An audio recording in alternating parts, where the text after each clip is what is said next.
Hey, how's it going, everyone? I know people will be filing in, so thank you all for listening. If you're listening to it live or if you're listening to it later, so yeah, we have a special show tonight. I had a person reach out to me by the name of Vega who heard me debate this person, Destiny's kind of a left-wing Twitch debater, and wanted to talk about some of the current situations that are going on. I think that's fantastic. I love talking to people. So I don't know how much of a debate it will be or how much of just a discussion, but I think it'll be a really good discussion. I think we'll disagree on some issues, so it should be a really good thing. So I hope everyone's polite and everyone's really interested in hearing people that have different points of view. So I think it'll be a fantastic show. So Vega will be joining us through audio only, so he's here now. So thank you for being here, Vega. And would you like to tell people a little about who you are and where you're coming from? Yeah, so my name is Vega.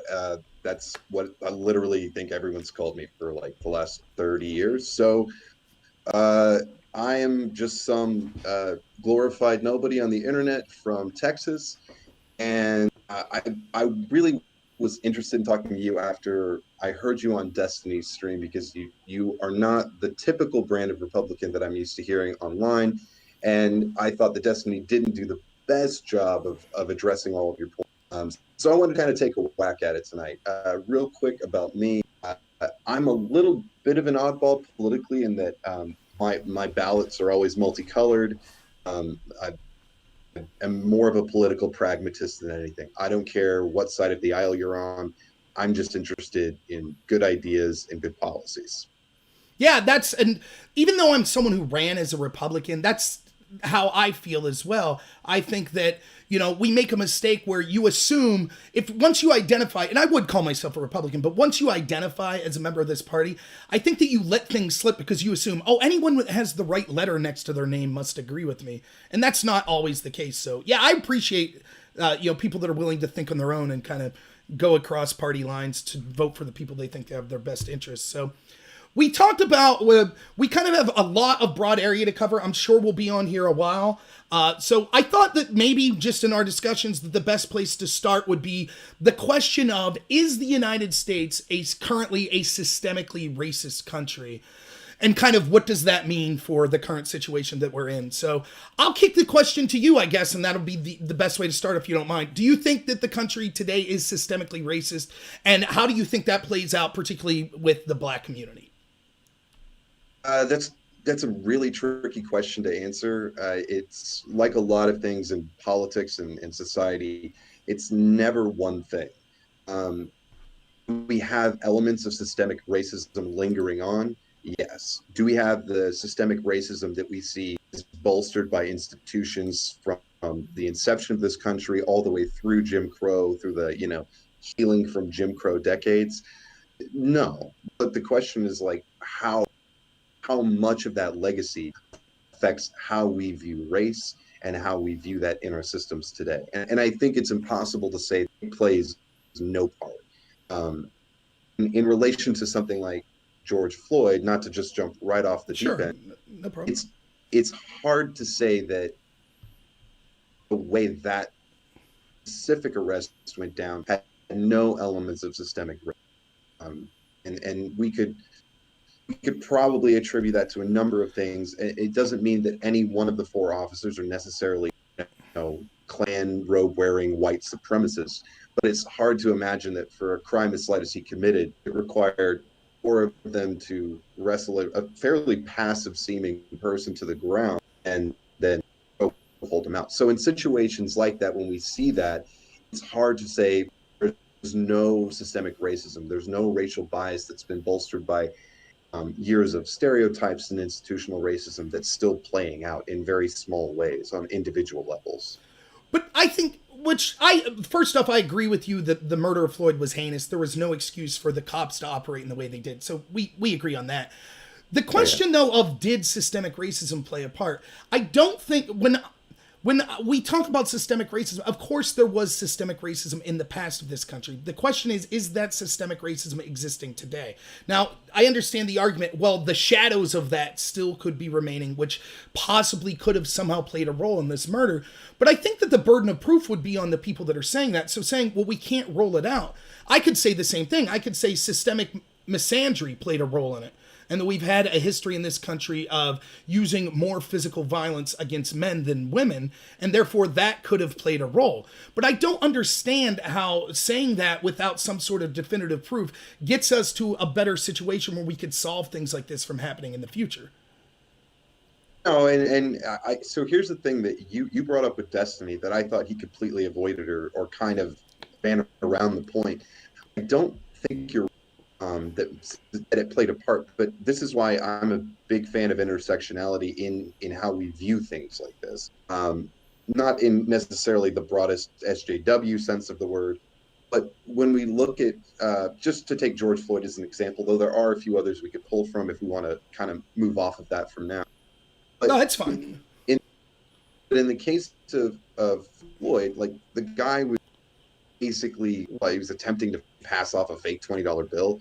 There's no way in the time it took for them to drag him outside and sit on him. At least I haven't heard anything in a police report, a news report, or anything on any of the footage that's been made available where these guys actually ran his record and saw that he had previous offenses. So they weren't operating off anything involving his previous crimes, right?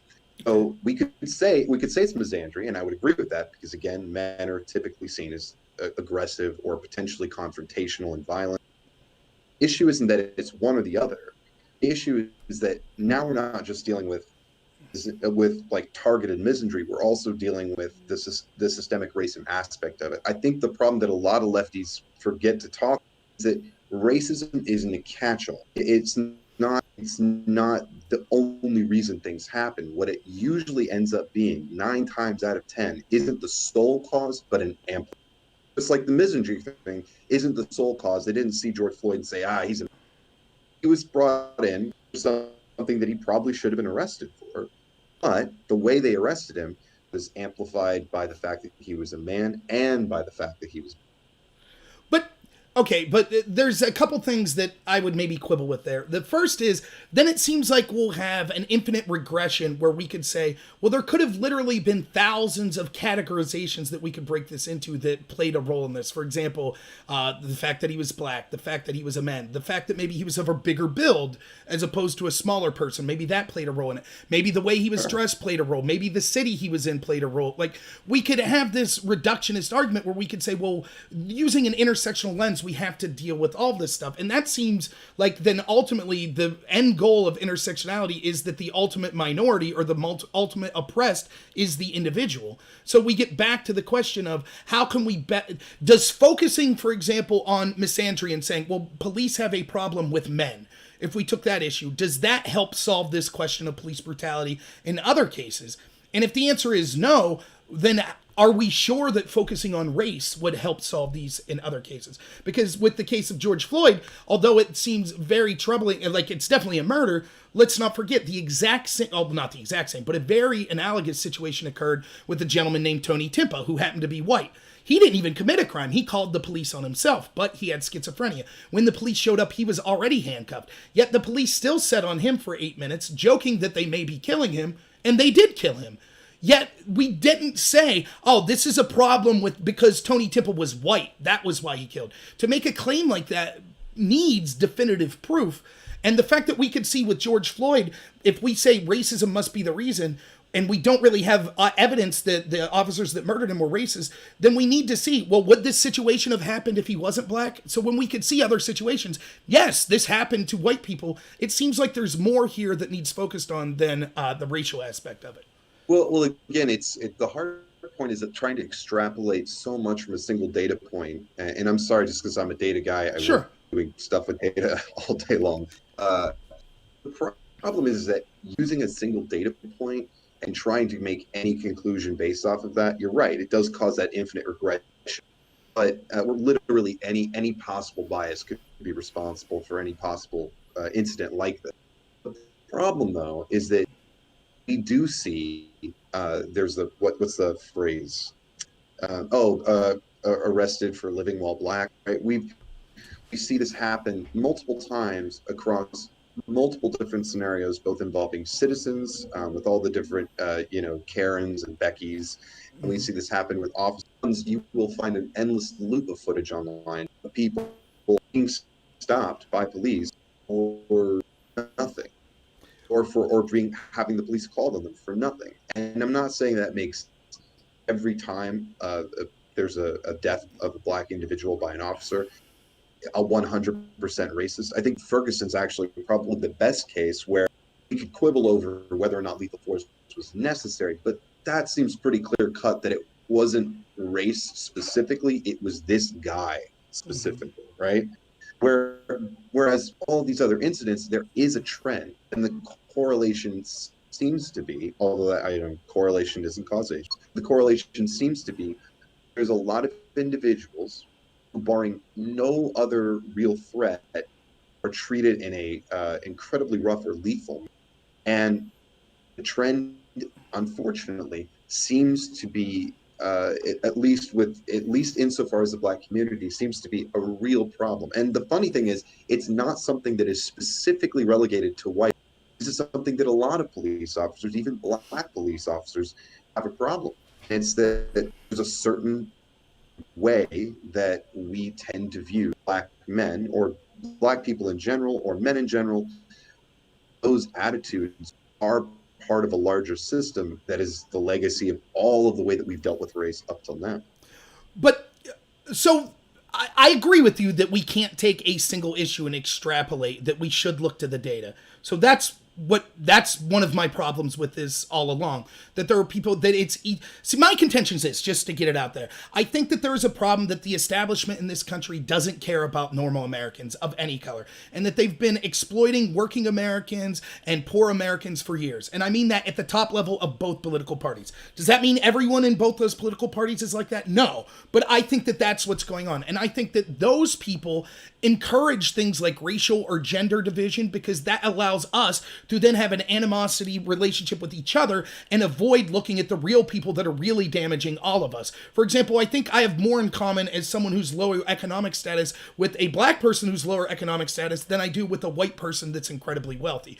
And so then the question becomes I think that it's obvious that we see racial stories being selectively pushed. So when you say, well, it's easy to find videos of X, Y, and Z. Well, yes, but that's because the people that control the narrative are pushing videos that show the racial angle that they want. So if we go to the data, for example, we could see that last year, and the numbers keep shifting, but the best data I found showed that 15 unarmed blacks were killed by the police last year.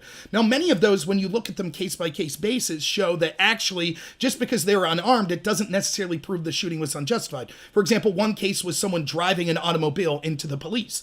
There could be a reason for a justified shoot there. Another case was a black woman police officer who shot a black man because he was choking her to death. So, but even if we concede that all 15 of those deaths were unjustified, we could see at the same time that there are on average over 5,000 homicides a year with black victims. And so it seems very odd that so much attention's put on something that is so minimal.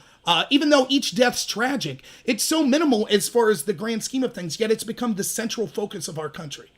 So there's two big problems with that. One is that, but I do want to acknowledge something spot on, which is that sometimes that the media will absolutely launch into a fury about all of this injustice, and I don't think they should ever be taken at face value because they're not free press, they're not ProPublica, they are corporate media.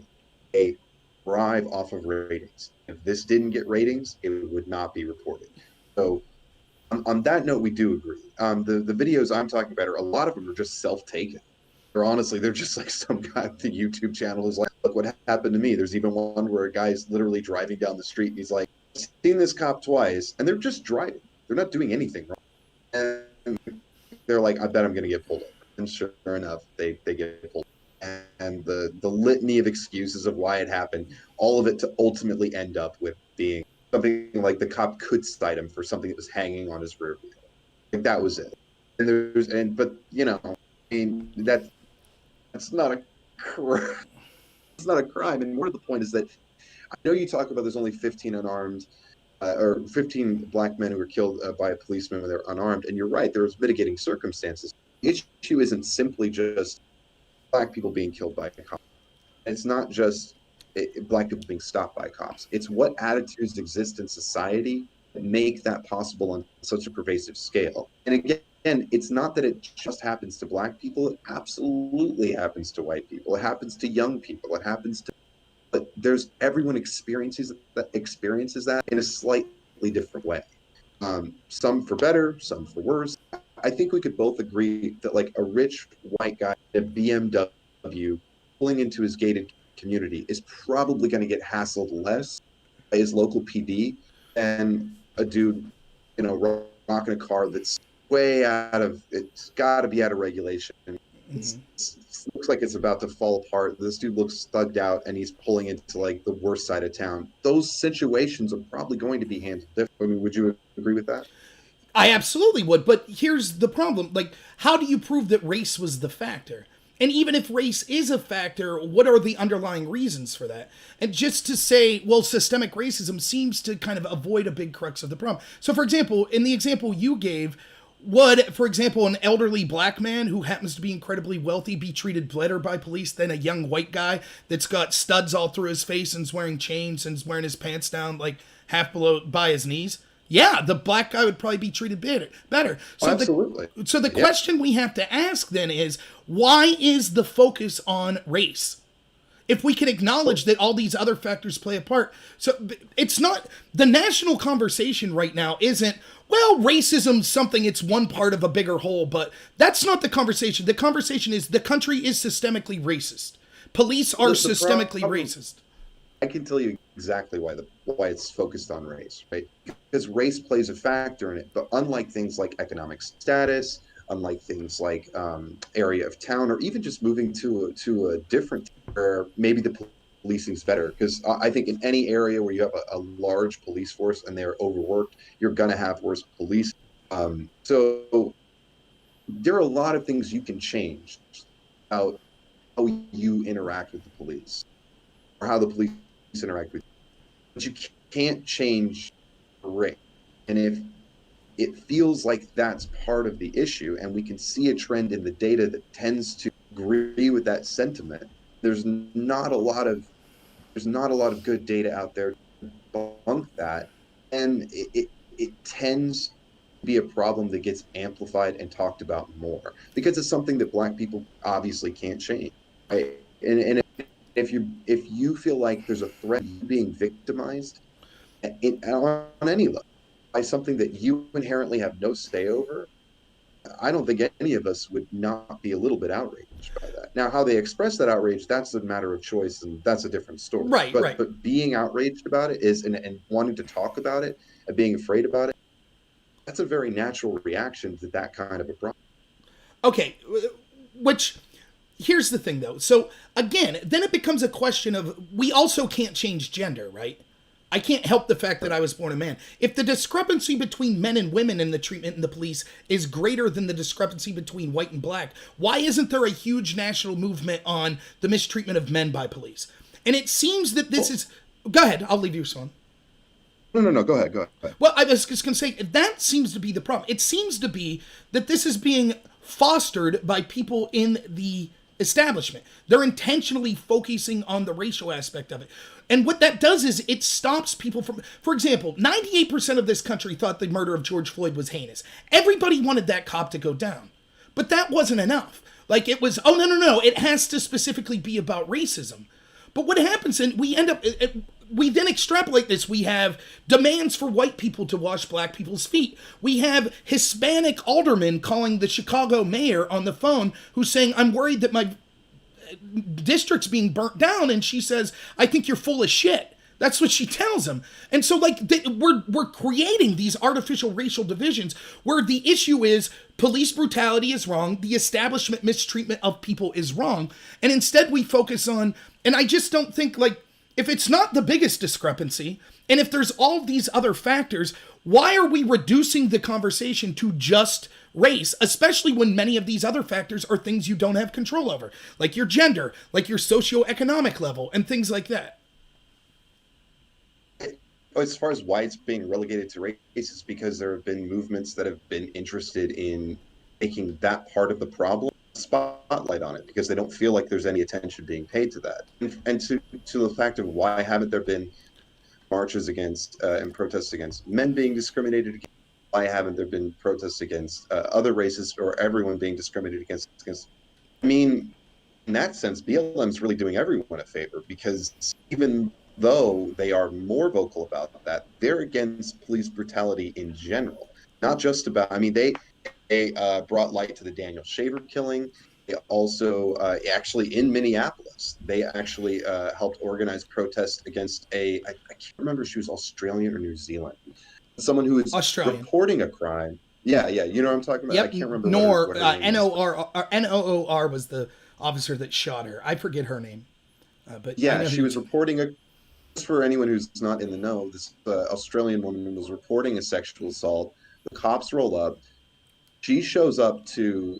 She shows up and talks to the cop. She's in her pajamas, and the officer, riding as a passenger, shot her through the driver's side window. So I mean, first of all, just displaying an immense amount of cavalierness with a firearm. But secondly, this was the person who was trying to help report a crime, and she got gunned down. And BLM put a spotlight on that too. So they're not just interested in race, but that is something that they don't feel they have any advocacy for.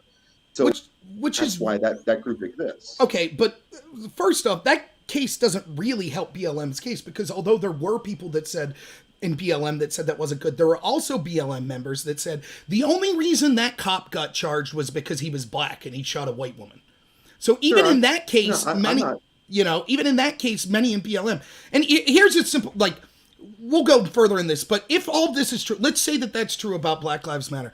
Can you explain to me why at the funeral, or I don't know if it was a funeral or a memorial in Dallas yesterday for George Floyd, why the Nation of Islam was running security, a black nationalist group? I'm pretty sure they showed up on their own. I'd have to look into that. But I mean, the problem with big groups in general, you have no way. And here's the thing.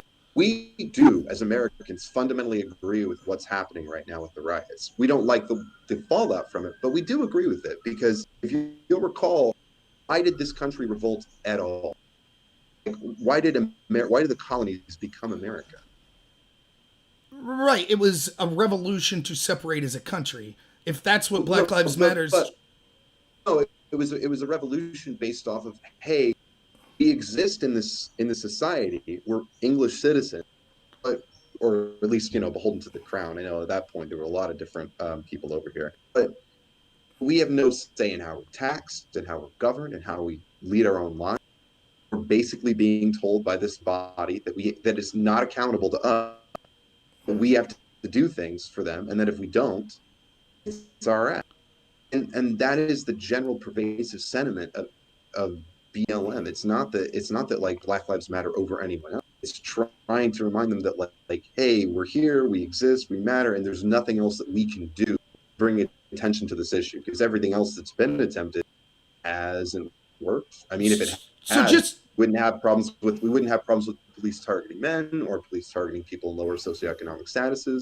It's a cause that I think is a little too myopic, to be honest, but at the same time, it is trying to bring a spotlight to this issue that the Black community feels like as part of their race, even if it's not the most essential thing to all of these stops, it oh, is something that disproportionately hits them.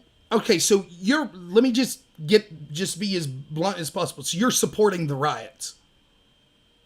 I'm not supporting the riots, but I understand. I can see the logic of it. I don't support the riots because I think what it does is it creates more enemies than it does allies. I think it when you start to like riot night one, okay, I get it. Big groups technically act differently than small individuals, and riots are easy to happen in any big group. That's like when a major sports team wins a championship, you see riots. It's riot psychology, group psychology is incredibly well documented and incredibly different from individuals or organized protests. But at this point, when you continue to riot this much, it's really hard for people to back your cause, even if your cause is just. Yeah, I understand where they're coming from and why they feel like they have no other avenue of action. I mean it's just.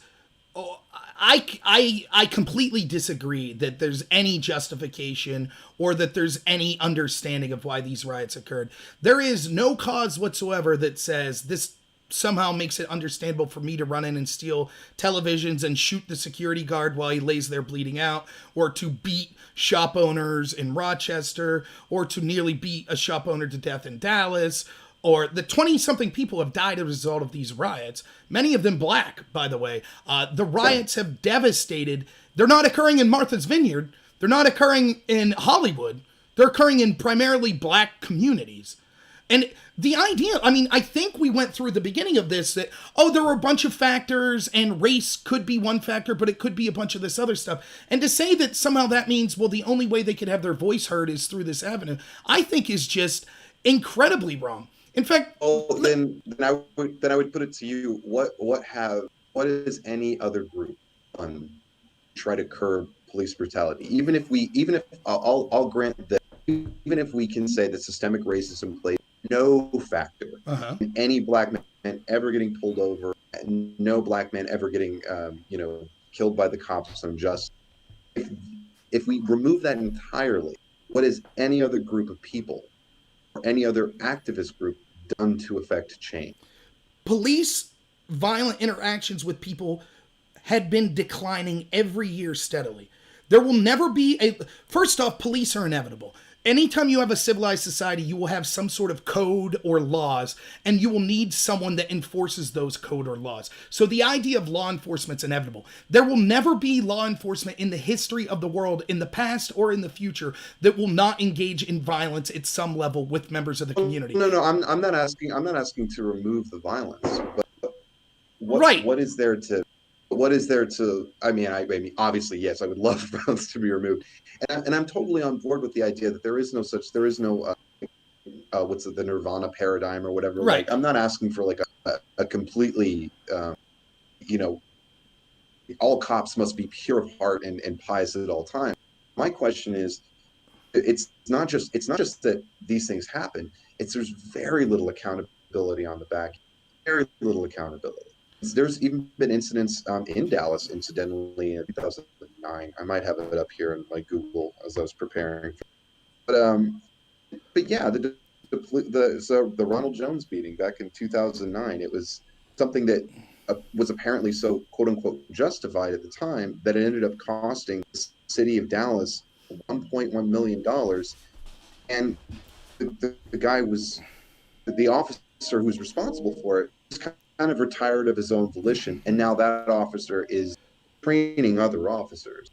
So with no system of accountability in check, with no way to be heard, and with no legal avenue to pursue any kind of fair treatment by the police, even if we take completely out of it, what other options would you provide those citizens? Well, one, if things are getting better, I don't know that a revolution that we see now that's being suggested, like Seattle setting up a free zone, many of the for example, what's the solution that's being offered by members of Black Lives Matter? Well, they all have different solutions. Many of them say abolish the police. Charlemagne the God on Rush Limbaugh's show said we need to dismantle the pillars of systemic white supremacy. Well, what does that mean? I mean, I'm having a conversation with you that says, well, there could be some slight level of systemic racism that played a role in this, but we have leaders of Black Lives Matter saying we need to tear down the entire system, right? So it's all over the map. Again, we could have addressed these problems. The entire country agreed the murder of George Floyd was heinous. They were going to demand that this person be arrested. He was arrested. Donald Trump came out for his part in the DOJ and said, yeah, we're going to look into this. Everything went to this specific case getting justice. Are there reforms that are necessary? Sure. But what we've done instead is say, the force is systemically racist, which has led to, we had one person dying originally. Now we have over 20 people dead as a result of the riots that came from it. And the idea of, well, what movement has led to this positive change? Well, I would counter that. At what point do we see when violent revolution like this, when is it made a change for the positive? Did the riots in Ferguson help? Because we saw as a direct result of those riots in Ferguson, homicides went up as high as 90% in Baltimore afterwards. Because police were like, fine, if the argument is we're the problem, we'll stay out of these communities. And then predictably, homicides went up in those communities. So again, I think that the focus on race, what we've done is, are you right? Like everyone agrees that there's police brutality, there's a need to reform some of the things that go on. But arguing that the entire system is systemically racist and then having that allow people to all of a sudden take this in craziest ways. We need to abolish the police. White people need to wash the feet of black people. Well, again, not to stop you, but No, that's fine. I really want to hit on a point here, because I feel like I don't think you're intentionally doing it. I think it's more of a kind of a gut reaction thing. But because I get this. I remember how I felt after 9/11 and how many different immediate feelings I had about something that disgusting happening. And if what you're viewing right now is disgusting to you, it's impossible not to have a gut reaction to it. The problem is that so just to make my point really clear, it's just real three quick hitters. I Sure. won't branch off into anything else, I promise.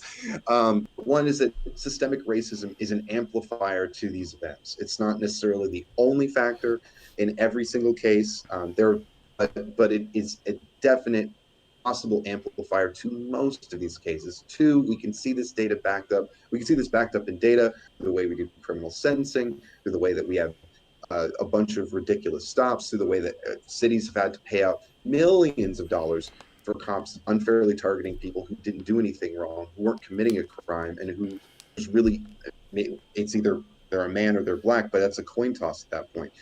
And it's just the level of accountability that rides in all of that allows that to happen at all. I mean, as a citizen of my city, I don't feel like my taxes should have to go up because an officer, whether he was targeting someone for their socioeconomic status, their race, or their gender, I don't feel like I should have to pay more money in taxes because this guy spent a lot of the city's budget settling a lawsuit for someone who was targeted for these ridiculous reasons. Okay, but So it's not that systemic racism overrides all of this. It's an ingredient in the cake. define systemic racism. Let me. I'm not meaning this as a gotcha, but you're talking about institutions that have historically been racist, correct? Systemic racism is probably better described not just as like because that's the problem. I think a lot of lefties do tend to like equate systemic racism with institutional racism, and those are two very different things. Okay. They have a little bit of a Venn diagram sliver. We definitely don't have institutional racism anymore. I mean, that's been pretty well banned.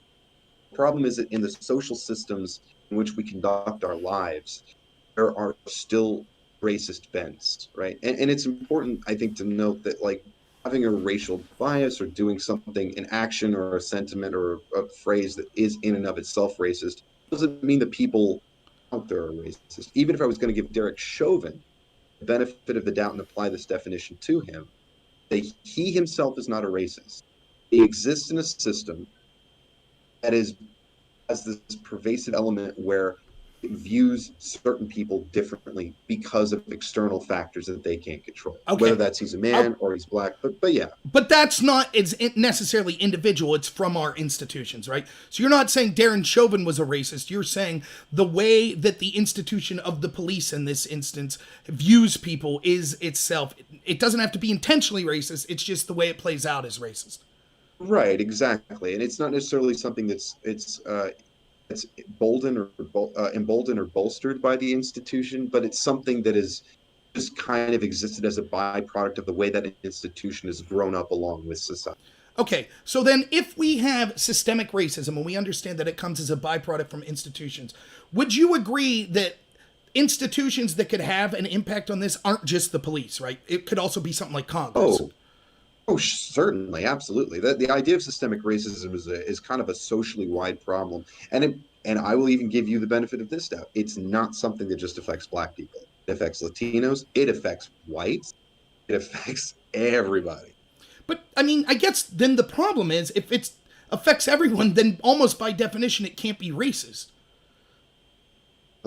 If it affects all races, then it's not racism. That's what I'm saying. The focus on race. But it is though, because like let's say if a black man or a black woman, it doesn't matter, black anyone mistrusted you because you were white, because of their feelings about systemic racism, right? Maybe their culture, their community, whatever, just has kind of generated this anti-white sentiment. Would that not be racist? Even if they didn't harm you or anything, they just had an opinion on you that overrode who you were as an individual. Would that be racist of them? It's a difficult question. It depends on, it would seem to be a racial thought. How that plays out, we can't really control. Everyone has biases, so I wouldn't say that they control it. How they Sure. acted on that could act in a racist way. But if they said, for example, if they said that person's white and he probably doesn't care about me because he's white, I don't think that that necessarily makes them a racist. If they then act out in that and say, I don't want you in my neighborhood, then that's racism. But I guess for the sake No. of this argument, I'll say yes. I'll say fine. That would be a racist. Well, yeah, and I think it's possible for a lot of non-racists to do racist things, whether they realize it or not, and not in a microaggression kind of way, but maybe just a lack of sensitivity and understanding. I think it's possible for every single person, myself included, to act in a racist way towards people, where their race kind of informs our opinion of them before we get to know them. Okay, That does not make me a racist right. because I think most people can move beyond that initial reaction.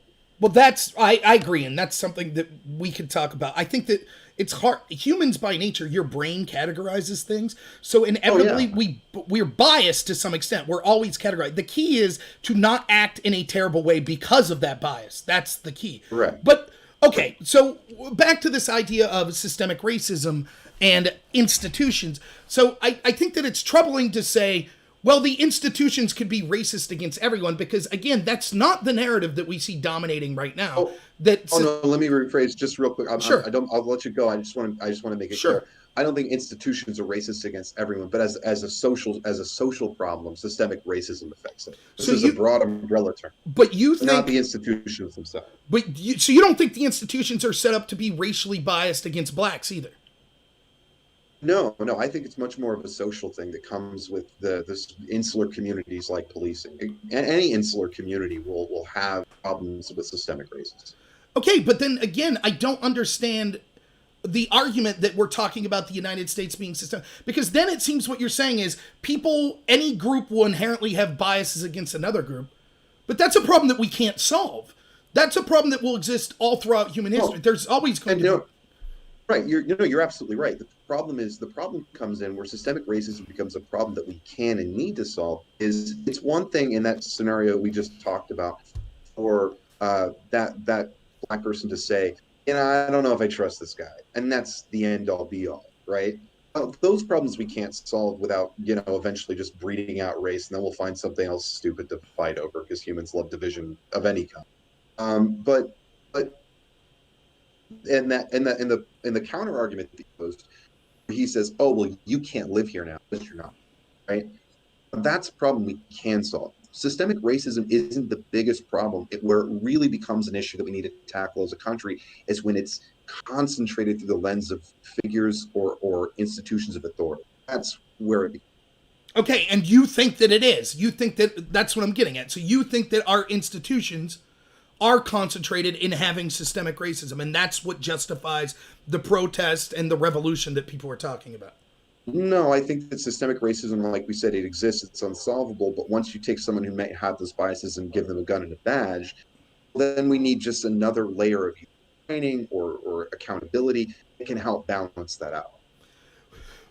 I guess that's like an incredibly far cry from what I hear almost every single protester talk about. And if you have that belief, I don't even understand why race factor. You could literally, in any given time that police enact violence on any given person, say, well, there's systemic bigotry, there's systemic sexism, there's systemic racism.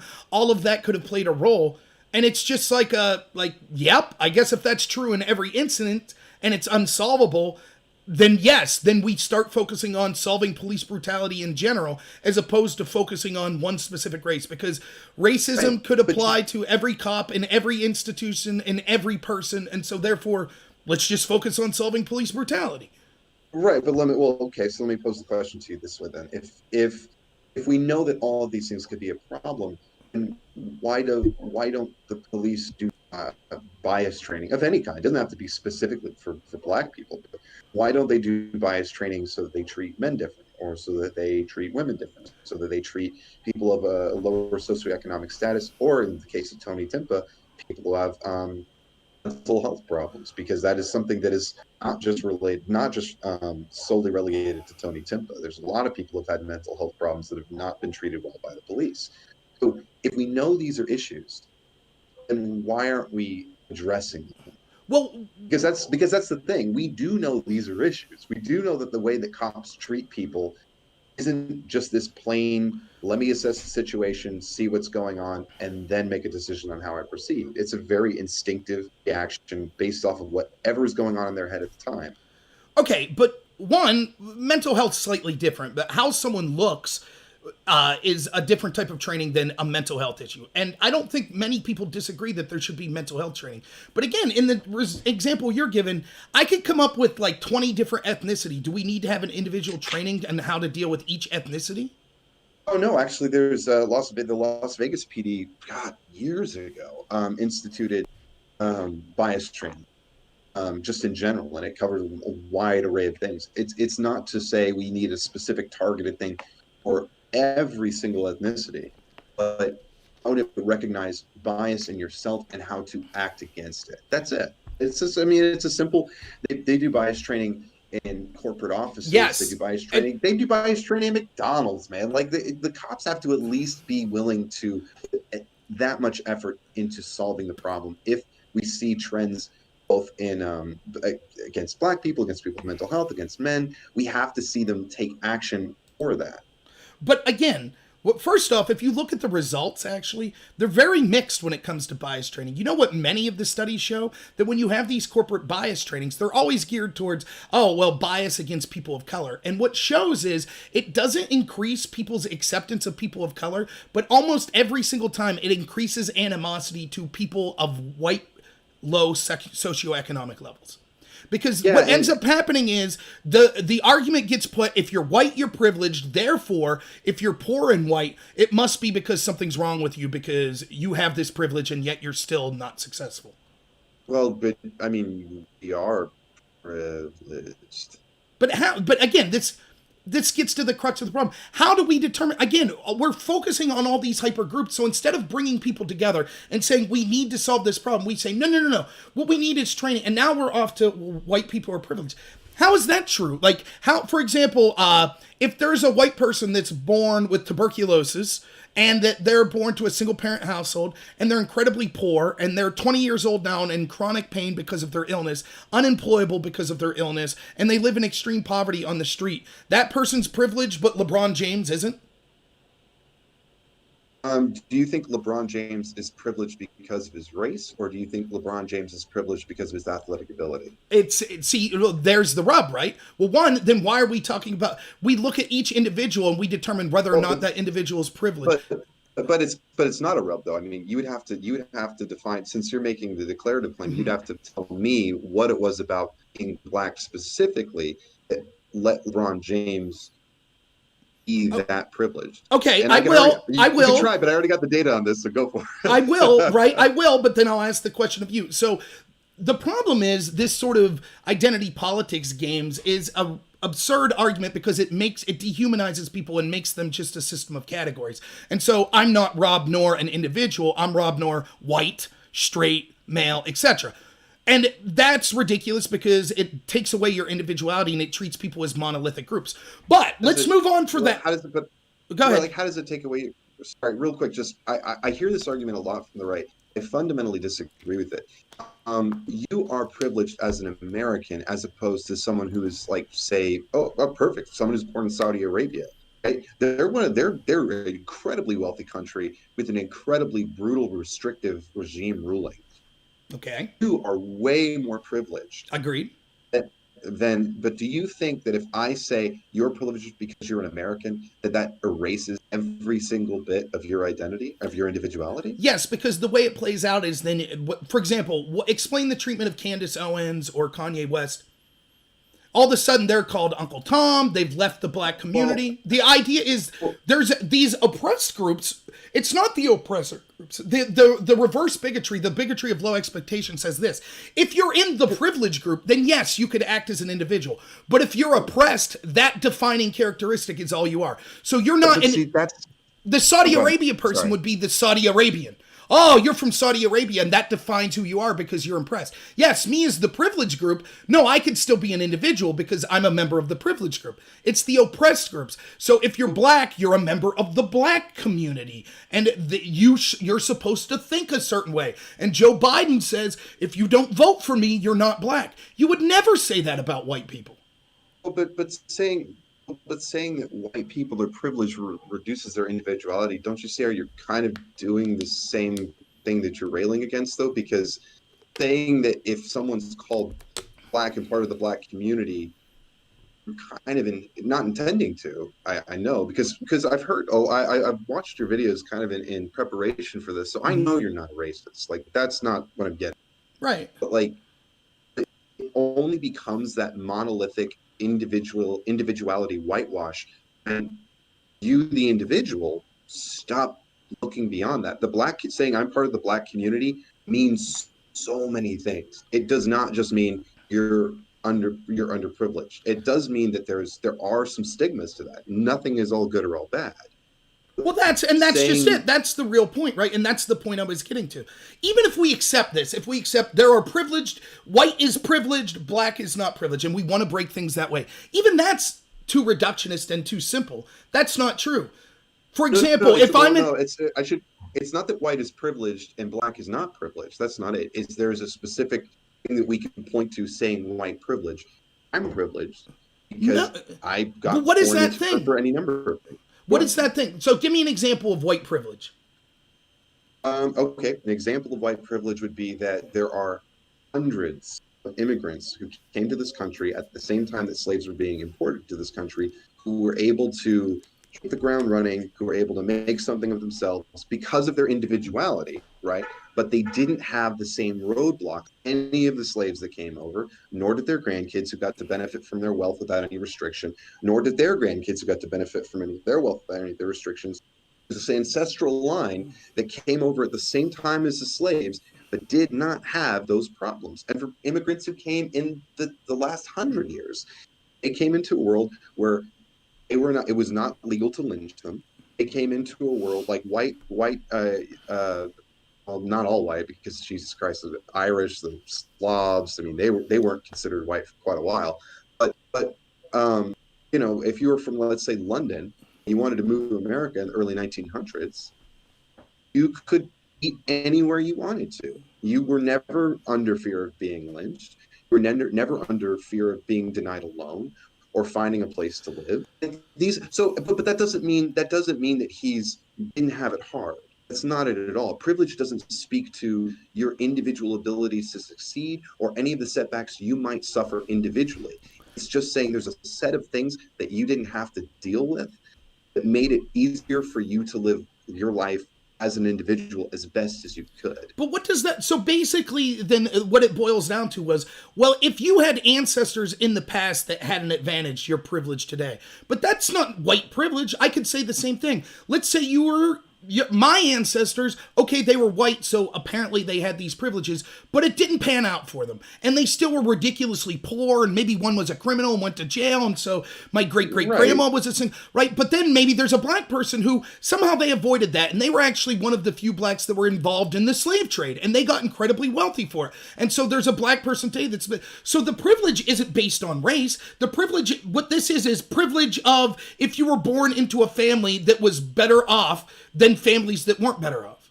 Well, right, but again, you're taking it from an individual level, which on a certain sense you should. But did that individual suffer the same social setbacks, the same legal setbacks? So, like, maybe they were poor, maybe they came over, they couldn't get things together, maybe they were discriminated against because they were Irish. I mean, and believe it or not, that is still, if you were discriminated against because you're Irish, that's still white privilege hard at work because the Irish weren't considered white for a very long time.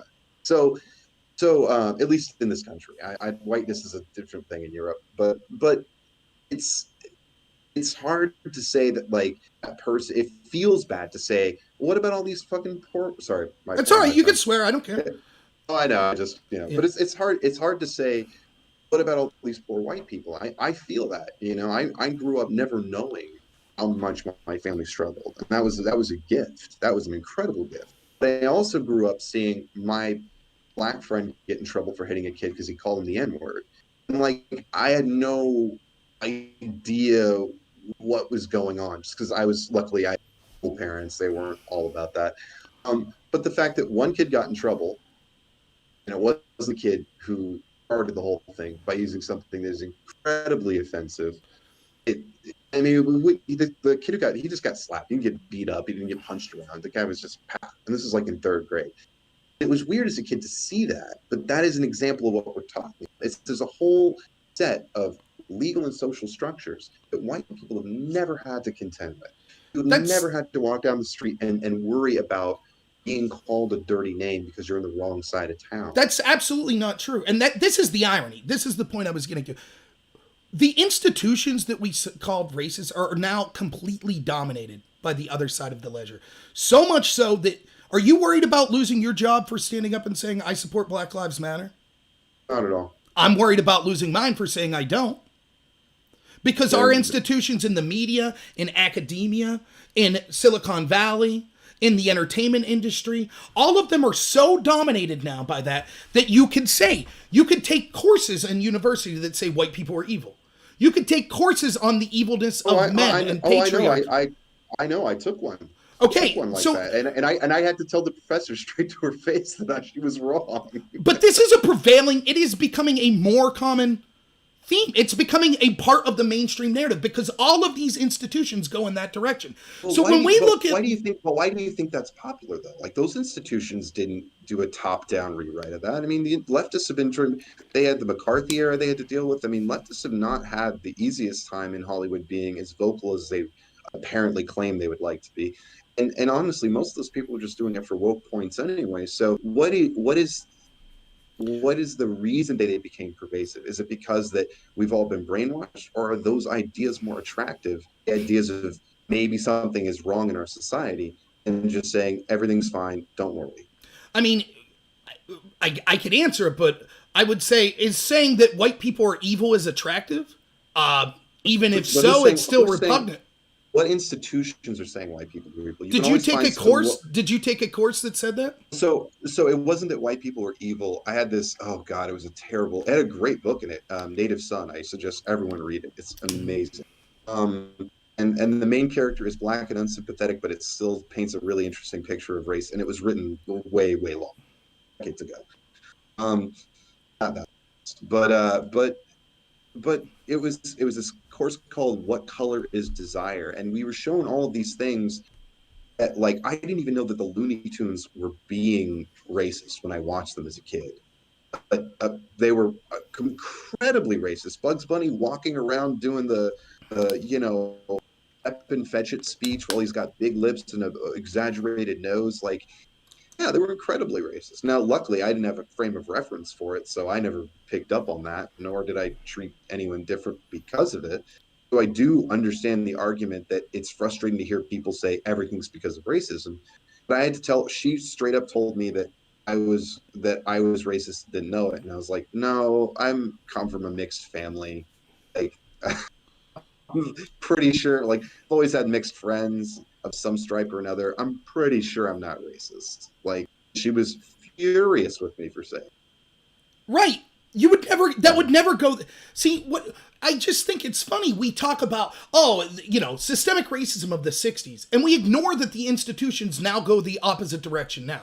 We ignore it. So much so that it is undeniable that if you're black in this country, that culturally you have more free speech than people of other races. For example, you could say something as a black person, you could stand up and say, for example, look, the reason that there's more violent interaction with the police in the black community is that black community makes up 13% of the population, but 50% of homicides. And as a black person, you could say that without being called racist. But if you say that as a white person, a lot of people that come from these institutions are going to call you racist.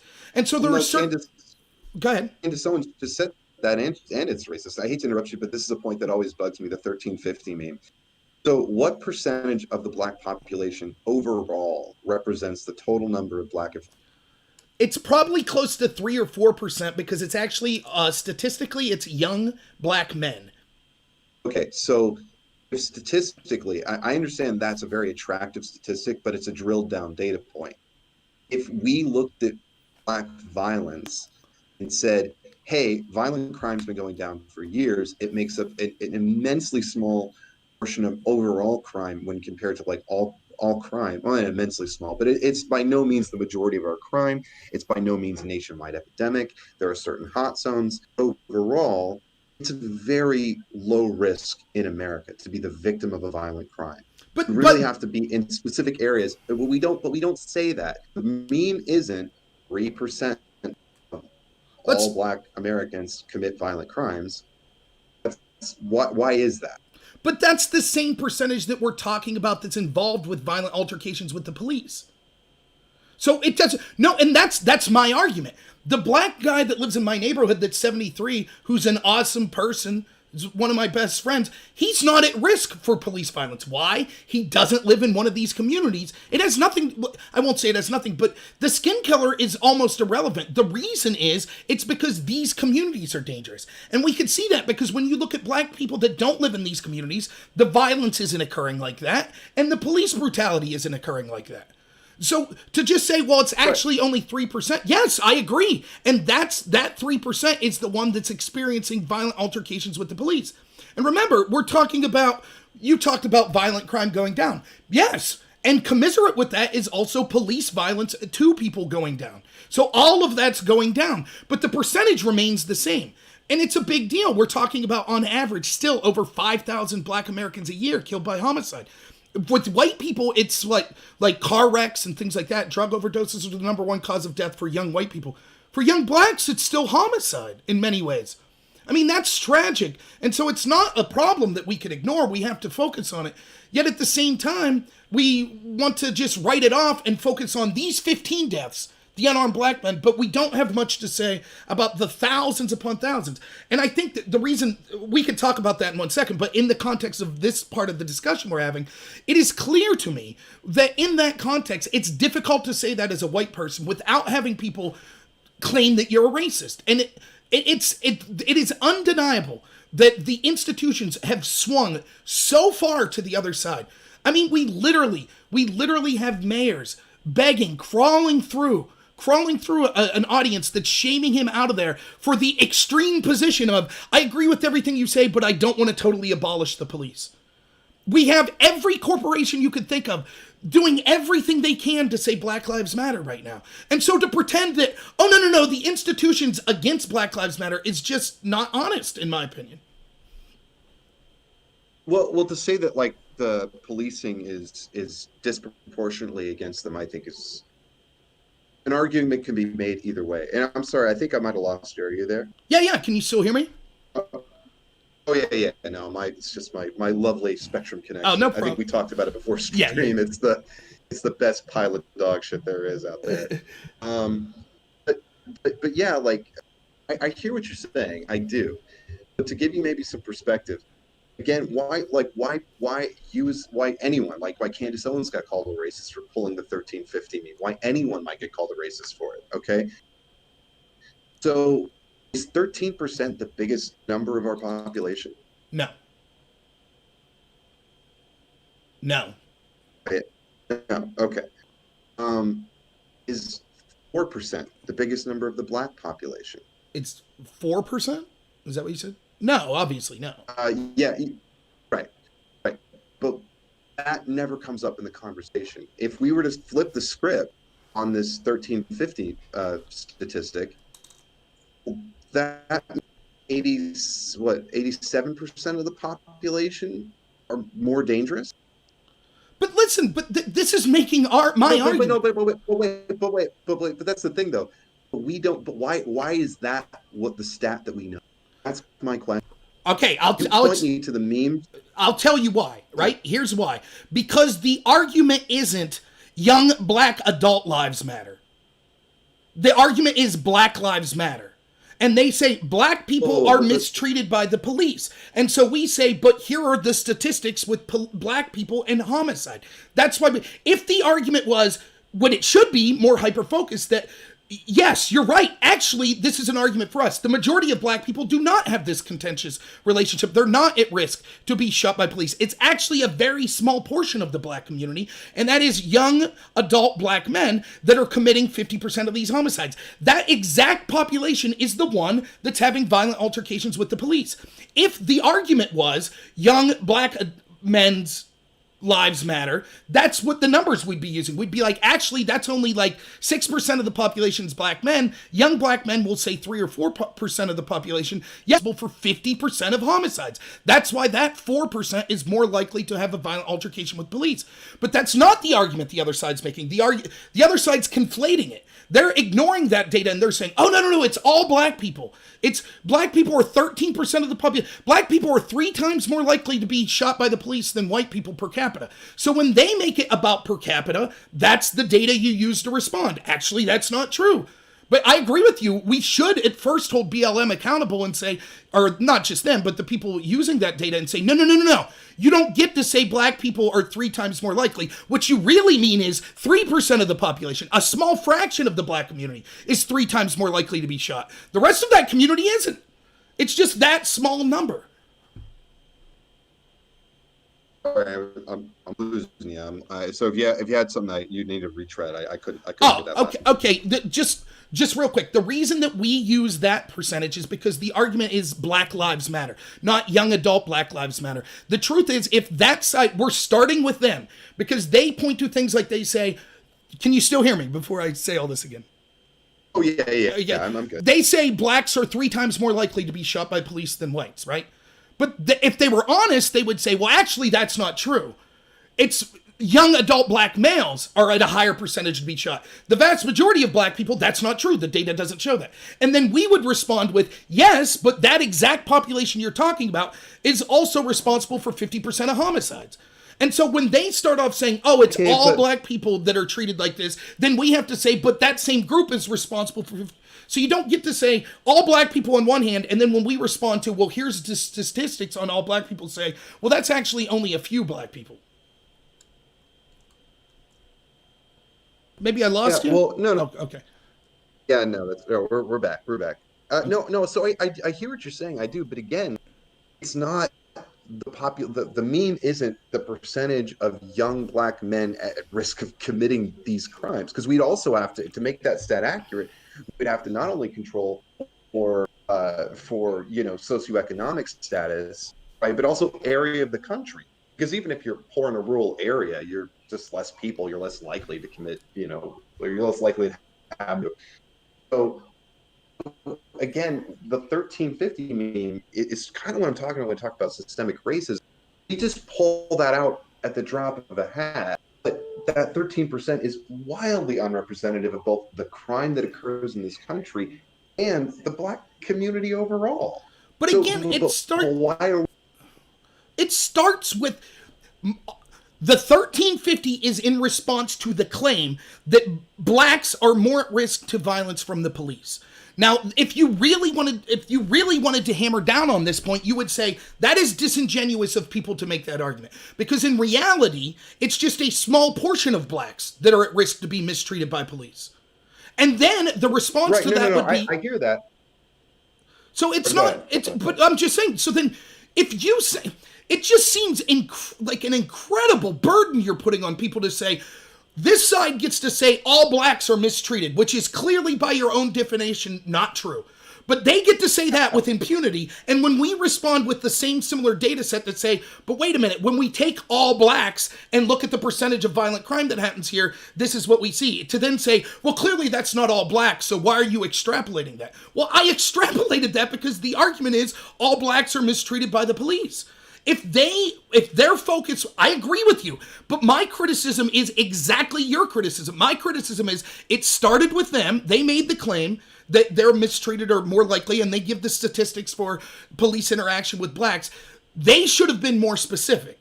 And if they're more specific, all of a sudden, wait a minute, maybe it's not a race problem. It's not all black people. It's a very small percentage of black people, and they happen to live in these really violent areas. Yes, I agree. And the data shows that if you live in those areas, you're more likely to have a violent interaction with police. But they don't make that argument because then the narrative of, oh, this is about racism, it doesn't add up. If it was about racism, then the rest of the black community would be suffering similar effects. But they're not. It's just the ones that are involved in the small portion of them that happen to be most involved in violent crime. There are two problems with what you just said, and if we're cutting in and out, just let me know. Okay, you sound good on my end. It's no, it's just my terrible internet. I might switch over in a sec. So no problem. If I lose you, I'll try. Yeah. So there are two problems with what you said, and one is that I'm fairly certain that the claim from BLM isn't that every single black person is being disproportionately affected by the police. More often than not, the claim is that black men and women are treated by the police a certain way, and then there's really nothing that happens. There's no movements in Washington, there's no marches, outside of the BLM community, no one is pushing change in how people are treated. They feel personally about it because it's a community they can talk about. It's an experience they've lived. It would be kind of actually presumptuous for BLM to say, well, I know what white people experience with the cops. It's presumptuous for me to say, I know what someone in Pennsylvania experiences, because I don't know Pennsylvania. The problem is that the messaging from the right it seems to assume that all black people are being mistreated by the cops. And I really don't see that presented in the leaders of BLM or in their most prominent and prolific message. Is that black people suffer a specific type of interaction with the cops that does not seem to be as represented with other groups of people. It's not racist. Black people are being... It's not racism if it doesn't apply to all black people. Then there's clearly other reasons. If there is systemic racism, then we would expect to see those statistics apply to everyone of that race. We don't. It applies to and so we have to say, okay, then what is the central factor of this? What is but that's not true, because again, it's an amplifier, right? That'd be like saying the Catholic priests don't have a problem with molestation, or the Catholic infrastructure doesn't have a problem with abetting molestation. It's just these parishes and priests, when clearly it's a top-down issue. That's a great... But that's opposite of that, right? Because the Catholic priests are the people engaged in the bad action. The argument here is the police are engaged in the bad action, applying systemic racism. But no. The argument isn't that it's about bad action. The argument is that for something to be called bad or to be able to identify a problem, it has to express itself with 100% saturation. We know there's good Catholic priests. I had plenty of them growing up. That sounded probably wrong in context. We know that we have lots, probably more good priests than bad priests. The problem is that system that exists allows the bad priests to get away with it. It allows that kind of behavior to flourish. And the same thing with systemic racism. It doesn't have to be 100%. It doesn't have to be 100% saturation. It just has to exist enough that we can see, chart, and trend the effects. Okay, so here's where we're at so far with this discussion. It only affects a small percentage of the black community. It happens to be the same percentage that is involved in the most violent crimes. There is systemic racism that's inevitable. That systemic racism from the police could affect white people, black people, Hispanic people, Asian people. They also have systemic gender bias. They also have systemic socioeconomic bias. And despite all of that, sure, we need the protests that we're having right now that are leading to riots, that are causing people to say all kinds of heinous stuff, that are having the Nation of Islam, a black nationalist group, being celebrated, running security. All of the stuff that we're seeing, the country on fire, is all based on the fact that, well, the police are racist to everyone to some extent, and it's not to, or not everyone, but to every group to some extent, but it's not every member of those groups. I mean, that just seems incredibly flimsy. And to me, the problem is, again, the more we focus on each individual group, well, we need to focus on how does this occur to the Asian community, Asian women. How is police systemic bigotry affecting Asian women? As opposed to just being like, what are the central factors? How can we solve police But brutality? again, you're being disingenuous with your argument, though, because I've already stated that it's not about drilling down on every specific division that you could possibly make on a demographic scale. It's about training ourselves to recognize bias. And that's easy to do. That's easy to do because it's just a simple pass fail. It was my first thought about this person, what I know about this community, or was it what is this individual situation going on with? I mean, you guys are the party about individuality, right? Right. But So that's the whole point of bias training. It's not about teaching people to respect each individual race for each individual thing they do or cultural aspects they have. It's about trying to recognize it in yourself and move. That's it. yeah, I mean, it just seems like I could say the same thing, like, oh, we need a White Lives Matter movement. We need to get out there. Let's have some riots. I don't endorse the riots, but I can understand the white people being upset. Let's get out there, do it. We need bias training because all these institutions are anti-white now. Let's get it done. And it just seems like, okay. And you're like, wait, police are racist just to white? No, it's systemic racism against every group. But White Lives Matter and get out there and march. It just seems the argument you're making is nowhere near what the vast majority of the protesters and the rioters are making. Like, their argument is, Yeah, well, I'm smarter than a lot of lefties, so that's why. well, I agree. I would agree with that, but the problem becomes the focus. So in this world, by the way, I want to address something that I see in the chat. Would we agree, everyone, that, and you can answer this too, that most homicides occur within a racial group? So the argument that like whites are killing blacks at huge numbers or blacks are killing whites at huge number doesn't really pan out in the data. Most of the time, if you get murdered, it was from someone of your own race. Yeah, by and far, it's intra-race. Yeah. So the idea that people are saying, well, the data's wrong. There aren't that many homicides in the black community. Coincidentally, when we look at the national crime victimization surveys, would it surprise you to know that almost the exact same percentage of homicide victims are in that exact same population, young black males? Like, so I don't think that what's happening is a bunch of young black males are being murdered, and it's people from rural Alabama driving into inner city Chicago, shooting them, leaving, and then the police are pinning it on a black person. Or I don't think that the police are manufacturing bodies so that they could say, I mean, these national crime victimization surveys, these are real people talking about their loved ones being victimized. So the idea of, well, and I'm not saying you're saying this, Vega, but the idea that I'm seeing in the chat is you can never trust any stat. Fine, then if that's the case, then how can you have any discussion? It's just subjective feelings at that point. I feel this happened. I don't trust any statistics whatsoever. So I don't understand what the point of that argument is. But I get what you're. Go ahead. Go ahead. I'm sorry. No, I wanted to address an earlier point you made about like the cost of all of this, right? And I agree. The cost of it seems, but like there's not a stated mission goal to have all black people having their feet washed by white people. Largely, that's white lefties who just don't fucking get the whole issue. They annoy me. Me and a buddy of mine previous to the stream actually had this conversation. The white SJW crowds are actually probably the worst representatives of this whole movement. But if we were to paint this with the other brush, right, and say this was a White Lives Matter riot based on the disproportionate treatment of anyone. I mean, and even if it's not about white, it's just about police brutality, right? If that were the case, again, I wouldn't support the rioting. I would understand it. Because ultimately the problem comes down to no one is doing anything about this. Similarly for Tony Timpa or Daniel Shaver, there wasn't a march for them. No one came out for them. I mean, the BLM did like tweet about it, but that's not really the same thing. But that's the problem. No other, even if you dislike BLM's incredibly racialized motivations for doing it, doesn't change the fact that they're the only group out there trying to combat this right now.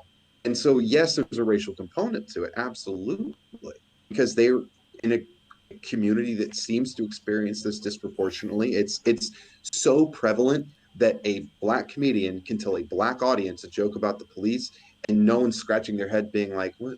I don't get the punchline. But it is a trope. Right. It's a trope. And you have to ask yourself, why is it a trope? Do tropes exist because the data always backs it up, or do tropes exist because the narrative has pushed that trope? So, for example, we have there's a narrative out there that white people are bad dancers. Is that based in? Is there a data set to show that, or is that just what our cultural zeitgeist has achieved? We have people that are selectively pushing. We know, for example, more white people are killed by police a year than blacks. Yet those stories are never pushed. And then to say, well, no one rioted for that or no one protested for that, so therefore we need the people that are protesting now that are making it racial to protest. Well, maybe we have to ask ourselves, why are these stories being selectively pushed? By the way, by the same groups of the establishment that have done nothing for years in this country to help any normal American. Yet they're selectively pushing this. Go ahead, sorry. But I mean, like, Fox News, Ben Shapiro, Steven Crowder, they don't push these stories. Of course they do. It's insane to me. Of course they do. What do you think? For example, what do you think Ben Shapiro's talking about today on his show? I don't know. I haven't actually listened to Ben. I'll bet it. Me neither. But I bet it's George Floyd and the protests and stuff. Go ahead. No, I'm sorry. I mean that. Like, I mean, I get your outrage at the selective nature of the stories, and I think we agreed about that earlier. Yeah. Is these people who are doing that, they are selecting for that because it gets them ratings, and that's all they care about. No, that's not true. Doesn't give a It's not. That's not. I don't think that's entirely true. I hear this a lot. Again, because these institutions are dominated by the establishment left, the argument is, oh, it's just financial motivations. That's not true at all. We can see it in the fact, for example. Oh no, BLM's very advertiser friendly. Right, but it's not just financial. There is an agenda with these. Do you think, for example, it's a coincidence that the mainstream media is pushing the same stories that the people in academia are training for? Now, is academia, when they're pushing like issues like Black Lives Matter and this identity politics, are they somehow getting more advertising dollars for that? Well, certain portions of academia are pushing for that, certainly, but not the vast majority of it. Dude, there is a movement today to cancel STEM. Like this is happening. That you could look, for example. I'm sorry, to cancel what? STEM, science, technology, engineering, and math. For example, there's this guy, Jonathan Haidt, who has an organization called Heterodux Academy. And he has showed how in the past 20 years since the advent of social media, how we went from academia was back in the 60s, 70s, like 60% left-leaning to 40% right. And now the numbers are approaching 95% to 5% in some areas. And not only are there more left-wingers, they're becoming more extreme left-wingers. For example, we can see that Gordon Klein, a professor at UCLA, just today was finally released from UCLA. What was his crime? Well, he was demanded that he allow black students to not take the final because of their trauma. And he said, no, every student takes the final regardless of their skin color. He's then received death threats and was doxxed and had to have security around his house 24/7. Now, all of this is because that institution is pushing this selective racial outrage on an issue that, and this is occurring all over the place. There's a player for the LA Galaxy whose wife wrote a tweet about calling basically the rioters animals and things like that. His wife, he didn't say it. There were protests at the LA Galaxy. He was forced to denounce his wife, support Black Lives Matter, and then was fired.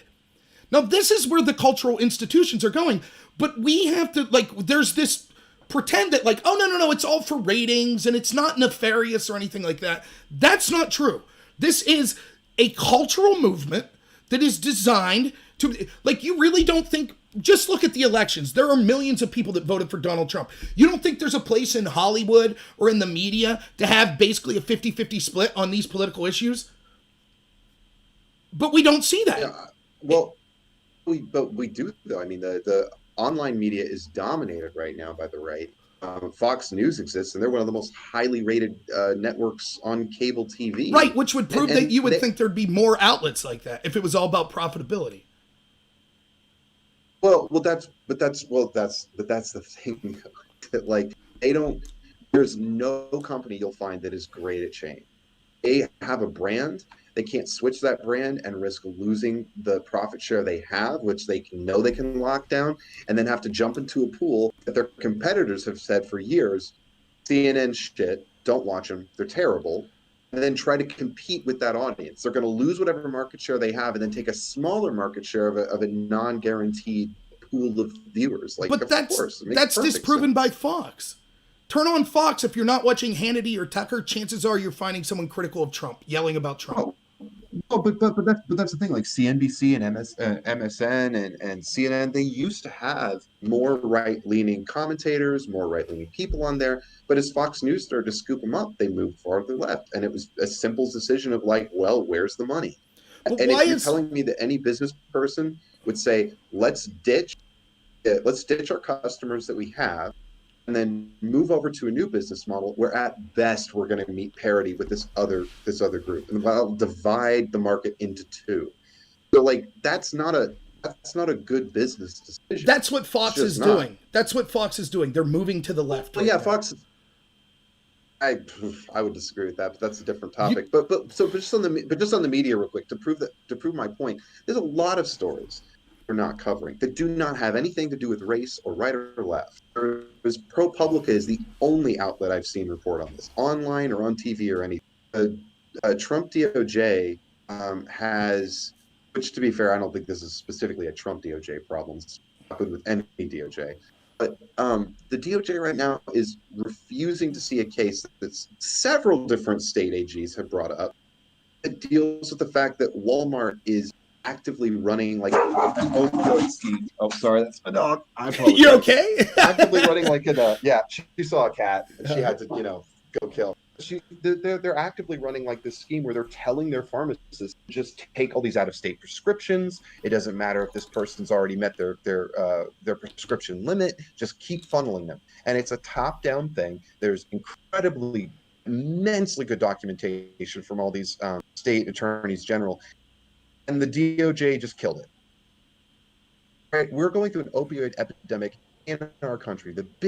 One of the biggest pharmaceutical retailers in the country is actively not only abetting it, but profiting, and to the detriment of the people who are getting hooked on and needing these opioids just to satisfy this addiction that will slowly and surely kill them.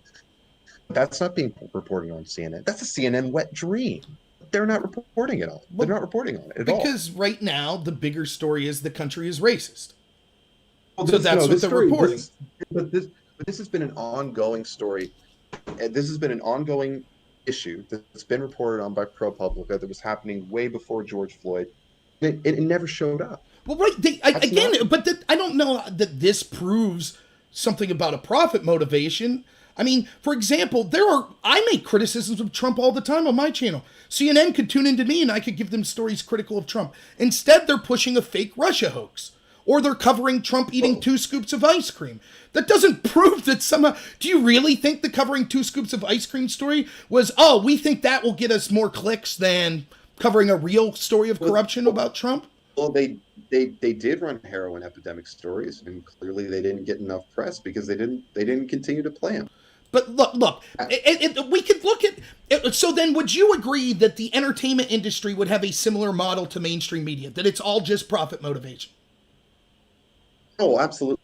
Yeah. Okay, so then can you explain to me, would you also agree that there's at least 40% of the country, whereabouts there, that lean conservative? Would you think that's a fair... There's millions of people that lean conservative. Yeah. Okay, can you tell me a late... 40, 45. Can you show me a late night comedian that leans conservative? No, not really. How about, can you talk about any major director or actor that you think leans conservative? Tim Allen, John Voight, Kelsey Grammer, James Woods, Kelsey Grammer. Yeah. Don't forget Kevin Sorbo and Tony Danza. Let's get all 6 of them out there. Compared to what? Kevin. Hundreds of people. Compared to what? Hundreds, if not thousands of people in Hollywood. I mean, if it was literally about profit motivation, then the people in the entertainment industry would have sat down and said, we'll have Jimmy Kimmel be left wing, we'll have Fallon be right wing. But that's not what's happening. Instead, they've given up on that market share. Why? If it's all about profit motivation. And how is it that seems to happen in every Twitter? Why would Twitter be censoring right-wing views? Why would YouTube be censoring right-wing views? More clicks for them, right? Why would they censor anyone? But they are. And it's always going in one direction. Why would... But here's the thing, though. Again, you're assuming some top-down narrative And the problem is, if if the right wing views right now were really as popular as they should be or might be, if they were pushed elsewhere, then they would naturally come up. I mean, that's just the marketplace of No, but free because ideas, so because free the speech, right? but it's because there is an agenda behind this. And if you control the narrative, then the ideas don't pop up. For example, we saw like really popular shows like Tim Allen, Last Man Standing, conservative leaning show. Yet they canceled it. They tried to cancel it. One conservative leaning show, incredibly popular. The same with Roseanne's show that came out. They get immensely popular. I've never seen Last Man Standing. The Roseanne show I looked at, I wasn't impressed. I didn't think it was a particularly good show, yet its ratings were off the charts. Why? Because, my goodness, it's an entertainment show that's not indoctrinated with the left wing. And so it got all these views. Yeah, yet despite that, we didn't... How many... Go ahead. I mean, I think that this is just... It's self-evident. Like, people want to make... But there's so many other markers you could point to. There's the nostalgia craze, bringing back all these old franchises, both in TV and movies. All of a sudden, when it's finally popular, to start, like, implementing all these biracial couples on TVs and just casually gay characters and casually trans characters. This wasn't something that they've been doing for, like, since the 90s or the 60s. This is just something that is now socially acceptable or now socially popular, and they're capitalizing. No, I think they're creating the social acceptance and the popularity of it. Look at the Gamergate situation, which I'm not an expert on, but we saw over and over that the gaming community was furious about the left-wing drivel being shoved down their throat, but they didn't care. The studios didn't care. They kept shoving the drivel down their throat, and they used their press to give it high ratings and say, oh, you're all misogynist if you don't agree with this. You're all racist if you don't agree with it. We know that there are companies, for example, The Last of Us 2. We know that The Last of Us 2 took an incredible hit to that game financially because they wanted to have a woke message. So they sacrificed financially for the message. And we see this occur over and over. We saw with the Ghostbusters movie, the remake. They knew from the press, from the reporting that was coming out from test audience, that movie was going to bomb because people were tired of the agenda being shoved down their throat, but they didn't care. They released it anyways. But I mean, I guess it's a move. That Go Woke Grow Broke thing doesn't really work though, because some of the most popular movies in the last 10 years, some of the most popular comic book companies and popular games have, like, Apex Legends is flying right now, and it's got an NB character in it, a non-binary character. But that's not the. But of course, no one's saying, right. That's the point. No one's saying that they're unwilling to look at this stuff this way. The argument is it's not always a profit motivation. Of course, if you put out all stuff from almost 95% of stuff's from the same political spectrum, of course, eventually there'll be popular stuff there. The argument is if it was all about profit, they would never be willing to take a hit to put out a political message. And we could see that there are times when that's the case. But I mean, I guess I just want to move off the topic because in the grand scheme of things, does it really matter? The point is these institutions, regardless if it's for profit or because they're intentionally pushing an agenda, it's clear that they're dominated from this left-wing point of view. It's absolutely clear. But it's not though, because they've actively, especially Hollywood, has actively drummed out people who were too left in the past. They've actively blacklisted actors who were too left in the past. Gay actors have been notoriously, like, drumming up trying to get work for years in that industry and had to play straight characters for years in that industry. Gay movies were not getting produced. I mean, like just as one subject of the thing. I mean, this is something that has constantly been driven by what is popular now in society. Even if that's the case, like, again, this is a problem I have with this. We talk about these institutions, it's always in the past, in the past, in the past. Well, how is it right now? Do you think that we actually have actresses there's movements to get them taken out of the role because they're not actually a lesbian or they're not actual trans. We need a trans, like, I would be shocked. Absolutely shocked if you could point to a Hollywood studio or some other kind of studio that's in the entertainment industry and you could find evidence of this person didn't get to the job because they're gay or they didn't get the job because they're black. If anything, the narrative is switched, the pendulum switched so much that that's definitely an advantage to you. And this gets back to the point of privilege that I was going to make in the first place. It's overly reductionist and simplistic to say, well, there's white privilege, because the truth is, as a white person, if we are going to play that game, you are privileged and you're oppressed simultaneously, depending on the situation. And as a black person, you are privileged and you are oppressed, depending on the situation. And so when we talk about the concept of white privilege, but we never talk about the concept of black privilege, why is that? Because the narrative is intentionally to demonize a group. So I'll give you an example. It might be, but it's not that there's no left. There's no major. There are left-wing people, sure. There's no major left-wing organization outside of like far left organizations like Tankies or Black nationalists that are actively saying this. The only people pushing this narrative are the right.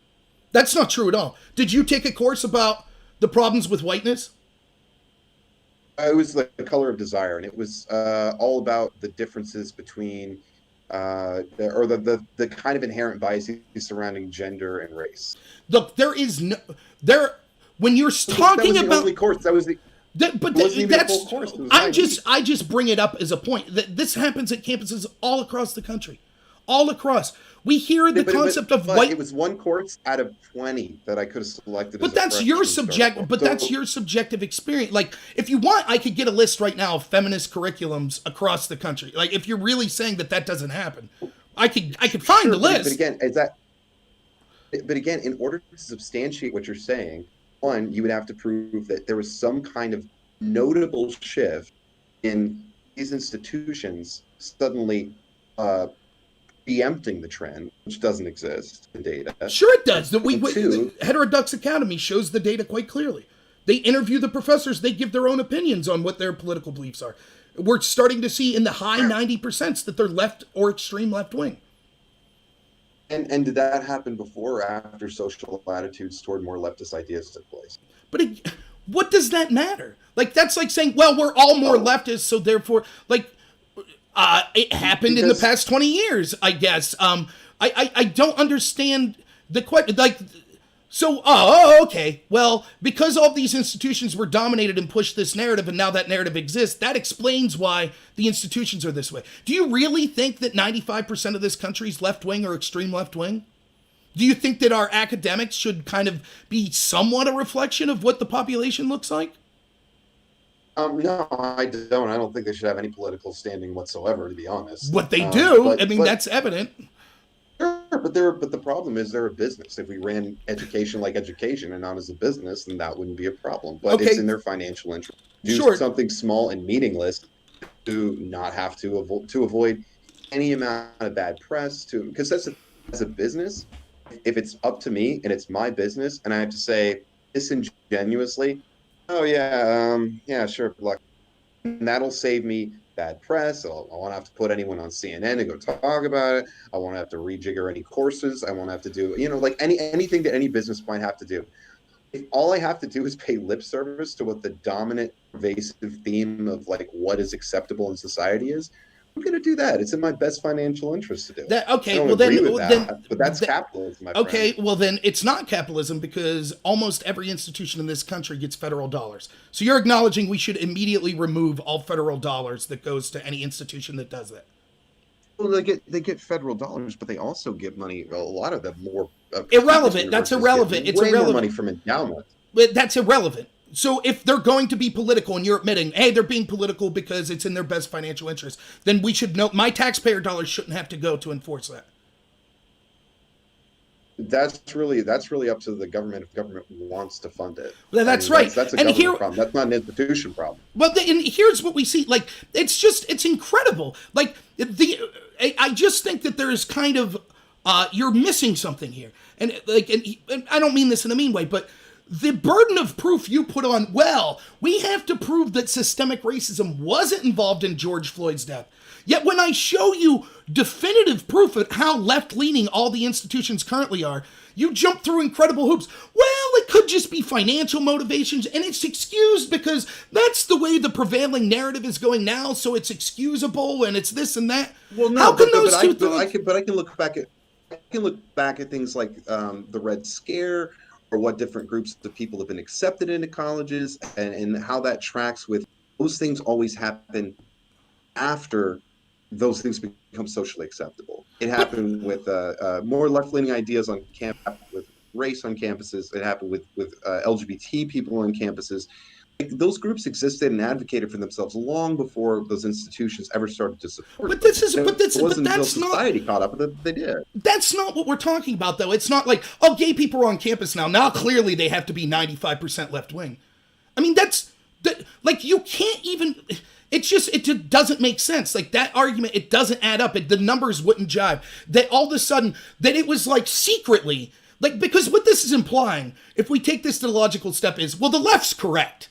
That's the issue. The left are good people and the right was bad. And now that we leave everyone into college, clearly it's going to be 95% left wing. Clearly, because that's the right attitude. That's not true. Well, I didn't say that the left is correct. I just said they're popular. I mean, the Democrats are like a perfect case study for this. Why did Trump win the election? Why did Trump win the election? If the Democrats are 95% more popular, wouldn't they have swept him out? Well, the Trump won because the EC is a joke, and if you run the data back for the last 50 years, the entire presidential election has always swung on 6 different states. Okay, but wait, let's take I'm not even the Electoral College. Like, that's such a long time. Well, but that's not just a Trump thing. That's what any president. Okay, I get you, but so what? He was within 3 million votes, right? Okay, so you're telling me that in a country that was basically split 50-50 with as many people that voted, that, hey, it makes sense that the media and the entertainment and academia and Silicon Valley is all dominated by 95% a left-wing ideology because left-wing's just more popular. And so that explains it. And it's all about profit. And that's not a problem, by the way. That institutional prejudice or that institutional motivation, that's not a problem whatsoever. Instead, we need to focus how these institutions in the past were systemically racist. So now we have a situation where we've already acknowledged, if I stand up and say, look, I have a problem with the Black Lives Matter movement, there is a significant chance I could lose my job. But you're not going to face any public outrage or any need to self-censor because you support Black Lives Matter. But we still have to focus. Go ahead. Actually, in fact, in my job, I actually will. Well, you're not supposed to be political at all. Okay, like but there's a good chance you can get shit canned for that. But there is no. I can't think of a job that, if you're allowed to engage in political rhetoric, that would say, "Hey, man, if you defend these protests, we're going to can you." But But I could think of plenty, and I could show you real world examples of people that have been canned going the other way. I mean, and this is one of the things I find frustrating. Well, again, so going back to the 1350 meme, why saying something like that might get you canned, it's not because it's a true stat. It's because it's a stat that lends itself. It's a stat that, again, ignores the vast proportion where other crimes come from. And it also lends itself to demonizing an entire group of people, as opposed to, and I didn't say that's the intent, but it does lend itself to that. And we know that because racists love the 1350. Right, and black racists love to say that white people have privilege. Yet, weirdly enough, when people talk about white privilege, we don't say, "Oh, well, that could be used to demonize white people, so you're fired." We don't talk about that. Yeah, because the population of black nationalists in this group only have been around for maybe 50 years, and not to mention they're really small and really powerless. They don't have much advocacy at all. That's not true at all. That's not true at all. Imagine, that's the irony of this. We talk about the white supremacists. If you identify yourself as a white supremacist, there is not a credible person in this country, nor an institution that will come within 5,000 feet of you. Yet we celebrate, for example, that the Nation of Islam was at George Floyd's protest or memorial. Farrakhan, the Nation of Islam leader, he took pictures with Obama and Elijah Cummings and members of the Black Congressional Caucus. Imagine if Richard Spencer was taking pictures with Trump. The power of this group, we literally are talking about a society right now where the power of Black Lives Matter is so powerful that to criticize them in public means that you'll be drummed out of polite society. I mean, you can see it all around. That's an exaggeration, though. You're still on YouTube. You're still on DLive. You're not being drummed out of anywhere. It depends. The question is how you approach it. It really is all about messaging and branding, my friend. It's not more complicated. But then how couldn't I make the same argument and say, well, the problem with the black community getting with violent interaction with police, it's all in how they approach it. Like, again, we're selectively applying when we criticize institutional prejudice. And again, the mere fact that there's somehow an implication.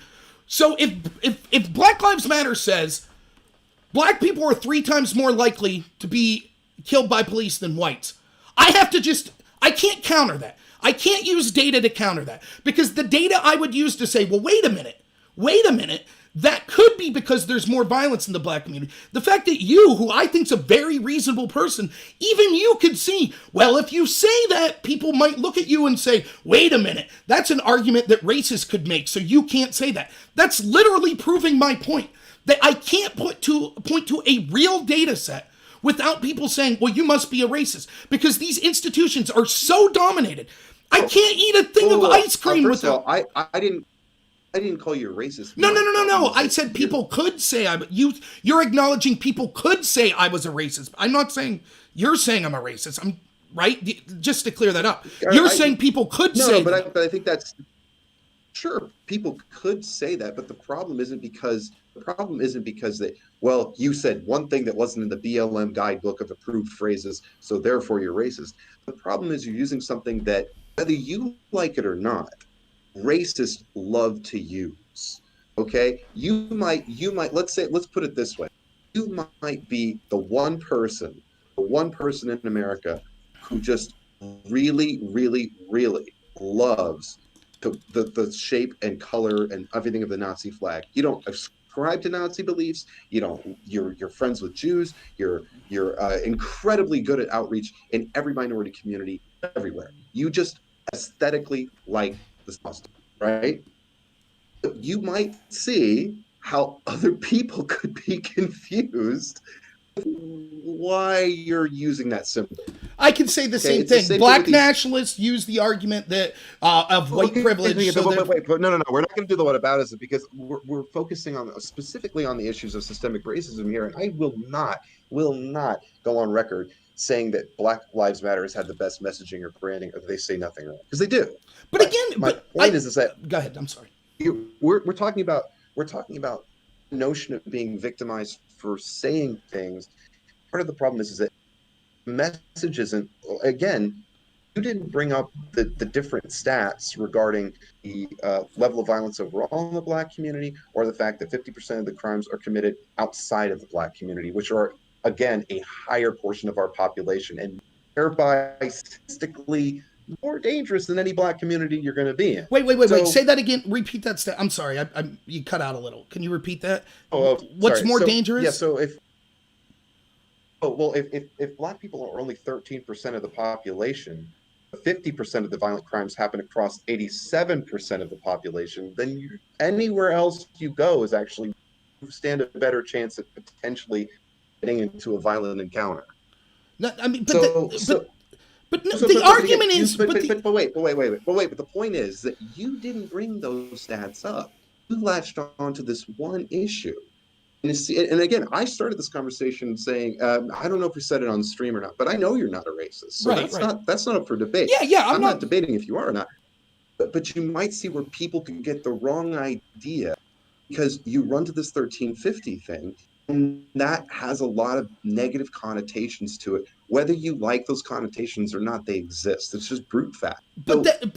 Not using a contextual picture of the data and really branching out into those avenues, it's why people might hear that and assume the worst. Because the people who use that and only that genuinely mean the worst. Okay, first off, the argument of 87% the crime coming out there. So then what you're making is an argument against per capita status. I agree. More white people are killed by police a year than blacks. So if you want to just hyper-focus, if you're outside the Black community, you're more likely to be killed by police. There's more deaths by police. So therefore, there's systemic racism against white people, I guess. Secondly, I could turn the exact same. It's not whataboutism to say, the reason that you can't say what you're saying is because bad people could also use what you're saying. We could say the same thing on the other side. You could see people that are advocating for things like the end of the United States, the abolition of police. By the way, voices that have actual credibility, that are actually in the mainstream, unlike the white supremacists that no one in the mainstream takes seriously. So bad people on that side are advocating the arguments that you're talking about. Yet you don't have to fear. I agree. You don't have to fear public retribution. You don't have to fear that if you're Drew Brees and you come out and you make a statement that says, actually, I defend the flag, that you're going to have to give 4 apologies and then have your wife write an op-ed that says, actually, it's white people like us that are the problem. That's not going to happen on your side of the ledger. And we all know it. Yet simultaneously, we have to say, well, it's institutional and systemic racism. That's what's causing this violence. And the mere fact that you know let me ask you a question. Sure. If you guys are so concerned with being misinterpreted, then why don't you guys do a better job of rooting out the negative elements of your party? How am I not? I'm running for office. I actually turned down a job with Donald Trump's team. I actually went to the Republicans and said, I find it outrageous that they don't talk to the inner city more often and that we're not doing more to help those problems. So of course I have 20 people, I have 30 people listening to me right now. What am I supposed to do? And extremists. But what about Republicans, man? You've got a president who literally used, whether or not Trump is racist, I think is a narcissist. I don't think he can possibly care about anything long enough to be a racist personally. Okay. But he used a KKK talking point. Go back where you came from. Whether the optics on that or whether he genuinely believes that, you use things that racist organizations use, and you've had people at prominent prominent Nazi or alt-right events that have been super supportive of the Republican Party and of Trump. And when you have Fox News running cover for those things, that is an organization now. That's insulating this messaging as opposed to calling it out. It's outrageous. It's outrageous. Why is it never called out on the left? Right? Like, so I had to listen to that Donald Trump said Nazis were good people at Charlottesville when he specifically condemned white supremacy in all 3 of the speeches he gave. Plus, he condemned the KKK and neo-Nazis by name in 2 of those. Right? I've never seen Donald Trump with a white nationalist in a photo. I have seen Barack Obama. Why didn't you call it out? Why didn't the left call that out? Why is that acceptable? Why is guilt by association only with the right? I mean, I agree. The entire idea of guilt by association. For example, a Bernie supporter shot Steve Scalise. Does that mean that Bernie has to specifically come out and say, I condemn people on my side that are committing violence? Because he didn't do that. When Gabby Gifford got shot, he said, I condemn right-wing violence. And it's up to the right to see how their rhetoric and people on their side are causing violence. But then when a Bernie supporter shoots... I'm sure I could find Bernie saying that's not okay. Right, Bernie said But again, the problem isn't that the left never does this. That's because, like I said at the beginning, I'm not a leftist. Like I'm a capitalist, believe in well-regulated capitalism. But listen, again, let me just real quick interject. I'm sorry. Go ahead. Yeah, just real quick. That's fine, but you didn't say. You said it's problematic that you use stats like this because other bad people could use them, and that your side needs to call things out more. But when I could say the exact same thing about the other side, you didn't say that. You didn't say, well, when I'm saying things such as white people are privileged and that could be used by racists on the left, we need to call out that. You didn't say that. You went ahead and used statistics or phrases that are used by racists on the left, and you didn't feel the need to say, oh, and I need to condemn the people on the left that use this, and I understand how people could interpret this as giving cover to racists on the left.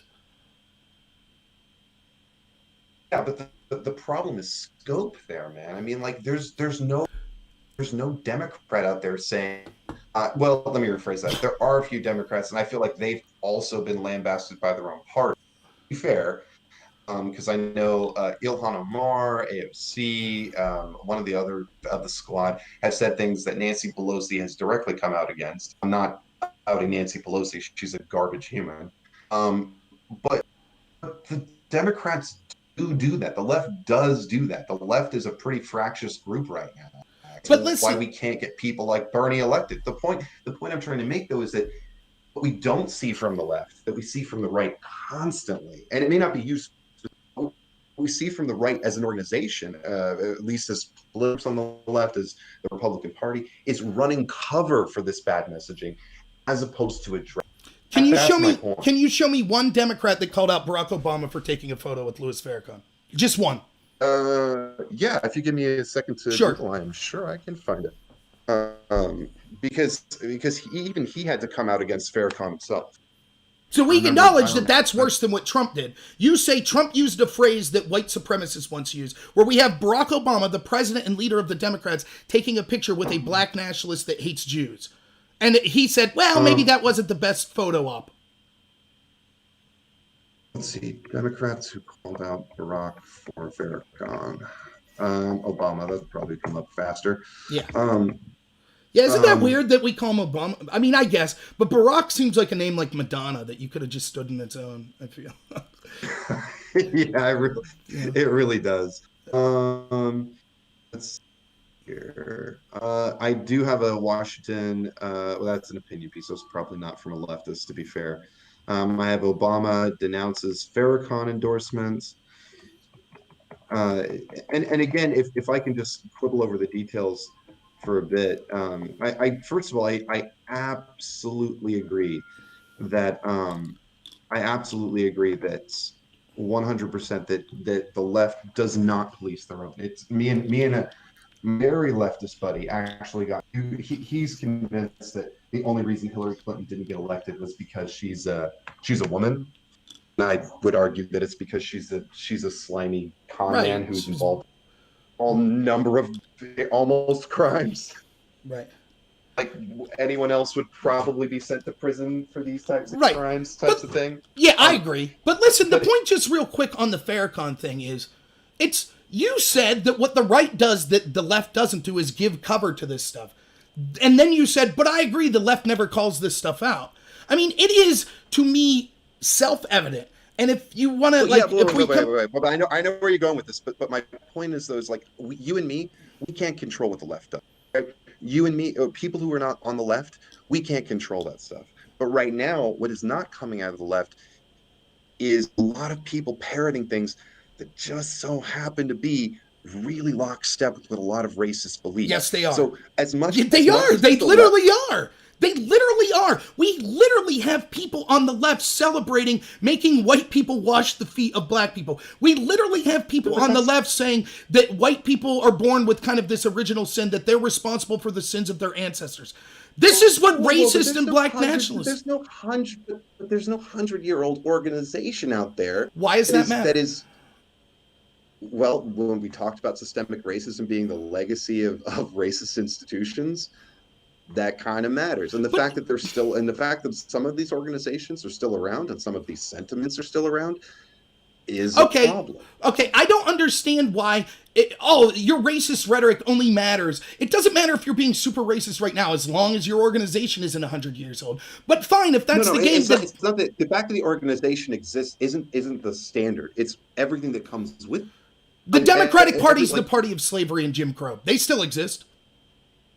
Yeah, that's an organization for hundreds of years, right? So when people that associate themselves with Democrats are now giving cover and using language that could be used by racists, why isn't that equally applicable to things we could say on the right? Well, because for one, the Democrats absolutely were racist. They had the Dixiecrats, if we can all remember that. Right. But the Democrats made pretty concerted efforts, both in policy and messaging, to distance themselves from that, to change. And to be fair, the Democrats have always ever been the party of opportunity. Whatever's popular is what they're going to go for. If somehow tomorrow everyone's anti-LGBT, so will they be. Let's not forget the Bill Clinton. But again, But my point is, though, is that the KKK has changed. Their messaging has stayed exactly the same. And they're irrelevant. So they're irrelevant. Show me the political or institutional power the KKK has.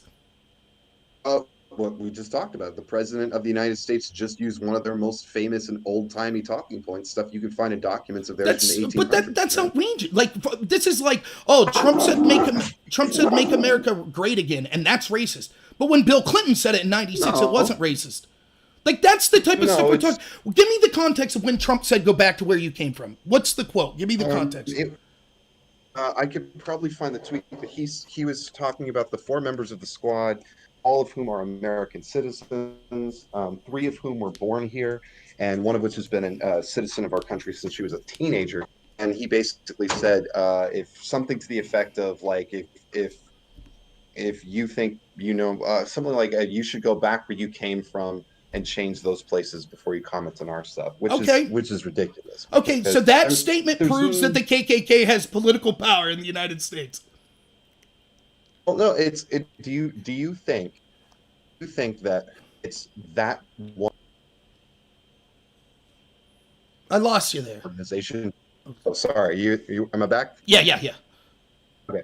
Do you think it's that statement alone, or everything else that came with that? Because that's what I think our major disconnection is. I like to take a macro level view on these things, and Oh, and the problem isn't just that Trump made a racist statement or a statement that had racism in it.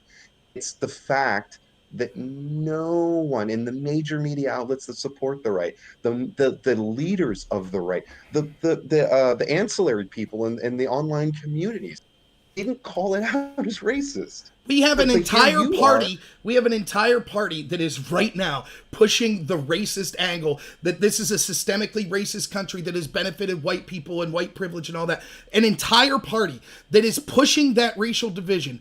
And instead, we're focusing on Trump told people that came from what he perceives as countries that acted very poorly.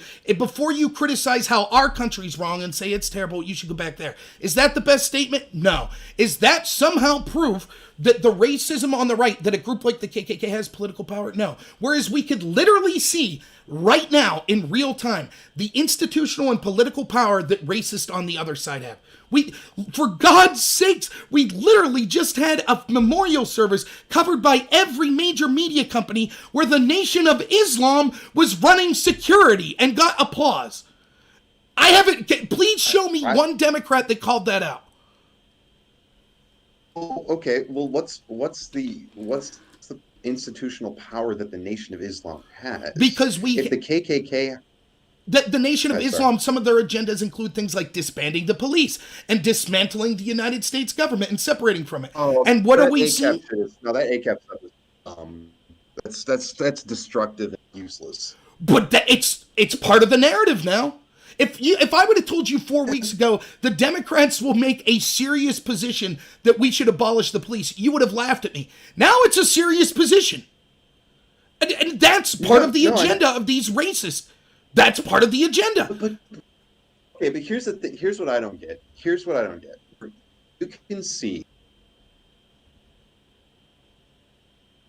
Maybe I lost you if you're not talking. Oh yeah, no. I'm sorry. I'm sorry. I'll leave you go. Yeah. Well, so my problem is that you can see racism. You can, because anytime it's inflicted on white people, you have a problem with it, as well you should. Okay? But okay, any other time. No, please finish, please. I'm sorry. But any other time, racism might be a thing, whether it's the president using a KKK slogan, which might make white racists feel empowered. Any other time this happens, why is there silence from the right? Like, I get that the left does this too. I'm not disacknowledging. My problem isn't with the left because they will change at the drop of a hat always. That's the only reason I don't worry about the left. My problem is that the right is a much more solid coalition of people with very similar beliefs. There's a lot of variation in there. I get that. But what you guys will push and denounce and accept are very closely intertwined. Whereas I can tell you there's so much division on the left just within Congress. So that's kind of why I harp on the right more than the left. And also because a lot of these things are just woke points. They're not. I've seen this happen every time someone gets shot. A black person gets shot by a cop, and it makes national news. Yeah, everyone cries and whines and talks about how white people are evil for like a day or a month or whatever, and then nothing happens. But we've never had. I mean, they're literally. Can you remember the last time that 6 city blocks in this country declared independence from the United States? No, but if you think that's going to hold, like it won't hold. But it's. Can you remember institution? Right, it won't hold. But that seems pretty unique. Can you remember the last time that we saw serious advocacy from actual members of Congress and members of a major political party recommending to abolish the police over racism? No, but again, like that's assuming that you believe that. I remember when Congress, after I think it was a Las Vegas shooting, got on this real big high horse about all these guns they wanted to ban, and that went absolutely nowhere. Okay, but Like okay, if I trusted money less, if I trusted money less than I trusted people, I might be worried. Can But you unfortunately, remember? this is America, Can you cite me a time in our government's history where, other than maybe the Civil War, where you saw as many as 28 cities having riots in the same evening? If you gave me a chance to Sure. like actually I drill mean, it's down, I'm unprecedented. sure we It could is. find it. Now, I won't disagree that individual riots in cities, such as the Detroit riots in the 50s, they were worse as an individual. But there's no time in history that we've seen so many cities for such a long time all riot at the same time. Hasn't happened. Well, yeah, but we've also seen way worse stuff in this country's history. I mean, just like in the huge anarchist uprising in the 1910s, 1920s, like The leaders of industry were getting shot in their beds. I mean, that's if you want to talk about political violence, like that was some real stuff. But here's and that the point. was before we But had here's any the of the technology. But here's the point. It's clear that the Overton window is shifting. It's clear that the extreme positions on the left are becoming more and more acceptable, and reasonable positions on the right, such as riots aren't good, now are deemed fringe by many people. Or the reasonable position that police should exist is now considered kind of fringe. Like the middle position is, well, we have to massively defund the police. The extreme on the right is, no, I actually think police are useful. The extreme on the left is kill the police. Somewhere in the middle of there is just disband the police. So again, we're gonna get back to. So there's actually something I want to move on to in just a bit. Sure. But there is something about this that I wanted to talk about. What would you have them do? Okay, and I'm not agreeing with the riots, but I just want you to try to understand why these things happen. Just like if I say, just like I would never feel good about or try to justify like a kid picking up a loaded gun and accidentally like blowing away a sibling. I wouldn't be okay with that. I wouldn't be like, well, I understand it, so it's fine. But I would understand how that happened. Leaving a loaded gun in front of a kid who doesn't know how to use it is powder keg waiting to happen. So I'm not asking you to accept it at all. At all. I personally don't. I think at this point, riots, pretty much at any point, riots are an understandable thing, but they don't do anything. They don't actually move us closer to anything positive. If anything, they give us reasons not to. Why are the riots 'Cause understandable? Why are the riots understandable? Okay, because what else can they do? Not riot. I'm not advocating for it. I'm not justifying for it. Say what? They could not riot. I mean, but why? What else can they do about what? 15 unarmed blacks being shot last year? What else can they do about that? Is that the argument? Well, no, it's not. It's not just about those 15 unarmed blacks. It's about every time the police take license with their office and do not get held accountable for it. It's about that. And what else would you have them do? Well, okay. I didn't see a bunch of white people marching for Daniel. That's right. They didn't. Right? But things have been getting better every year with police and violence. Violent crimes have been going down. Violent interactions with the police have been going down. That was a terrible situation. There were lawsuits filed. The press in Dallas fought for 3 years to get the footage of... I'm sorry, I'm talking about Tony Timpa. But fine, I'll answer the question. What would I do? What would I do? Okay, let's say what would I do in this type of scenario. Let's say that I have two things dealing with me at the same time. One of the problems I have is that I have a leaky faucet in my house.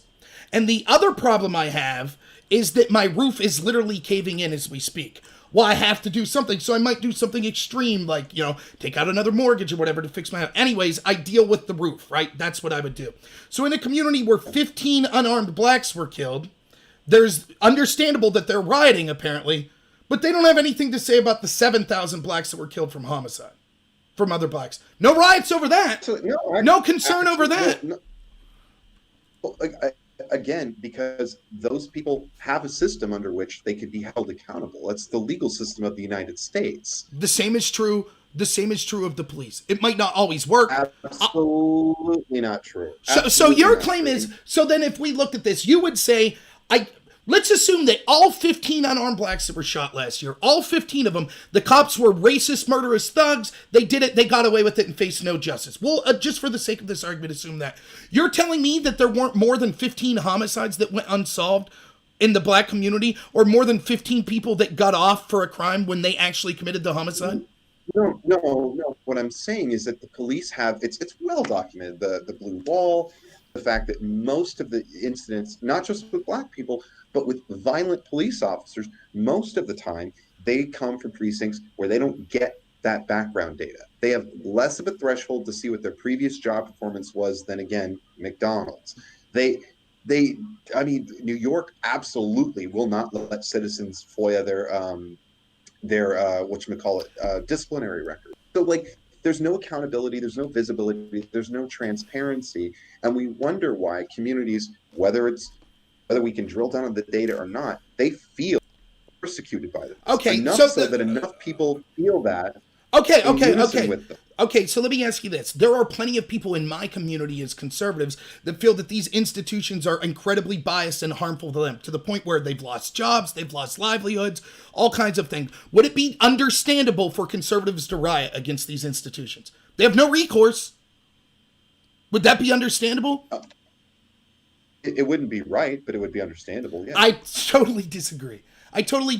Well, no, but again, when I say understandable, again, it's just following the logic from one point to another. But it's not about giving these people an in. But you could say that about any group ever then. Like everyone who ever commits an act of violence, you could theoretically understand it. I could understand why the armed robber is armed robbing, but that's irrelevant. Like, what was he supposed to do? Well, there's other things you could do. Like you say, well, no one was doing anything about Daniel Shaver. No one was doing anything about Tony Timpa. Okay, well, there are things they could have done.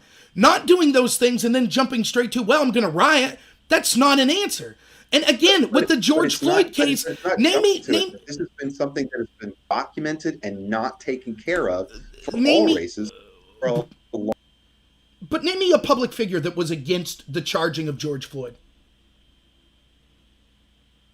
That was against the charging of George Floyd? That thought, I can't think of anyone in the public sphere that was like, hey, you know what? I think that guy that killed George Floyd didn't do anything wrong. I think there was universal consent. In fact, probably in today's political climate, one of the most unifying things that could happen. Everybody, right and left, was like, yeah, that's horrible. That guy just killed that man. He needs to be charged. Everyone thought that. And so that's the issue they're going to take and say, even though it took 3 days to charge, which is remarkably fast, particularly when it comes to charging police officers, and the reason it takes longer to charge police officers is because it is the one group that we actually legally allowed to use that sort of force. So it takes a couple more days to actually look and see if the charge should happen. So he was charged in a reasonable amount of time.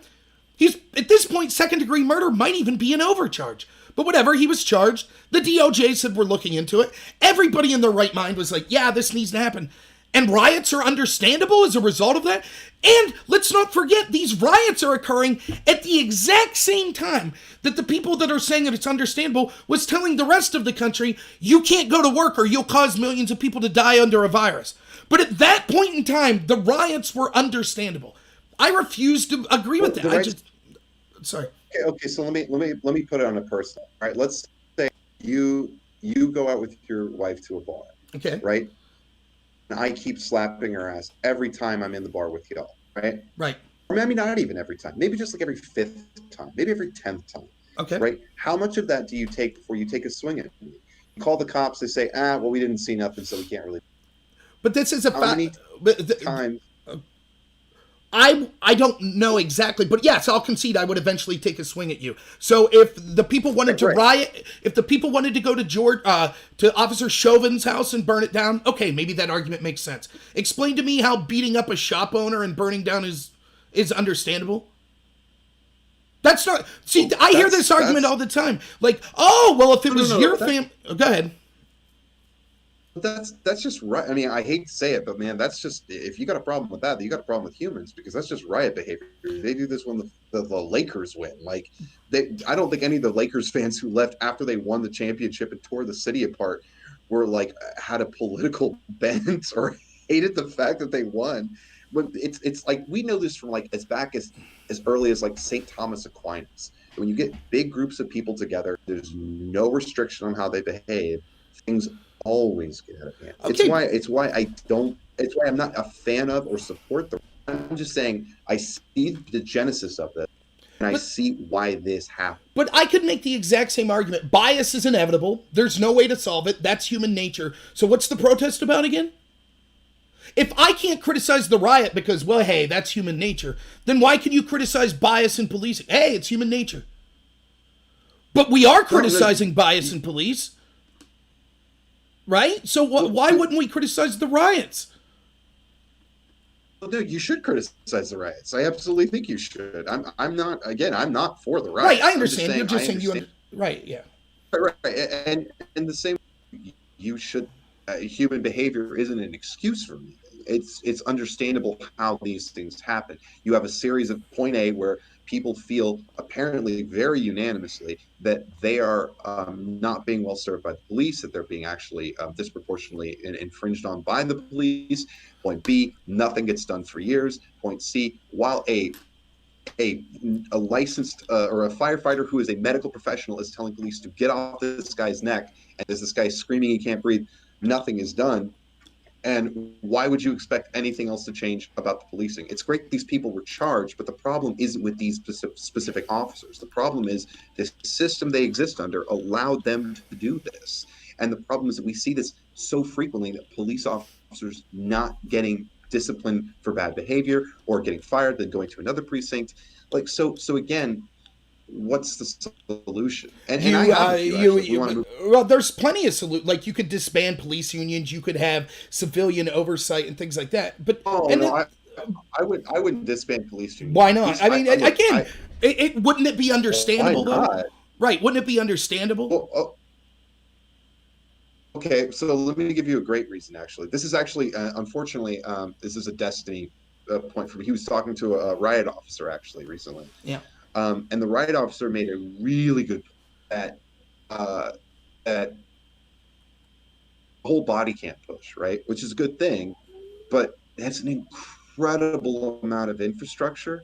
That's an incredible amount of training on technology. That's an incredible cost of storage and equipment and upkeep.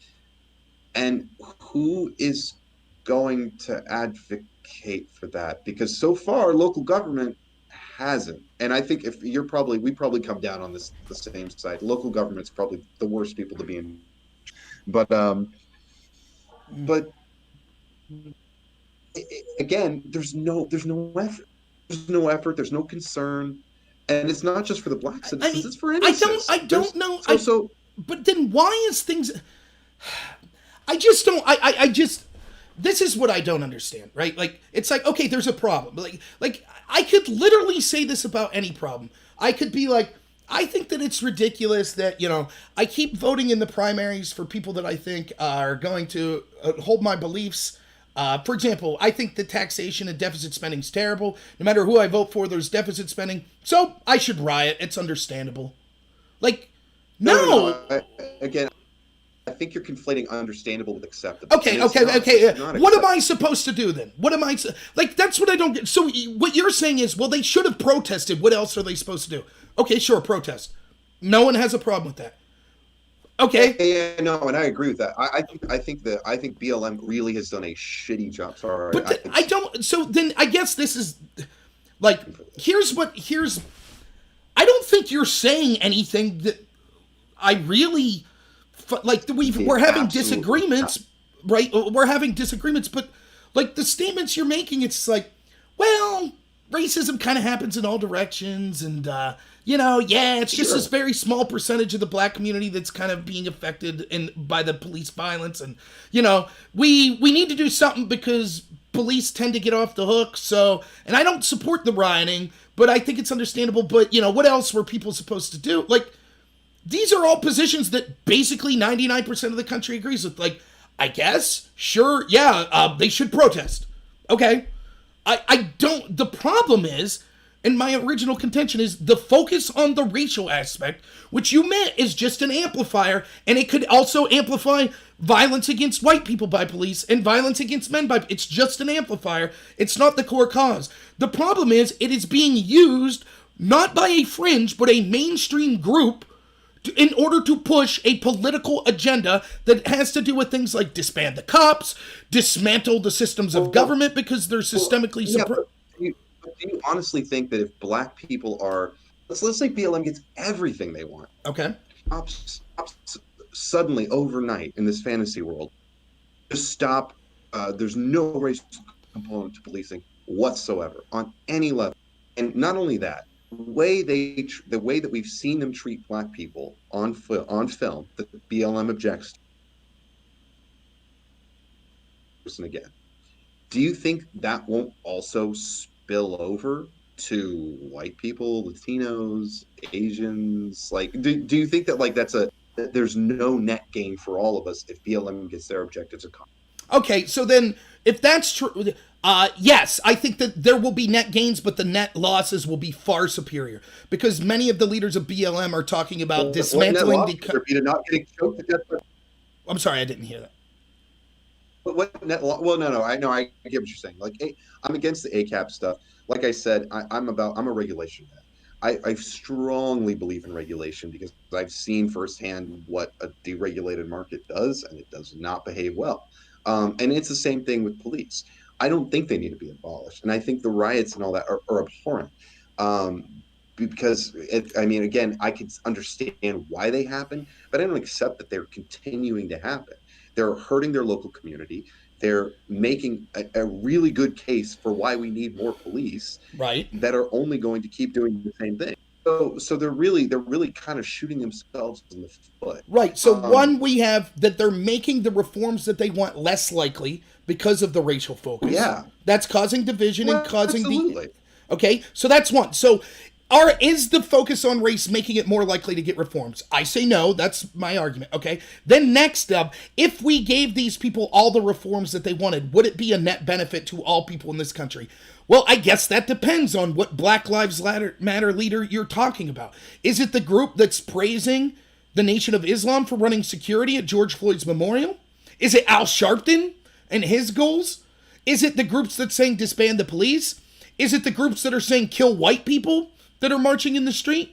Is it the groups that are saying we need to dismantle this country because it was built on the backs of slavery? No. All of those groups, if they got their wish, it would be a far net loss to this country. Now, is there a chance that there are people in Black Lives Matter whose primary focus is Black people, but they're so reasonable in that focus and they just say, we just want more accountability with police, that if their reforms, which, by the way, are less likely to occur because they're focused on race, but yes, if those people's specific reforms were instituted, could it be a net benefit to the country? I suppose so. My contention would be, but again, why wouldn't we be able to get to those very same reforms without making it racial and take away all of the negative that we see with all of the extremist racial groups that are pushing, all of the extremist left-wing groups that are pushing the end of the country or the end of policing and things like that? We could accomplish all of that without making it about race and not have to worry about those extremists. So why again are we making it about race? I just don't get it. Well, unfortunately, it's not that we're making it about a race. It's that the one group that's actually trying to do something is promoting race as a factor in these crimes. Why is that the one? But why do you think that's the one group? Because that's the agenda that's being pushed. No, but that's the thing. BLM's grassroots. It's not. It's grassroots because there was a movement that's been going on for 50 years pushing these sorts of identity politics ideas and cultural Marxism. For example, we could look, if you really want to, if we get into the cultural Marxism debate, what occurred was this. We had in the 40s and 50s a large group of academia that was endorsing Stalin and Marxism. And then what happened was there was this author named Alexander Solzhenitsyn, and he wrote a book called The Gulag Archipelago, where it showed how insane these concentration camps were in Stalin's Soviet Union. And basically that broke the seal when people saw what was really going on in the Soviet Union, and it no longer became defensible in academic circles. So those academics then regrouped and they said, instead of making it about economic Marxism, we'll make it about cultural Marxism, and we'll start to divide the country based on things like race and gender and sexuality. And so that was the movement that started. So they kept this division going, and that has gone basically, I won't say unchecked, but it's allowed to fester and grow and grow and grow, which has led to the people, when they then graduate and get into these agencies like the media or institutions like the media, they push the racial narrative. Do you really think, for example, if for the next 5 years, all the media showed was story after story of black man attacks white man, Cop kills white man. If they pushed that for 5 years, I bet there'd be people marching on the street going, black people are disproportionately killing whites. The police are killing whites. It's not grassroots. It was pushed. But this is an unfounded conspiracy, though. I mean, this is something that you would need an immense amount of documentation to prove, because you're the one claiming that there's been a 50-year conspiracy, or a 50-year effort anyway. It's not a conspiracy. You said you're a fan of intersectionality. How long has intersectionality been around in college campuses?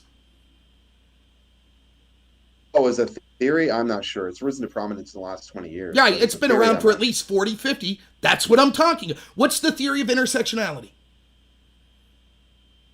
It's that go ahead. You can explain it. Oh, well, broadly, that like there's not like one social aim to things. That there's like you could be discriminated against, for instance, or propped up, not just because of your race, or not just because of your gender. But what intersectionality sought to do, right?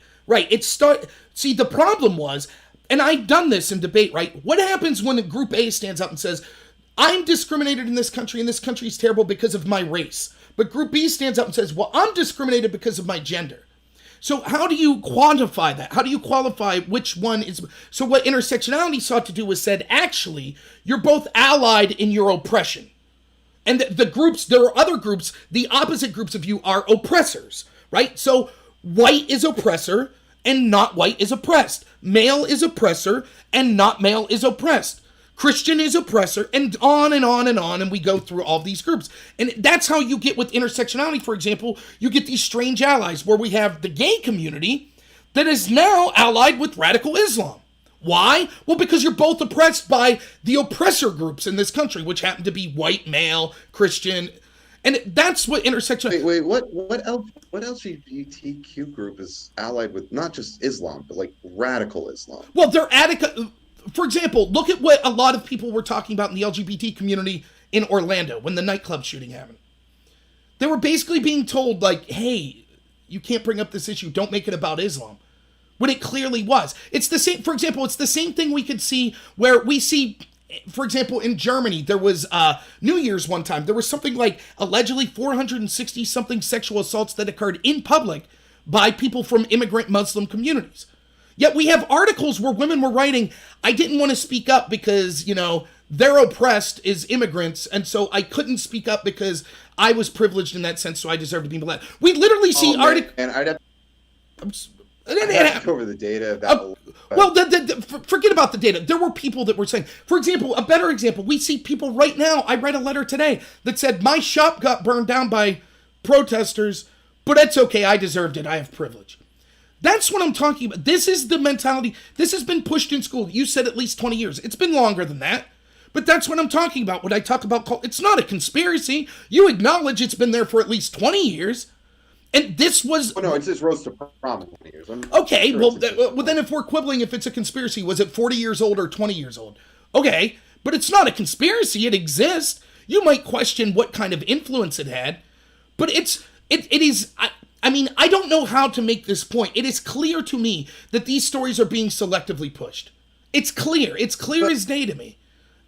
And I agree they're being selectively pushed, but I disagree about why they're being selectively pushed. And again... But what does it matter? What does it matter? Sorry to interrupt, but if, let's say, for whatever reason, the financial motivation now becomes to selectively push black on white crime. Do you think that after 5 years of selectively pushing that there could be protest about that from white people? Oh, no, I totally agree. There absolutely could be. If CNN found a monetary advantage to that, they would. Okay, yeah. So then that's my point. When you say, well, this was necessary because this was the only group willing to speak up. But you acknowledge that's... I'm just saying it's necessary. I just said that it's understandable. Well, no, I'm not talking about the riots. I'm talking about the protest. That you said they had to do something. And they're the only group willing to do something. But they're the group that's been selectively pushed. Any group that you selectively pushed would eventually be pushed to this. That's what would happen. So, okay, well then it's on if you're saying they're the only group being selectively pushed, then I'm going to, as you're making the statement in the positive, to show me a group of people maybe they're racial, maybe it's a mixed group. I don't care. You're going to have to show me the groups of people that have been pushing for systemic change in policing that have not been covered. That's my point. They're not pushing because the stories haven't been selectively pushed to outrage people. That's my entire point. But I'm asking, like, what groups have protested? What big marches have there been to change policing outside of BLM in the last, like, what, 10 years? Right, you're proving my point. If the media selectively pushes, oh, it's about cops in the black community, and that's all they put. I'm not asking about what stories are out there. I'm asking what groups have done this. I have no idea. There are groups about police reform. If you would like, I could look up. There are, but they're very silent activists. I already looked this up. Okay. I like. Yep. And show me a group of BLM people that have actively protested for the death of white people on a consistent basis. It's very selective. Right, it's very selective. It's very selective. Is it anywhere? Would you say it's 5% of what they protest about with Black Lives when black people were shot? Probably less than that, right? I don't understand. The only reason get the numbers on it, but I don't think it would be. BLM's very big about anyone getting unfairly subjected. That's not police. Again. We already went through the situation with the gentleman North who shot the woman in Minnesota, and half of BLM was saying, "Oh, he was only arrested because he was black," and the Somali community in Minnesota were saying, "Oh, this is because he's Somalian." Like, the point is, my point is, the reason that this is the group that's been protesting this is because the media has selectively pushed this. Your counter to that is, show me another group that's protested. Yes, that's what I'm saying, because the media selectively pushed it. And you're like, no. Show me another group that's protested. And I'm saying, yes, I agree with you. The other groups aren't protesting as much because the media is not selectively pushing it. So I don't know what point you're making. Like, yes, you're right. BLM didn't get together. BLM didn't get together and have protests. The nation didn't protest because they're like, oh man, maybe we'll be on CNN. If you honestly believe that, the media has that much sway? That's not what I'm saying. I'm saying the media constantly pushes stories of black people being killed by the police, which pisses people off, which causes them to want to protest. They do not push the stories of white people being killed by police, which there are more of every year. So it doesn't infuriate the white community. And so the narrative becomes, when you constantly just hear it, one thing: oh, it's the police killing the black community. Right, but so you're not protesting to get on CNN. Regardless of the media, though, BLM might get more coverage as well, just statistically speaking, because they are more activist. If white people have a problem, or if anybody, not just white people, but if you have a problem with police killing more white people than black people every year, there is no group out doing anything about it. No group out there getting coverage, getting press time. Literally. One of the first responses to this was, well, wait a minute, if Black Lives Matter, all lives matter, and that's roundly called racist and rejected. But you have to understand where that's coming from. It's not just because someone's once. It's because that was the direct response to Black Lives Matter and the targeted campaign by people like Fox News and many Republicans to try to paint it as a racist organization. When all there was, I remember the day I had this conversation with a black coworker of mine, where we were talking about it, and I was like, I get what this whole thing is about. It's not about only Black Lives Matter. It's that you guys don't feel like you matter, and you're trying to state that. He's like, yeah, why don't people understand that? And I was like, I don't know. It seems pretty self-evident. Then you would say, well, of course all lives matter. Of course. Like, you wouldn't say, like, the idea of, oh, well, Fox talked about it, so now it's not true. And again, this is what I'm talking about. Like, so you're like, well, if white people had a problem, then they can protest. But then they do. Well, it's not, but you whitewash over these things. It's not just that they talked about it. There has been a multi-year effort from the try to paint the fact that black people feel like they don't matter in their own country. Whether you want to argue if it's justified or not, that's fine. But the fact is that there has been a targeted game to try to paint people saying, we feel disenfranchised, feel represented, and we especially feel victimized by law enforcement. Okay, they took that statement and tried to turn it into no other lives but Black Lives Matter. Right, they tried to turn it into not an act. Yeah, that, I mean, I agree. It's terrible to say all lives matter. If white people would have instead said white lives matter, then Black Lives Matter would have been like, oh, okay, that's reasonable. Just don't say all that. So the argument is, well, white people should be out there protesting for white people dying, and Hispanic people's for Hispanic people, and Asians for Asians, and blacks for blacks. But if you say all lives, that's stealing from. Go ahead. I'm sorry. No, it's that the all lives matter thing didn't come up just people saying like, well, yeah, all lives matter, and it wasn't met with it. All lives matter didn't trend as a hashtag under the best circumstances, I think we can admit, and it also didn't represent a group of people just broadly pushing for police reform. It was selectively pushed. But how can you? A way to delegitimize Black Lives No, it was Matter. selectively pushed because the argument seemed to be that they were only focused on black lives. So it's like, wait a minute, why do you only care about black lives? Isn't it all lives? And they said, shut up, that's racist.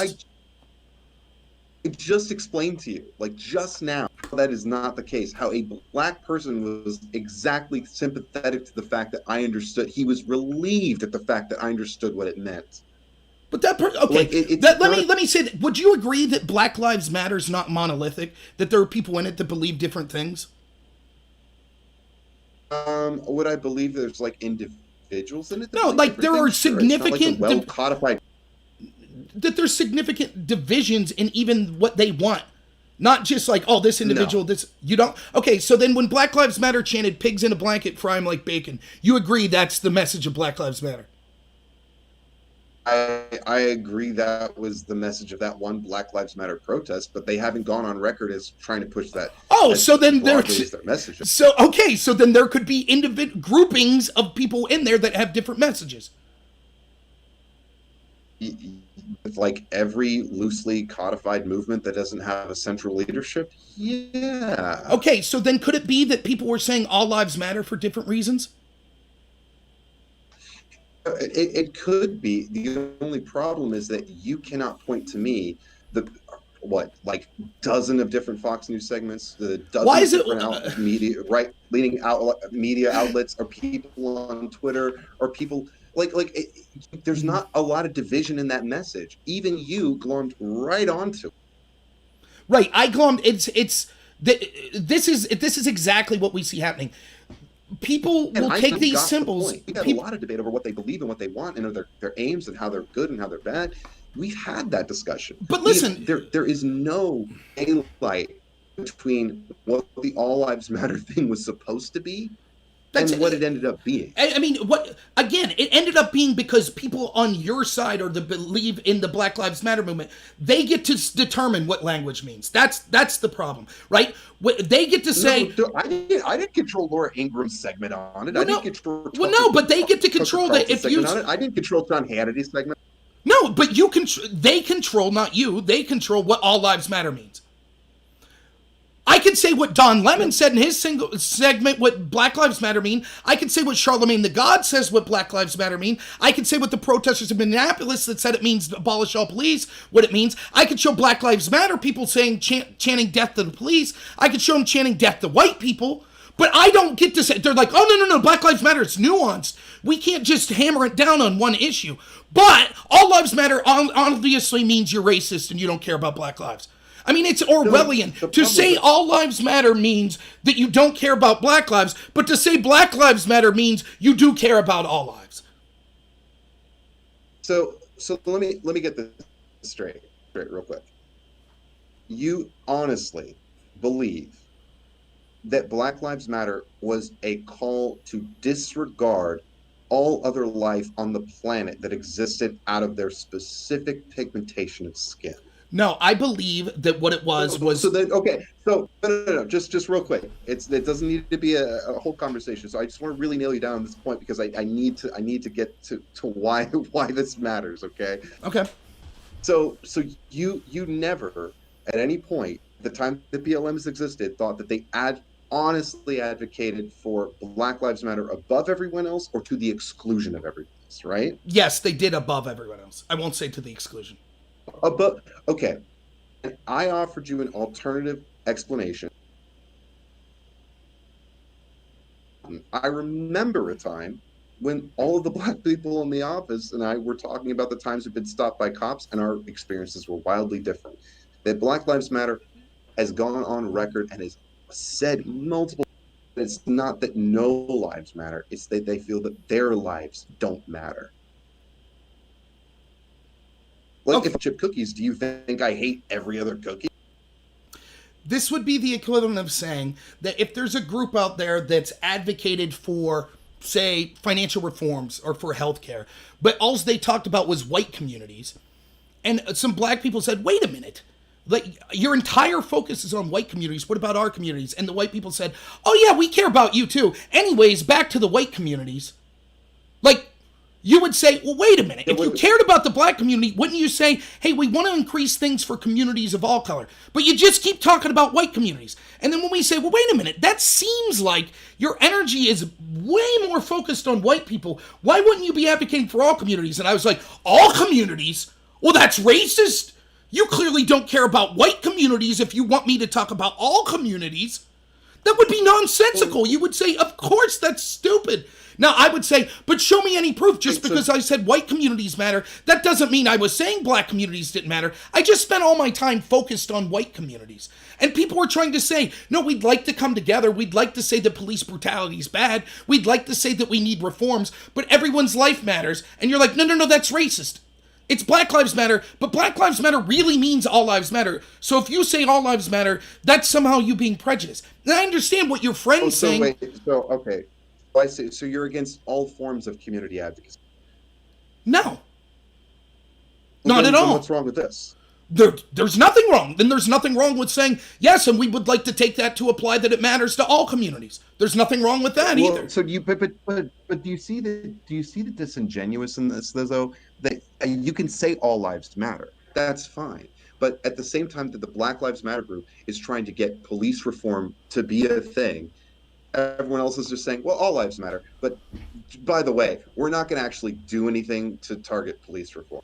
Who said they weren't? See where Who said, look at this situation with George Floyd. Everyone was on green. I challenge you, and I will wait for you to post it on your YouTube. The one All Lives Matter segment on Fox News that doesn't discuss Black Lives Matter, that just discusses police reform. I challenge you to show me one time when people in the Black Lives Matter community didn't talk about Black lives when talking about police reform. Daniel Shaver. They still put it. You're trying to tell me they didn't put it in the context of Black lives when they talked about Daniel Shaver. That's your claim. No, they specifically talked about how this is an overarching problem with policing. They didn't mention the black community. Okay, I'll look it up right now.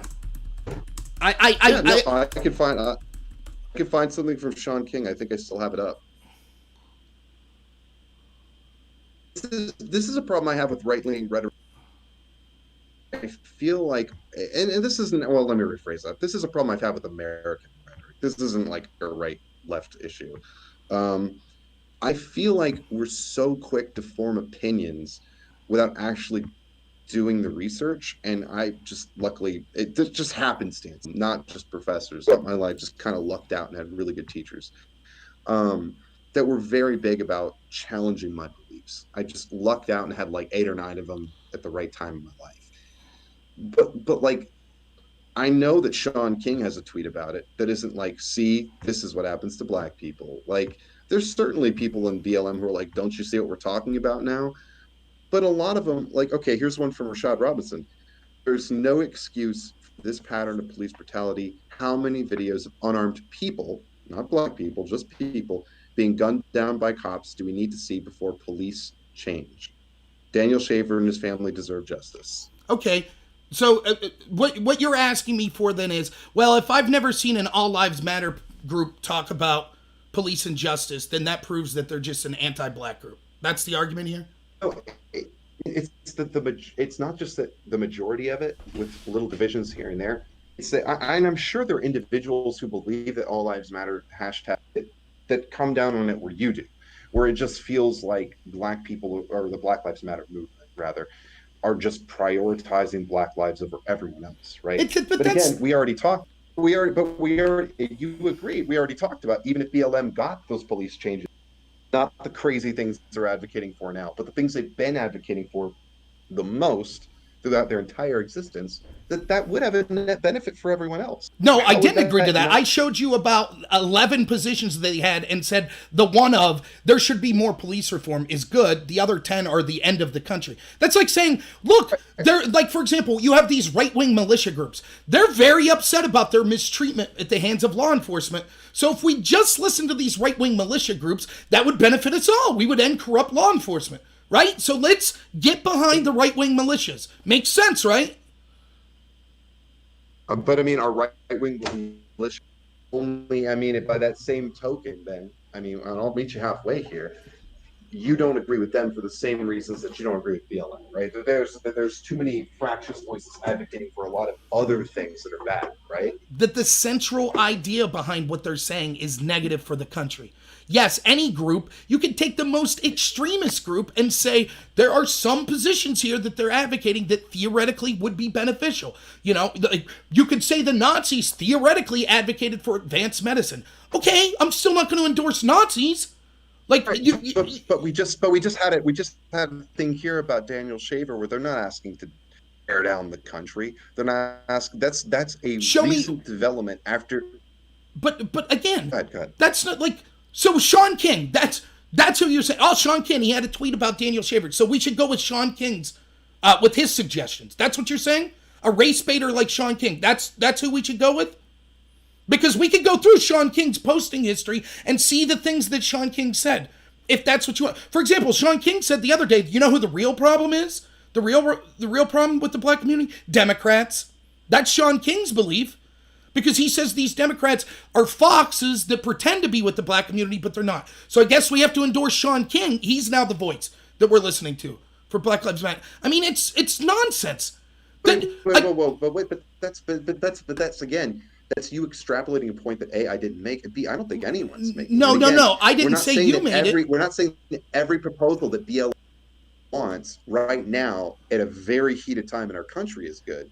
We're saying that they've been advocating for police reform. But that's not all that they're advocating for. They're also advocating for right now, the majority of actual vocal BLM supporters, well, I won't say the majority, a large portion of BLM supporters are advocating for the end of the police right now. Right now, as we speak. You're taking advantage of disaster in our country right now. What's the disaster? What's the disaster?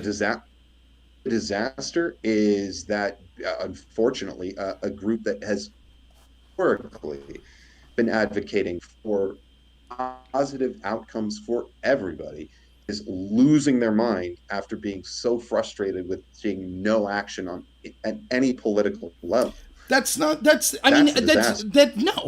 a result of the death of George Floyd, who was immediately charged, who the DOJ was investigating.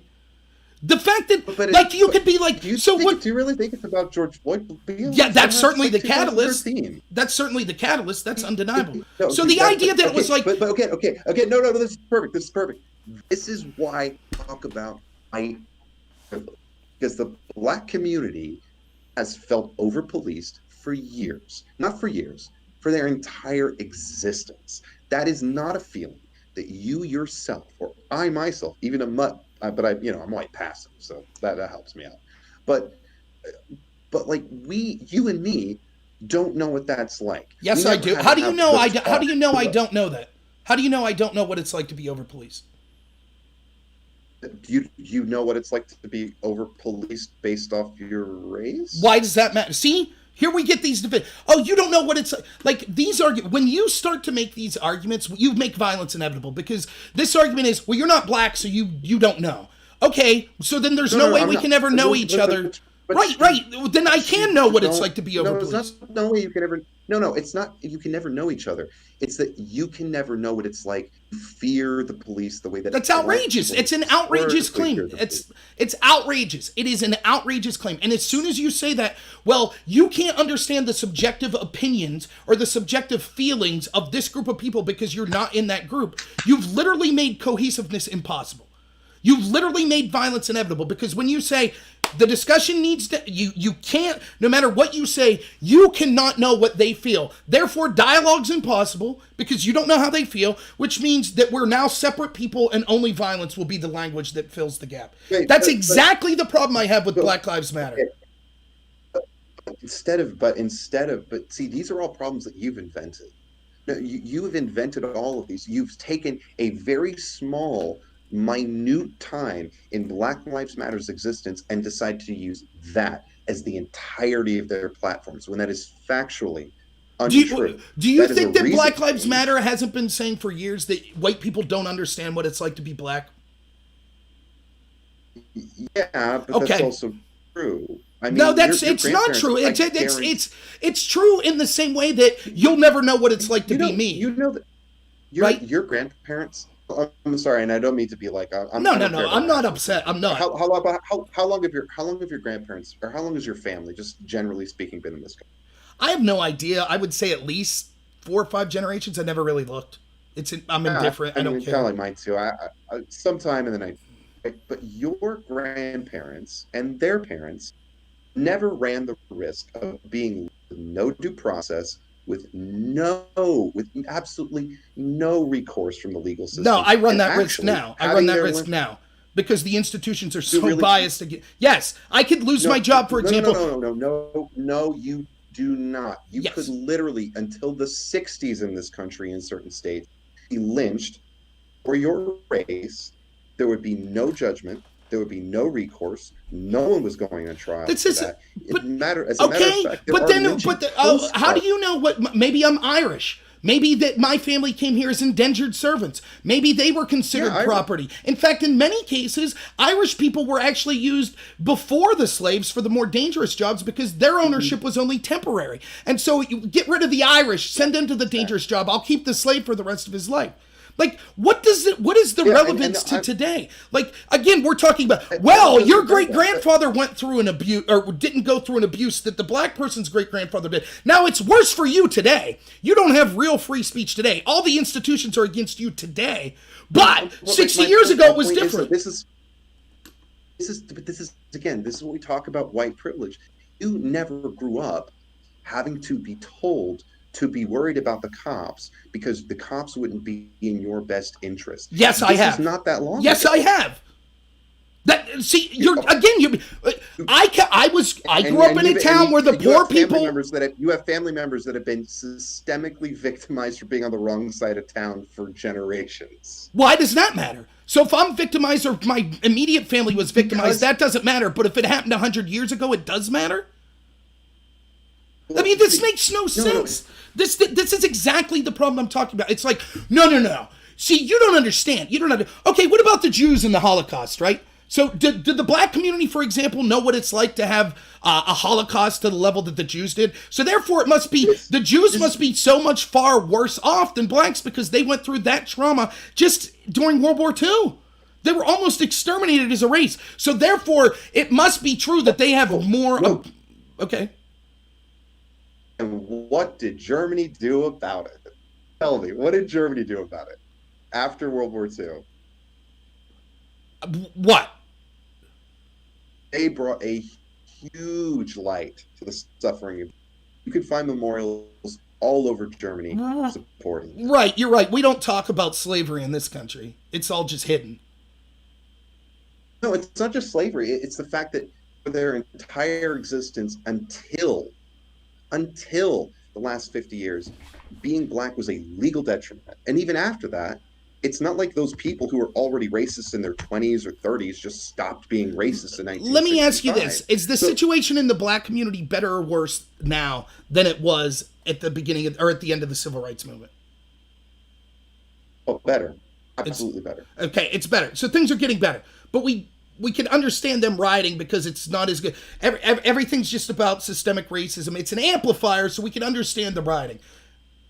That's the argument. Things have been getting better, but it's not better enough. That's the argument. Well, again, we already talked about it. If I was making inappropriate moves on your wife, after a little while feeling like you had no recourse, you would take a swing at me. This is them if you grab that they don't feel represented. If you grab my wife and I didn't hit you, And then the next week I saw you and you just waved at my wife and I didn't hit you. And then the next week you held the door for my wife and I punch you in the face and say, there, I've had enough of this. That makes no sense.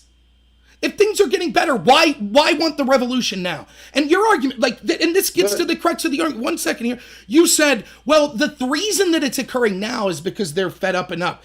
And so I'm unfairly taking the position that they're having. So 4 weeks ago, for example, no one in Black Lives Matter was advocating the end of police. No one was advocating ending systemic white supremacy and removing the pillars of the structure of this country. No one was advocating that 4 weeks ago. But they finally just got so mad. Now it's like, okay, I changed my mind. Now I'm advocating the end of police and the overthrow of the United States government.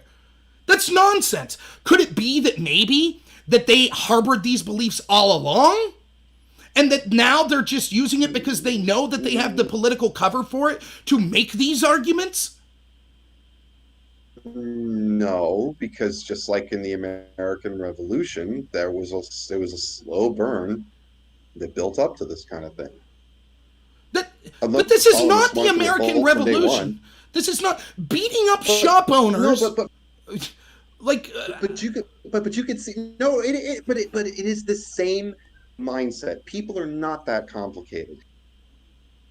I mean, this is just so your argument. So then the argument is, so let's look at the big picture again. All races have systemic racism against them. The police can somehow operate. It's not the main cause. It's just an amplifier. Yes, it's only to a small percentage of blacks, those that were engaged in this type of violence, like 3% of the... It's not just to a small percentage of blacks, and it doesn't always result in a violent encounter, but it can result in harassment. It can result in, I mean, they've done studies about this, dude. The way they're sentenced. Right, I've seen this. The way that they get job opportunities. Again, but there's no proof that it's racism. That's just, like, for example, the studies, the National Institute of Justice... The National Institute of Justice did a comprehensive study that found out that I believe black people were 13% more likely to get pulled over with speeding tickets. But after a comprehensive study, they realized, and this is going to blow your mind, that it turned out that lower economic people tend to engage in traffic violations more often. And because black people tend to be more represented in the lower economic bracket, that meant that they were about 13% more likely to commit traffic violations.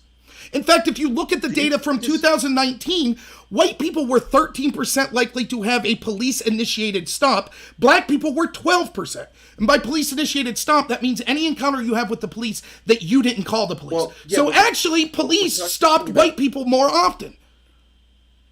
We're talking about sentencing, and that's traffic stops. Who gives a fuck about good. Glad we're out. No, good. Stops. Okay, moving on. So not traffic stops, then what are we talking about? Yeah, but like, sorry, I'm probably in and out. No, you're good. You're good. Thank you. If not, I just want to say, I know you're coming up on time, so if you need a jet, I totally understand it. I could do 15, 20 minutes. Yeah. We'll do it's whatever you want to do. I just want to take the time though to say I know we disagreed about a lot, but this is awesome. This is what people should do. Because I don't hate you. Right. I don't think you're a bad person. No, I agree. This is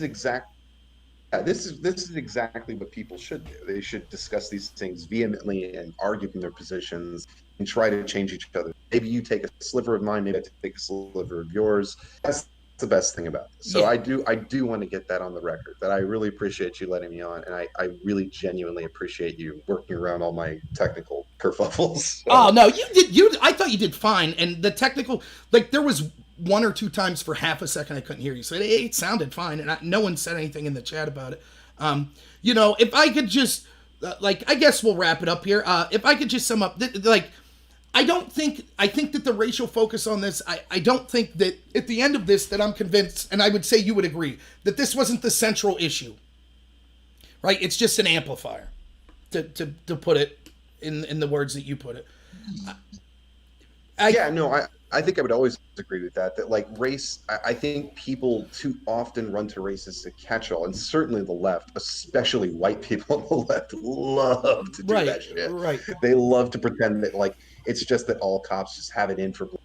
But I don't think it's that. I think it's the way that socially we're still evolving. Because to be honest, eventually, as much as I realize I would like better action on it now, I think this problem will eventually sort itself out. To be real honest. Well, the truth is, is it more likely to sort itself out if we're focused on race or not? I honestly don't think that matters that much, as much as, and we might have to have a whole different conversation on this. I really worry about America's efficacy to change both socially and politically. I feel like for all of the heyday of the 60s and the 70s, like the hippies really didn't do anything. And for all of the Reaganites that were out there in the 80s, I feel like they really didn't do anything to change the culture. And I feel like culture just kind of naturally evolves as things become less foreign and more acceptable. And I think as we evolve in that direction, as we seem to be tending to do, that this issue with policing will dramatically decrease. But that, unfortunately, I feel is going to be a gradual process. It's going to have a lot of growing pains along the way. Well, I feel like we were gradually getting to a better place with the problem, and that this is a huge step backwards. I feel that the focus, we had a moment of unity in this country where everyone came together and said, this situation with George Floyd is ridiculous. We need to have accountability for his murder. Everyone was on that, and now we're more divided than ever. And we see cities burning. Well, can I just go on a real quick thing? Sure. I know what you're saying, and I do agree that the division that we're experiencing right now is toxic. But you know, I hear this a lot from the right. Not that this is a right-left thing, but the whole idea that the country's divided. I mean, yeah, but humans are naturally divisive, so that doesn't necessarily worry me. But what does give me hope from all of this is the fact that I'm really hoping that the left looks at the right and sees what they're talking about. Because even though I don't believe that whites are being unfairly in any way victimized, that pervasive element is there.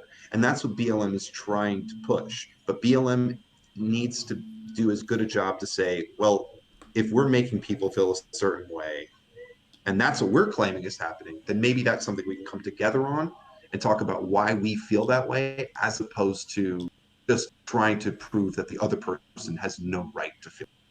But go ahead. I agree that's a good idea, but I don't know if they're capable of that.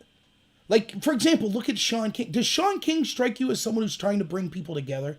Like, do you think no. Do you think that same group? Right. No. Right. So who's the lead? Again, like, this is where I'm coming from at Outside. It's like, I'm telling you, I think it's outrageous what's happened in these inner city communities. It is a failure of our government that so many young black men are being murdered, right? And any kind of negative reactions that occur with the police as well. All of that, regardless of skin color, should be dealt with. But it is clear, if we could point to one discrepancy, the biggest discrepancy, it's not police interaction. It's not any of that stuff. What it is the murder of young black men. It is outrageous. What are we doing to solve it? My contention is this. Go ahead. Oh, okay, well, I'll go. My contention is that the problem is not getting better, and the reason is because for 60 years we've pushed the exact same policies and cultural attitude. That it's about victimhood, that it's racism. The reason that your family's because racism, the country's systemically racist, it's racism. You're a victim, it's racism. You're a victim, it's racism. And we're going to throw money at the problem, but that money doesn't help it. You know, in 62, Patrick Moynihan created a report that said it was a national disgrace that 25% of blacks were born out of wedlock. So we had the war on poverty. Now it's 75%. By the way, the number's over 50% for whites as well. Because we incentivize single motherhood. And so my solution is we need what we could do every single time we bring up race and we talk about historical racism and things like that. Even if it's true, which it is, this country certainly was racist and systemically racist. The more we focus on it, the further we get from a solution. We had race relations that were at their highest point ever going into like 2008, 2009, 2010. And then we started focusing on race about everything. And now it's like we're more divided than we've been since the 60s. And I don't see how, that regardless if the protesters were well-intended, it spurred riots, which now have destroyed black communities. And I'm listening to my white liberal friends saying, well, I support the riots. Well, yes, because they're not in your community. Of course you support it when it's not your house. And so that's my contention. That my contention is, no matter what, like, it's like this. Let's say you were born into a house and you had an abusive father. And then 18 years old, you move out. There is no doubt that your father was abusive and it's heinous. But we can't do anything now. And so you have two choices. You live the rest of your life saying, my father was abusive. Everything wrong that happens in my life is because of that abusive father. Oh, this sucks. It's all because of my abusive father. Or you say, you know how I'm going to stick it to that SOB? I'm going to go out and achieve. Which life do you think ends up more successful and better? And that's the problem I'm seeing, that we just focus on race. If I was in that community and I was told generationally, well, the reason you can't get a leg up, it's not because you have personal responsibility. It's all because of racism. Everything is because of racism. And then even us in our discussion, we can admit, well, actually, that's just an amplifier, if we could put it that way. But that's what we're focused on right now. And I know you're like, well, but if Black Lives Matter achieved their goals, it would have helped other people as well. Well, it depends on the goals, I guess, but that focus it makes the likelihood of the cause succeeding far less likely, and it also makes all these other problems that cause division. I mean, for example, we had the Kentucky governor came out yesterday, and he said, I'm going to make sure that no poor black person in this state goes without health care. Sounds great, unless you're a poor Hispanic person. Then what, tough luck? I mean, it just causes these divisive attitudes. And people aren't as nuanced as me and you. So when you start telling people, well, white people have privilege, and it's about this privilege, and there are people that take that message and go, yeah, screw those white people. That's what's happening. And I think that, that's, go ahead, I'm sorry. No, you're good. You're good. I actually wanted to say and kind of end on a somewhat conciliatory note. Okay. And hopefully one thing that maybe might change your mind slightly. Sure. Hopefully. We'll see. But the one thing I do want to agree with you on is the messaging on what's happening right now is incredibly responsible. And I'll give you that. And I agree that talking about race, you're a great indication of it, because you don't personally feel that any of the messaging that's come out from BLM, as things have escalated, especially from BLM or from public officials, you don't feel like that has ingratiated you to their cause, specifically because it seems to be hyper prioritizing race with no real care, consideration, or planning for the underlying causes. Is that like a fair assessment of kind of that's like pretty fair? Yes. Yeah, and I get that, and that's the thing. Like, I feel like public speakers all over the place are really. Oh, by the way, real quick thing. You had asked me to find someone who denounced Obama for the Farrakhan thing. You're not going to like who it is. It's Shaun King. It's Hillary Clinton. Oh, well, that's funny. I know there were a lot of Jewish Democrats that denounced him as well. Yeah, well, they should. He should never. But again, you can acknowledge that his groups at the George Floyd protest is security. I mean, and that's the problem. Like, again, I'll leave you finish your point. But BLM should have told Nation of Islam to get the fuck out of there. They absolutely, I totally agree with you. But no one in like it or not, they are part of this movement. Like, it just and again, not to, but the focus on race, it led to crazy stuff like this. Like, did you know anti-Semitic attacks in New York are like through the roof in the past 3 years? Yeah.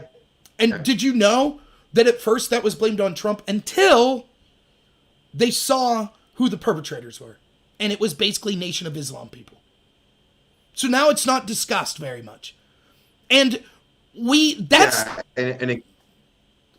the power. Again, it's the same type of power, the focus on race, right? Why was there allowed to be in the UK? Why did we have, for 30 years, thousands of girls gang raped and groomed? Well, it was because we were afraid to speak up because we'd be called racist.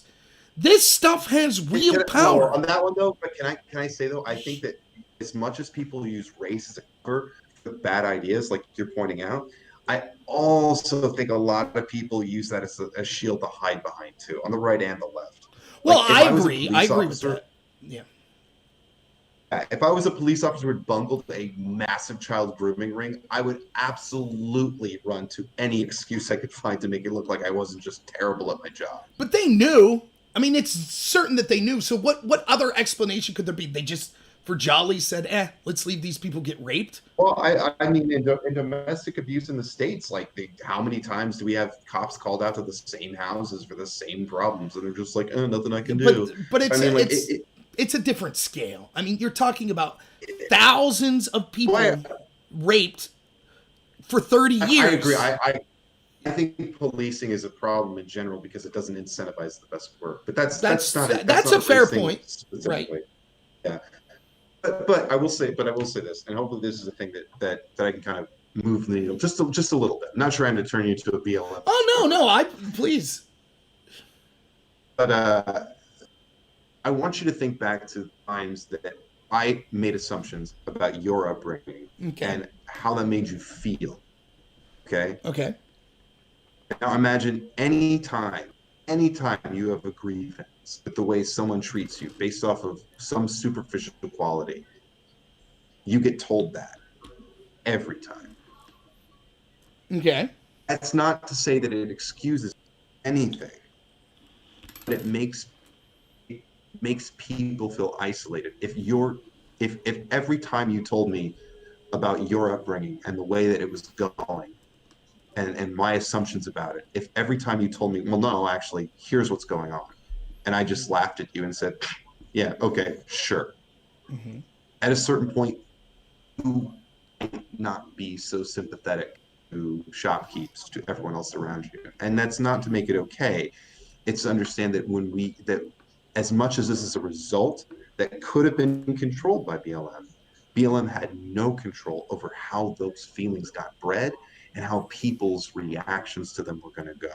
But and I understand what you're saying, but here's one of the things I would say to that. Who's been making those assumptions? Who is it? Who's been making what? Who's been making those assumptions to that community? Well, you have. I mean, not you personally to every single black person.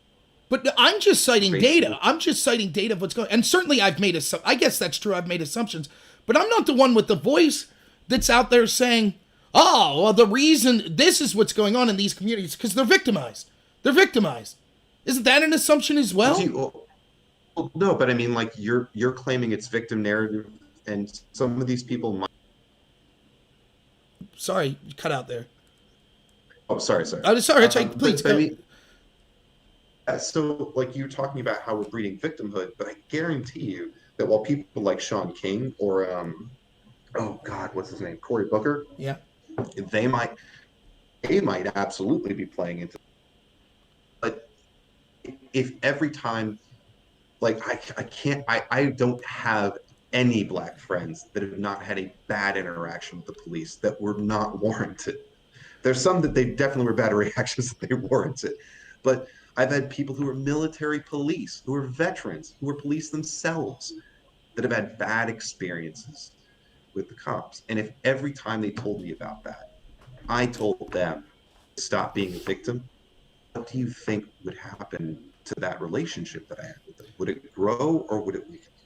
But that's right. But that's you as an individual talking to a friend who's telling you in confidence something they haven't felt. That's different than. That's anyone, man. Like, is there any relationship that you think would strengthen out from people telling you about something that they did nothing wrong in, and then being told stop being a victim? So, is there any relationship that would benefit from it? So then, again, that's talking on an individual level. Like, I could turn the question. I could tell you right now that in my small rural town, that there are many people. I used to be a bartender. There was many people that would say the following: there is no one more discriminated in this country than the white man who's been to prison.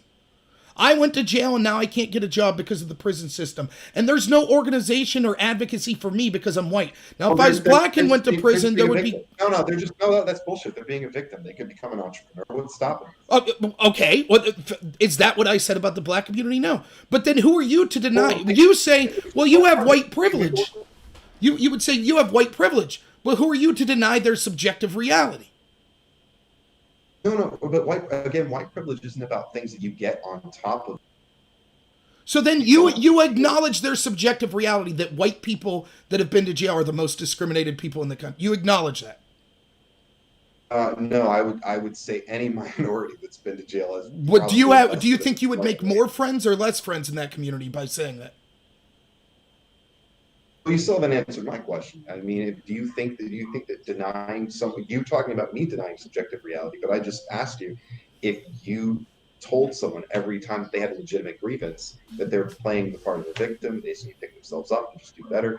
do you think that would make any relationship? It doesn't matter about race. Do you think that would make any relationship stronger? I think that using real world facts and truth to talk to someone who's engaged in subjective reality is always beneficial. If the person you're talking about, that's not what we're talking about. Yes, that is. So I would tell, well, you had it. Okay, you black individual, I'm going to take you at your word that you had a bad situation with the police. Are you sure it was because of your race? Yeah, I'm sure it was. Wow, that sucks. Yeah, that happens to people, and it's a terrible thing. I know people that I've talked to that are white that say that they've pulled over because of who they are. But yeah, that's a terrible thing. Now, if we look at the data, it turns out that, yeah, it's probably, I mean, the best data shows 13% more likely to be pulled over for a ticket and things like that. So yeah, that I guess that could have happened. That's how I would respond to it. I'm not saying they have black privilege, but that's what you would say to the white person, right? So I would think that my approach to it, although it may not be optimal. White privilege doesn't really white privilege doesn't factor into that. White privilege is just like you might have better access to generational wealth.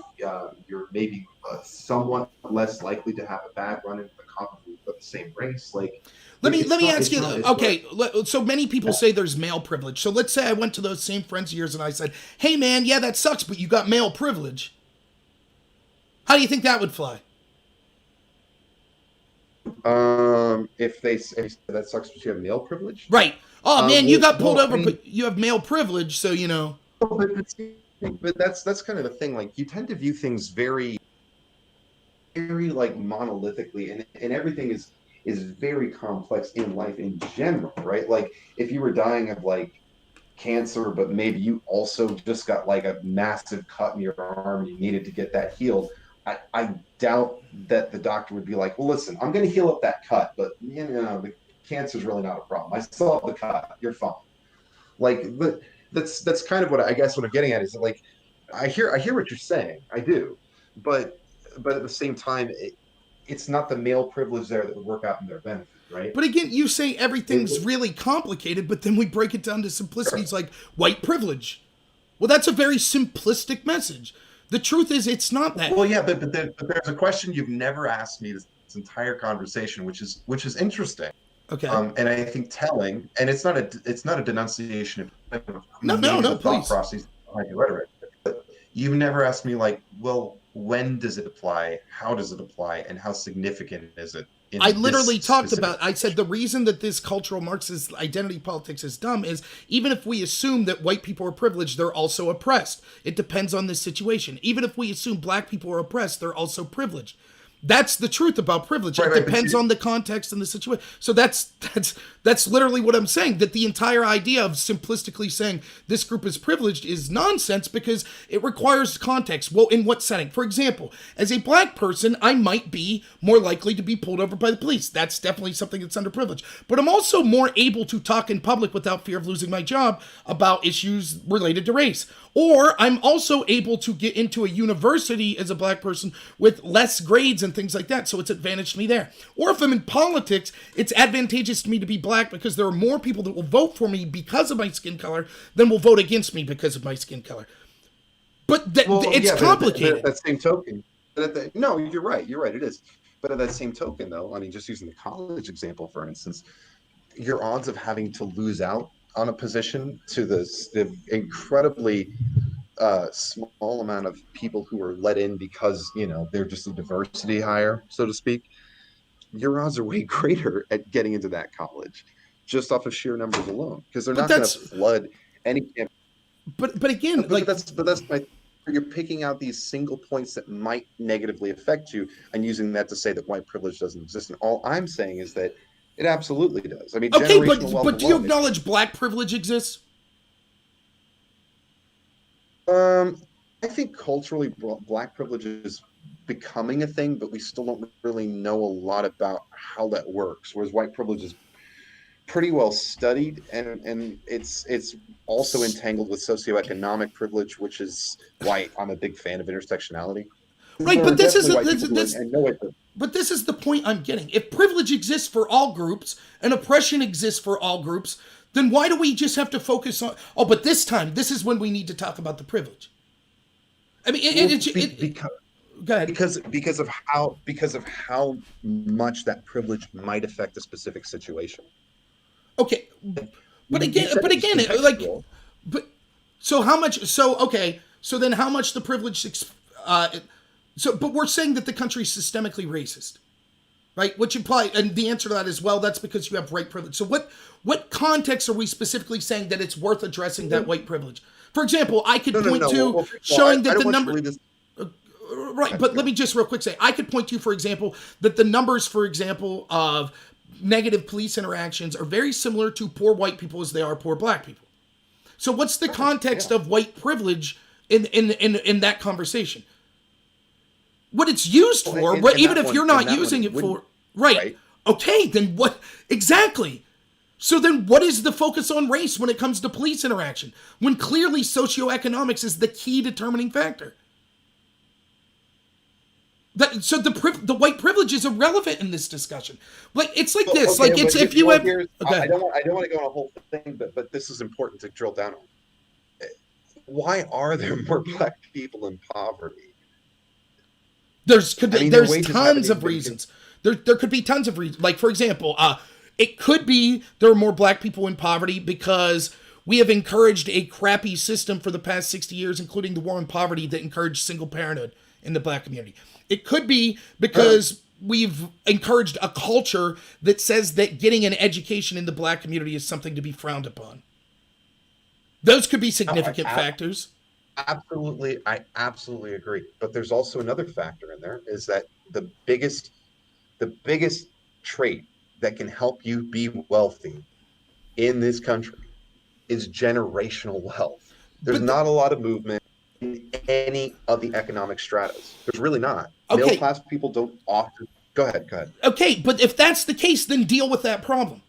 Why deal with it in a racial it's like this situation, like the argument you get, like talking about feminism. This is the argument they make. They like, see, this country is sexist, and here's how. Because if you look at the top Fortune 500 country, most of the people that are CEOs are white men. Yeah, but if you look at the bottom, the most people that are homeless are also men. So why do we select? So what you're saying is like, let's assume that 50% of white people basically are getting no privilege from generational wealth. And 90% of black people are getting no benefit from generational wealth. So technically there are more of a percentage of black people that don't benefit. But in the raw numbers, there's still more white people total that don't benefit from generational wealth.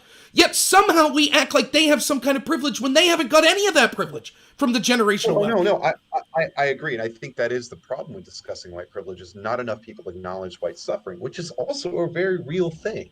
And I'm not trying to say that no whites suffer. All I'm saying is like the problem is that whereas one group of people came in and were disenfranchised for another reason, it might have been that they were Irish, like we talked about. It might have been that they just grew up in a poor county or industry left that sector of town. Who knows, right? It could be a number of things, but we need to address that. Absolutely. But again, why focus on the... Wait, go ahead. Sorry. Because the problem that's unique to, right, is that white people experienced a lot of different external factors, some of which could be mitigated, some of which could not, right? But black people, as an entire segment of the population, all experienced the same lack of economic opportunity for like over 100 years. That's irrelevant. It's irrelevant. How is that irrelevant? Okay, because let's say we take person A and person B. We have Tom and Bill. Tom's a white guy, Bill's a black guy. Now, both Tom and Bill, their families come from vastly different places. We'll say, who did I say is black? Bill's black. Bill's family was slaves. They went through Jim Crow, blah, blah, blah. And when he was born, his parents, directly where he was born, he had a single mother. The dad was gone, and the mom made $30,000 a year. Now, here's Tom. Tom's a white guy. Tom's family, they didn't go through slavery and Jim Crow, but they had a rough upbringing too. That through a series of events, they had, industry that left or whatever, or his great-grandfather was in prison and blah, blah, blah. Tom was born to a single mother who makes $30,000 a year. They're literally in the exact same socioeconomic bracket with the exact same type of upbringing. But somehow we have to say, well, the difference is the majority of black people in the past experienced this, where the white people in the past... How is that relevant to Bill and Tom? It's irrelevant. No. The only relevance is what generational wealth did you have? What socioeconomic bracket are you currently in? That's all that's relevant. And when we start to say, well, it's about race, it's about systemic racism, inevitably what happens is you cause division that ends up causing all these like programs to help people based on race and affirmative action and stuff like that. And so you have all of these institutional groups that are trying to benefit Bill, and Tom gets left out in the cold. Who cares about Tom? His great-grandparent had a chance to not be poor. It's Tom's fault, or it's Tom's great-grandpa's fault that he didn't take advantage of his privilege. So now Tom's just a loser. Tom still has white privilege. He's in the exact same socioeconomic boat as Bill, but Bill, it's not his fault. The reason he's in that fault is because he was a victim. But Tom, it was because his family were dumb, and they screwed up, and they didn't use their privilege. That's how this plays out in real life. But the problem is that just factoring in the segment of the economy, which I think we would agree is probably not the biggest distribution of wealth in this country, as being poor white people, right? Like there are more probably people in middle class. And believe me, I still think being a member of the middle class, this is an all lives thing. Everyone needs better economic opportunity in this country. Absolutely agree with you there. The reason why there are targeted efforts to help Black people or Black communities is because they had, as opposed to having some say at opportunity, had literally no say. So that right now, Black millennials are probably some of the first people who have true, unimpinged, no redlining, no corporate policies, and no legal restrictions to be economically mobile. That's why. Because even though I agree Tom got a bad deal, it's not fair to him that he was born in a society that did not have programs to specifically help his community. I agree with that. Right? Okay. But Tom has had a chance and Black people haven't. And that doesn't mean we need to ignore Tom. How did Tom have a chance that Black people didn't? If Tom's family, if Tom was born in the same situation, again, like you just made the argument that I'm saying is so terrible, which was, well, Tom's family had a chance and Tom's family failed him. So screw Tom. Now, Bill's family was Black, so they didn't have a chance. So Will specifically helped. Why wouldn't we just say, let's help poverty? How is that so hard? To just say, okay, this is the central factor, let's solve it. Instead, it's like we have to jump through hoops to say, well, technically Tom's family had a chance to make something of themselves 70 years ago, and they didn't, so we're not going to have programs to help Tom. But Bill's family didn't have that chance. So even though Tom and Bill were born in the exact same economic situation, Tom's not worth the help, but Bill is. I mean, that's indefensible. Well, no, that is a problem. I think class warfare exists, and I think it's directly targeted and the middle class for that matter. But at the same time, we can help Tom and we should help Tom in a way that will also help Bill. I agree. Exactly. And how would you do that? But the problem though, that we talk about white privilege, we're not saying that Tom and Bill don't deserve the same help. We're just saying the difference between Tom and Bill, right, is that Tom's grandparents and his parents before him literally had chances to generate wealth, and there are other systems that weren't helping them, right? So it's not just a one-sided problem. It's a two-sided problem where while they're both starting off at the same place and they both are going to have the same struggles and the same problems. Tom's family had it. Oh, sorry. We're saying that both Tom and Bill had the same problem. The difference is that Bill had incredibly little chance to generate for his community, not just his family, his community and any community before that. I mean, it's 100 years of no wealth coming in. But how does that whatsoever? But again, I just don't. I don't. This is something I'll never understand. Because we talked about generational wealth being one of the biggest things. If we deny an entire segment of the population the ability to be economically mobile, something that Tom's family wasn't denied. It just didn't work out. How do you know? How were reasons. they not denied? Like we could see, for example, like you acknowledge generational wealth is something that's important. We could see that most families that have generational wealth keep, at least to some extent, keep it to the next generation. So if you had a family that, even though you quote had opportunities that other people didn't, but you never had the generational wealth in your family, why does it matter that? Like, it's just an arbitrary distinction. It's like, you don't think that there were poor white people, for example, even if the laws were written different, they were kept down by a system as well. And so, but people like Warren Buffett were never told they couldn't go to certain schools. That's true. Warren Buffett is one person. Again, we constantly look at these groups and we say, oh, we'll take the extreme and say, therefore, if the extreme is white or if the extreme is male, that proves there's privilege to that group. Even though we don't look at that, poor black people and poor white people have way more in common than a poor white person has in common with Warren Buffett. In fact, they're almost identical. The only difference is the focus on race. If we took that out of it, if we just started saying, yeah, it sucks to be poor, instead of having affirmative action for people for colors, why don't we have affirmative action for poor people? Instead of doing that, we create these artificial divisions. And so it allows people to say, holy cow, I'm a poor white person, and basically I'm crapped on and told that I have privilege, but I'm born in the exact same type of family generational wealth as this poor black person who said, it's not your fault, we need to give you advantages, this sucks that the world has been terrible to you and your family. I don't understand the focus on the historical context. I don't understand it at all. But that's the thing. You're the one making it about focus. It's not about Tom was poor, but he was white. So Tom was poor, but he was white, so too bad for Tom. It's that Tom had white privilege, so he never had a system of generational wealth taken from him. Now, that doesn't change Tom's circumstances or make him less of a person or anything like that. It's just saying that Bill also had that problem. And he's only in the last 60 years had a chance to even enter into the pool that Tom's in. So what? Bill's not 60. Bill's entire life he's had that chance. Bill's entire life that he's lived, he had the equal chance that Tom had. So who cares if his parents did? Sorry, I'm losing you. Bill's entire life, he had equal chance that Tom had. So who cares if his parents did? It's irrelevant to the conversation of Bill and Tom. It doesn't matter how your family got poor. They're poor. We're starting off on that. It doesn't matter. It's irrelevant. And all focusing on the past does is create divisions. There is no group that wouldn't be able to look back at some point in the past and say, the reason that I'm in my bad situation here now is I could look back 1,600 years and see that my group was negatively affected by this group, which proves that that's why that 1,600-year trajectory is what led to my problems today.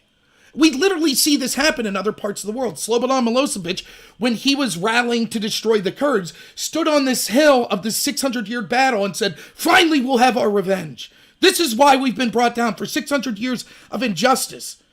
That's the type of blood libel and original sin that we're talking about. It's nonsense. It's absolutely, it could cause no help. All of the problems that you're addressing, all of the problems that you're saying that Bill's having, literally could be addressed by saying, we're going to try to have programs to solve poverty. And your argument seemed to be with Black Lives Matter. Well, if we solve the issues of Black Lives Matter, it would solve the other issues. So instead of saying, we'll work on Bill and Tom's issue together, and we'll find the common thread and say, oh, it's about socioeconomics, and we'll work on socioeconomics. Instead, we'll work on Bill's problem, and if we solve Bill's problem, it'll happen to solve Tom's problem. That's ridiculous. It makes the problem less likely to be solved. It allows bad actors to come in and say, oh, no, I want to make it just about Bill, even if you don't. That's the type of crap that happens. And I just think, I don't understand. Why couldn't we just focus on socioeconomics? I just don't get it. Oh, did I lose you? Hello? Are you still... I think I lost you, man. I didn't cut you off. I'm so sorry. Vega, you still there, man? Well, I'll tell you what. We'll probably just end this. I'll just give a couple closing comments. Vega, if you could still hear me, and maybe you'll watch this in retrospect, I do really appreciate you coming on. I'm still here. Yeah, 156. Yeah, I don't know what happened, Vega, but I'm just gonna...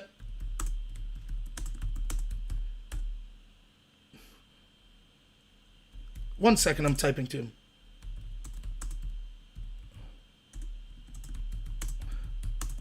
So yeah, I'll give some closing thoughts. First off, I want to say, despite the fact that we disagree, I do really appreciate him coming on, and I second his sentiment that I think it's important to have conversations with people on the other side. I don't need these sweaty headphones anymore, thank goodness. So I think that that's fantastic. I'm gonna end Discord here. Give me 1 second, folks. Discord. Quit Discord. Okay. No, I didn't hit the wrong button. By the way, I heard people saying, do I have a mute button? I do not. It was just, his connection was just a little iffy because it's internet, but whatever. But, so let me say, I really mean this heartfeltly. Like, it's tough to come on, especially someone else's channel. I know it. I do it all the time and debate people. So kudos to him. And I actually thought he made some good points. I really did. And I think that it goes to show that even someone who's focused on this idea of white privilege or focusing on the race doesn't necessarily mean it's not that he's a terrible person. I think he legitimately wants these problems solved. I think he's legitimately against the extremist ideas that we see. And so I commend him for that. I really do. And it's, no matter what I say from here on out about what I thought about the debate, I truly, from the bottom of my heart, it takes someone to put yourself out there. It's not the easiest thing, so I really appreciate it. Now, let me talk about, what I thought overall about the debate. I just, we had some disagreements on, white privilege and that type of stuff, but I just don't understand, I just don't understand really what's going on. There seems to be this kind of mentality, and I'm not just saying with Vega, but that seems to happen where it's we're denying the reality that we could see out there of how extreme things are getting. Of the riots, and we just write it off. We're that'll happen. Black Lives Matter. They kind of want to work things out. They're not that extreme, What about when they're saying pigs in a blanket fry 'em like bacon? What about when one shut up 5 Dallas cops? The Nation of Islam's at George Floyd's protest. They're black nationalists. Race is just an amplifier. It's not really about race. It's more about socioeconomics. But race is an amplifier. I don't know. It's just to me, it's saying so you're admitting things are getting better. You're admitting that the core cause wasn't race. But, I don't know. It just seems okay. We agree that protests are okay. Well, they had to do something because nothing gets done. Well, things are getting better. But what did they have to do? You'd rather... See, I disagree. That's one of the biggest disagreements I had. Love to sex. That a black man should talk about it, not a white person. I abhor... the idea that you can't talk about something. If it's men can't talk about abortion. Well, white people can't talk about the black community. Whatever. Maybe if you had someone that was specifically... I don't know. I don't know. I just didn't see I don't get the point that he's made. If all of what you're saying is true, racism affects all of us. All races are negatively affected, and it's not the central point. It's more about socioeconomics. And actually, the majority of black people aren't affected by this. And actually, it's just a very small percentage. And it actually happens to be the small percentage that has a lot of violence in their communities, like young adult black men. Okay, how does that justify the proportional response we've seen of the insane policy prescriptions and the protesters and rioters out there doing all this crazy stuff? And just writing it off as, well, rioters will do stuff. That's not an answer. They're using this movement as cover. I just, it would be if I was just hey, it's Charlottesville. I think that they had a point at Charlottesville not to remove the statues. I think that's a solid point because it's important to even keep racist symbols of history up for education reasons. It's important not to rewrite our history. Yeah, but what about the girl that got ran over and all the white supremacist rhetoric? Yeah, that'll happen. That's human nature. But, the core belief that we shouldn't tear down the statues, I'm still for. Yeah, but the riots, right? The 20 people murdered as a result of these riots, like, it just seems like this wants to be written over. And it's clear to me, like, you know, I think some of our biggest disagreements came in the point of, are these institutions dominant? Like, there seems to be, there's this idea of systemic racism, and the idea is these institutions used to be racist or against this group of people, black people in this instance. Okay, but if that's the way it was 60 years ago, we could see that it's the exact opposite now. These institutions are all adopting a pro-black life. Like, you can't eat a thing of ice cream from Ben & Jerry's without Black Lives Matter message being in your face. You can't watch a sporting event. NASCAR, this weekend, is going to have a Black Lives Matter car.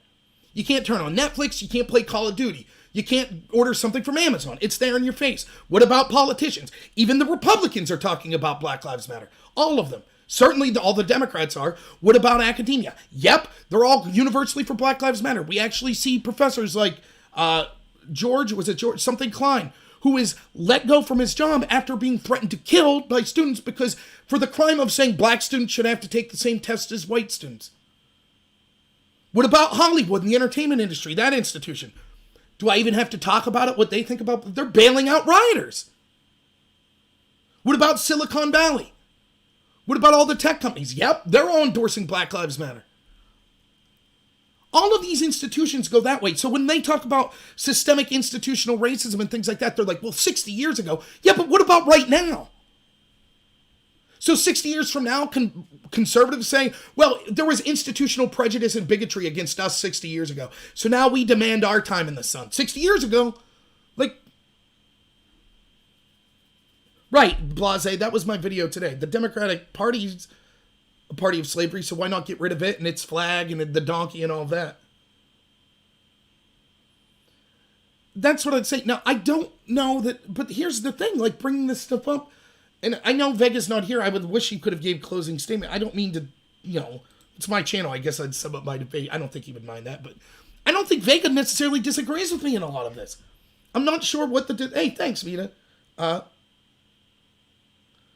don't know that he would disagree with a lot of, and that's I won't say frustrating, but that's the point that I'm like, oh, okay. Well, yeah, the institutions are that way now, but it's just because they want money. Fair enough, but they are that way, you know? So I guess if I had to point to, let me give the positive, like, he's against the riots, that's good. He admits that the messaging's been terrible. He seemed at one point, though I think he'd take it back if we talked about it, seemed to suggest that, yes, the way that this is being pushed racially makes solving the problem less likely. He admits that there are extremists that are running with the agenda. I guess one of the disagreements we had was he says that this is a new development, that I'm taking advantage of the fact that Black Lives Matter, no one listened to them, so they were backed into this corner, and now they have to say extremist stuff like disband the police. I think that couldn't be further from the truth. I think that Black Lives Matter has been something that's been celebrated by these institutions for years now. You know, thank you so much for the donation again, Vita. And I do appreciate donations anyone can give it. So, you know, I don't know. It seems, just to sum up, here's what's going on. The Overton window shifted. I just got done talking to a Democrat who can't believe that he's talking to his Democrat friends. This was before the debate, by the way, not Vega.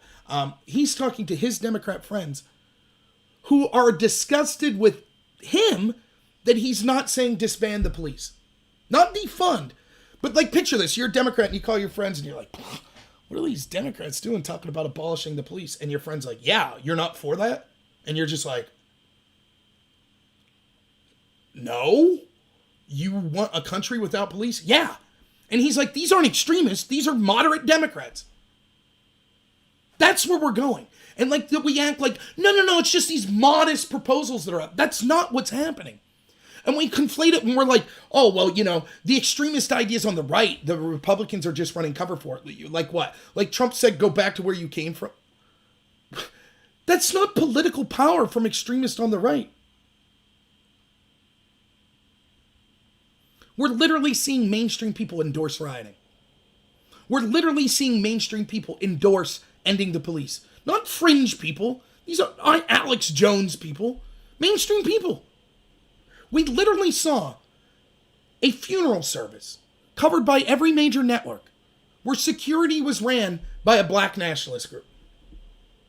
And no one bothered to mention it. No one was like, oof. I mean, imagine.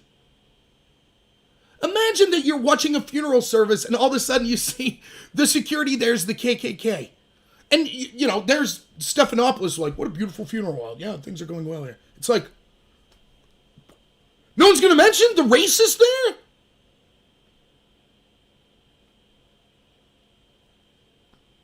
You know, Salon, I just read an article that Salon hired back some woman, or I think it was Salon magazine, you know, one of these, L'Oreal, it was L'Oreal. A woman they fired 3 years ago for saying that all white people are evil and have this sin and they all need to repent. They fired her, and now they've hired her back because we're sorry, we were wrong to do that.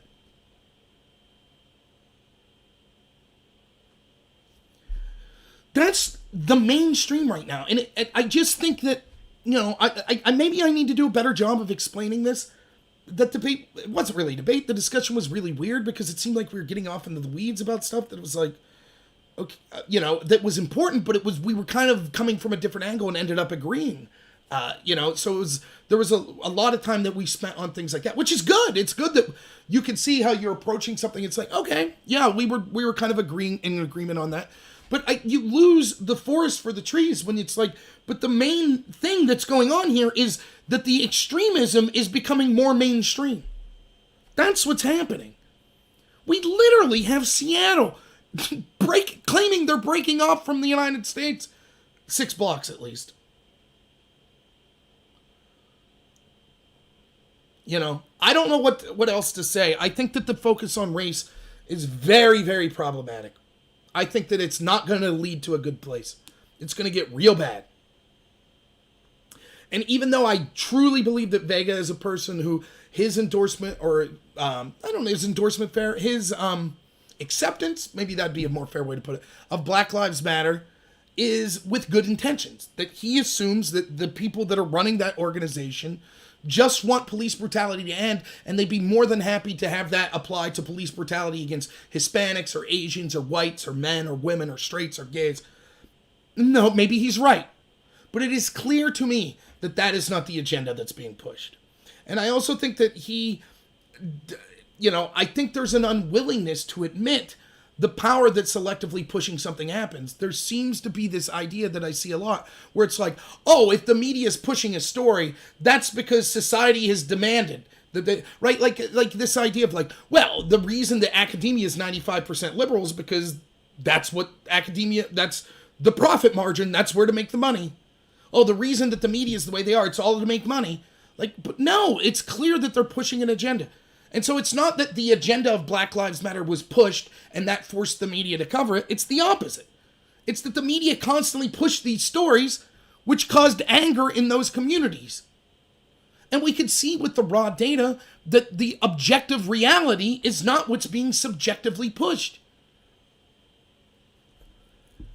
And so, you know, there's this question. I'm not callous. I'm not at all. I'm talking to a friend. Okay, and this guy says, I've been pulled over for being black and I know it. I'm sorry you don't know that. You don't.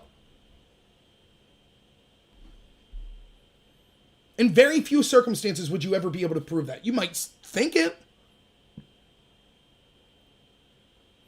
I could make a similar argument. I'm pretty sure there have been times in my life. Never mind. I won't even use me as an example. I know people, I've seen videos online, just like he was saying, I've seen videos online where something will happen and they scream, racism, this is racism. And it has nothing to do, it's like, wait, whoa, whoa, whoa. For example, I remember like a school board, a black lady was in a school board or something like that, get pulled over by the police. And she went in this big tirade and almost got these police officers fired because on social media she talked about how she was just pulled over for driving while black and it was all garbage. And then the dash cam footage got released and it was completely wrong. Completely. So yeah, I guess subjectively people could have these stories. Again, there are people that I talk to in my community that are white that claim that their subjective reality is they were pulled over for some immutable characteristic. Because they're young or because they got piercings in their face or whatever. And I understand the argument is, well, those are things that aren't the same as race. Nonetheless, The numbers, people that get pulled over that feel it's unjust will find a reason they think it's unjust. The numbers don't lie.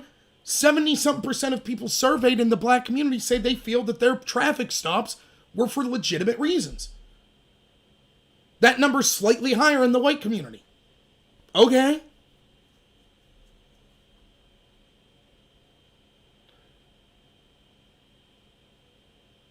Right. Like, right, love the sex. Like, this idea of focusing on race. Like, that's what I'm saying. Like, I don't get it.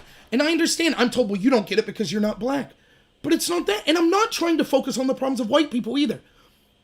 Right? This, like, you saw kind of a fundamental difference in this debate, right? Like, where it's like, and this was a crucial part. We start with the assumption that black people are 3 times more likely to be killed. Now, that's disingenuous because that doesn't, it's not old black ladies, by the police, by the way. It's not old black ladies, it's not old black people. It's not black people in rural America. It's almost not even black women. It's young black men. So if you were going to be honest about that statement, you would say young black men are like 4.5 times more likely to be shot by the police than other communities. But pretty even when it comes to the rest of black people. But that's not what they say. They just say blacks are 3 times more likely to be shot by the police. Then when we cite statistics, it's like, okay, maybe the reason is, again, this isn't hard, right? Like, take white and black out of the equation. Just take this, right? There's group A and group B, and you're an alien, you land, and you're like, okay, what's a cop? They're the people that enforce the laws. Got it. Now, group A, the cops shoot 3 times more than group B. But group A is 18 times more likely to shoot an officer than group B. Group A commits 50% of the homicides. Despite being 13% of the population. You'd be like, oh, well, maybe the reason group A gets in more violent interactions with police is because there's more violence in those communities. That's not racial at all. It just makes sense. And to say, well, we'll talk about blacks in general and them being shot or harmed by the police. But if you use the statistics to talk about blacks in general, that's somehow racism. You should have said 4% of blacks. Like, I don't know how to articulate. It's like, but wait a minute. No, you're the one who made a broad generalization about blacks being shot by police. And so I took that same grouping and used the statistics of the violence in that community. Had you been honest in the first place and said it's a small group of blacks being shot by the police, I would have tailored my statistics to say yes, and that same small group commits a disproportional amount of violence. I'm not trying to smear all black people as violent. To the contrary. But the fact that he admitted that, well, you have to admit that other people could use those statistics for racial motivations. So what? I shouldn't say that then? And why doesn't that apply to the other side? It's constantly that. Well, you're not... The right side, they're running cover for the racist. What racist? No one takes the KKK seriously. How many are even in the KKK? Yet the Nation of Islam's at George Floyd's funeral. Racist black ideology is mainstreamed. White people are evil. It's mainstream.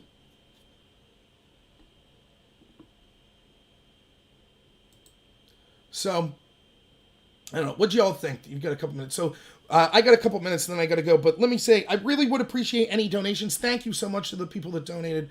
Paul, Vita, thank you guys, both of you. It really, really does help me out. I'm trying to get better equipment so I can actually do video debates and things like that. The reason we had to do audio there was because both my and his equipment is not that good. I really appreciate it. And it's something... Let me know what you guys think of these debates. Paul, Vega is right that it is important to have these debates. Like, that's, at the end of the day, that's the important takeaway. Despite our disagreements, I thought we handled it civilly. You know, voices were raised, but no one was screaming at each other. That's just how I talk, at least. And I think it's important to talk to people from the other side. And oftentimes I make this mistake as well, where you just assume everyone on the other side has the exact same arguments. He kind of approached things in a way that I wasn't expecting. I thought for real that he was going to have real problems, like and really hampered down on just like, no, systemic racism and blah, blah, blah. But he seemed pretty reasonable in saying, even if he thinks it occurs, it's not the hugest deal. It's just an amplifying factor, and systemic racism could affect other groups and things like that. Like, my feelings, like, if it affects everyone, then it's not racism. But I really appreciate him coming on. And I hope you all appreciate these debates. I really do. It was weird. I looked at the comments for a while and it looked like on DLive we had a bunch of like ridiculous libertarians that were just like, they looked like they were really going ham, calling people bootlickers for wanting police and stuff like that. I guess I'm a bootlicker, not the people that are actually licking the boots right now of black people in an effort to get rid of police. You know, and yeah, it is mainstream to hate whites. It is. And I don't say that as someone, I'll say this until I'm blue in the face. I don't care at all about being white. I'm not saying it's mainstream to hate whites as a victim, to be a victim. I don't care about it. I don't at all. I only bring it up to say, if your argument's institutional racism, it's clearly the worm has turned. Scott Adams says this all the time in his podcast. It is clear, not legally, but practically, black people have more free speech than white people right now.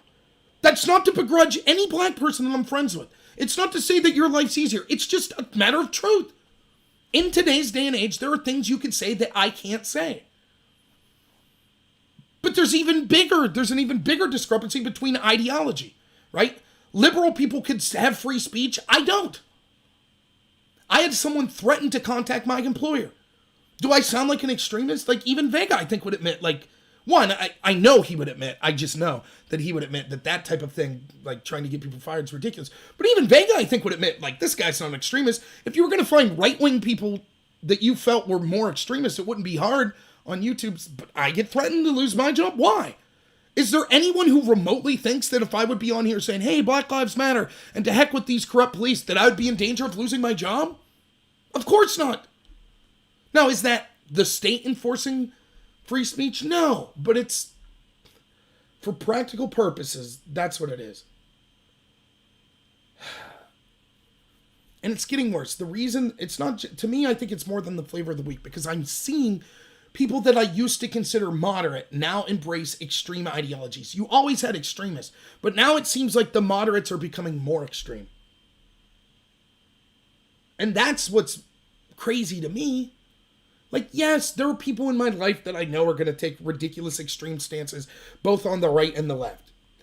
But when I see people that used to be the people making fun of those people with me, now saying, yeah, you're an extremist for not endorsing riots. You're an extremist for not saying that this country is systemically racist. You're an extremist for not acknowledging your white privilege. Like,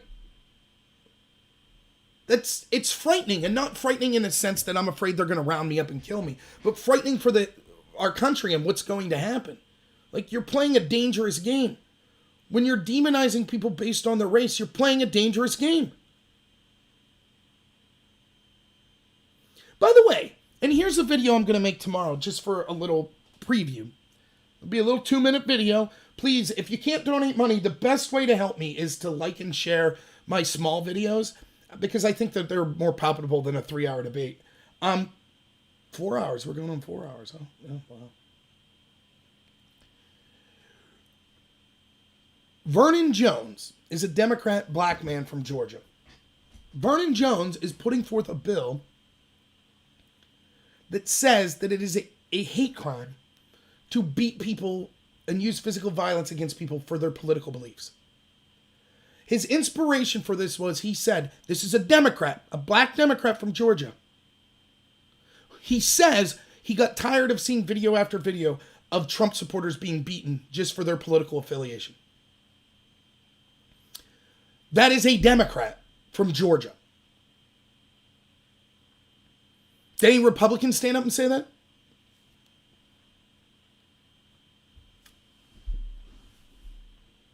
Where are the Republicans? Where are they? Our country's burning. They can't do enough to give lip service to, oh yeah, the systemic racism in this country. Yep, systemic racism. Yep. Violence is bad, but yeah, I agree with the, systemic racism. get these bums out. Get them out. We're all going to rush to the polls in November and vote for Republicans that are cowards. At least Trump's trying to stand up for people. Where are the Republicans? I looked at my representatives, my Republicans, I couldn't find statements. Even on Twitter, they couldn't even make a Twitter post. It's like, it is a myth that this country is systemically racist. Or, I believe there is some sort of systemic racism, but this focus on race is dangerous and it's leading to blah, blah, blah. Like, I couldn't even get that mealy mouth statement.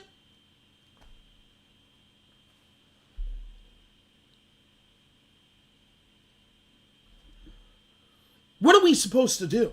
The reason that this has shifted so hard, so fast, is not just because of how corrupt the establishment left is, and they are, and how disgusting they are, and they are. But it's also the cowardice and the capitulation of the establishment right. In fact, the establishment right and the establishment left are no different. Mitt Romney is Cory Booker, is Nancy Pelosi. They all want the same crap.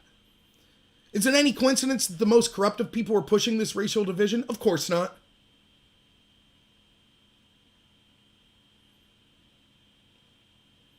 But the Republicans, they're such cowards. I can't get a statement. I talk to these people. I have a radio show. I talk to state level in Pennsylvania Republicans. I can't get a statement denouncing this stuff. I can't find a Republican that's willing to stand up and say, you're not an evil piece of crap if you're white. I can't find one to say it.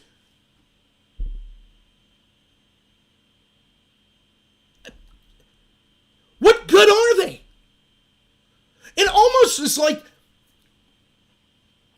why even vote for them? Well, the country will be destroyed if you vote for the other party. I don't think it'll be totally destroyed. And then maybe once if the Republicans would lose so handedly, maybe they would actually get some people in there that were decent and would fight for the country. No, I won't do that. I'm going to go out and I'm going to vote Republican and I'm going to get a bunch of worthless people. And then I have to run in 2022 because they're worthless, because they can't do it. Because some fat guy who does home health care and lives paycheck to paycheck is more qualified to do their job than them who've been in Congress for 12, 14, 16 years. I am relaxed, Emre. I love that. You guys can't see on D Live, but I love this comment. This is how I talk. It's how I am. I'm calm and relaxed when I'm not doing the videos. It's worth getting fired up. Why aren't more people fired up?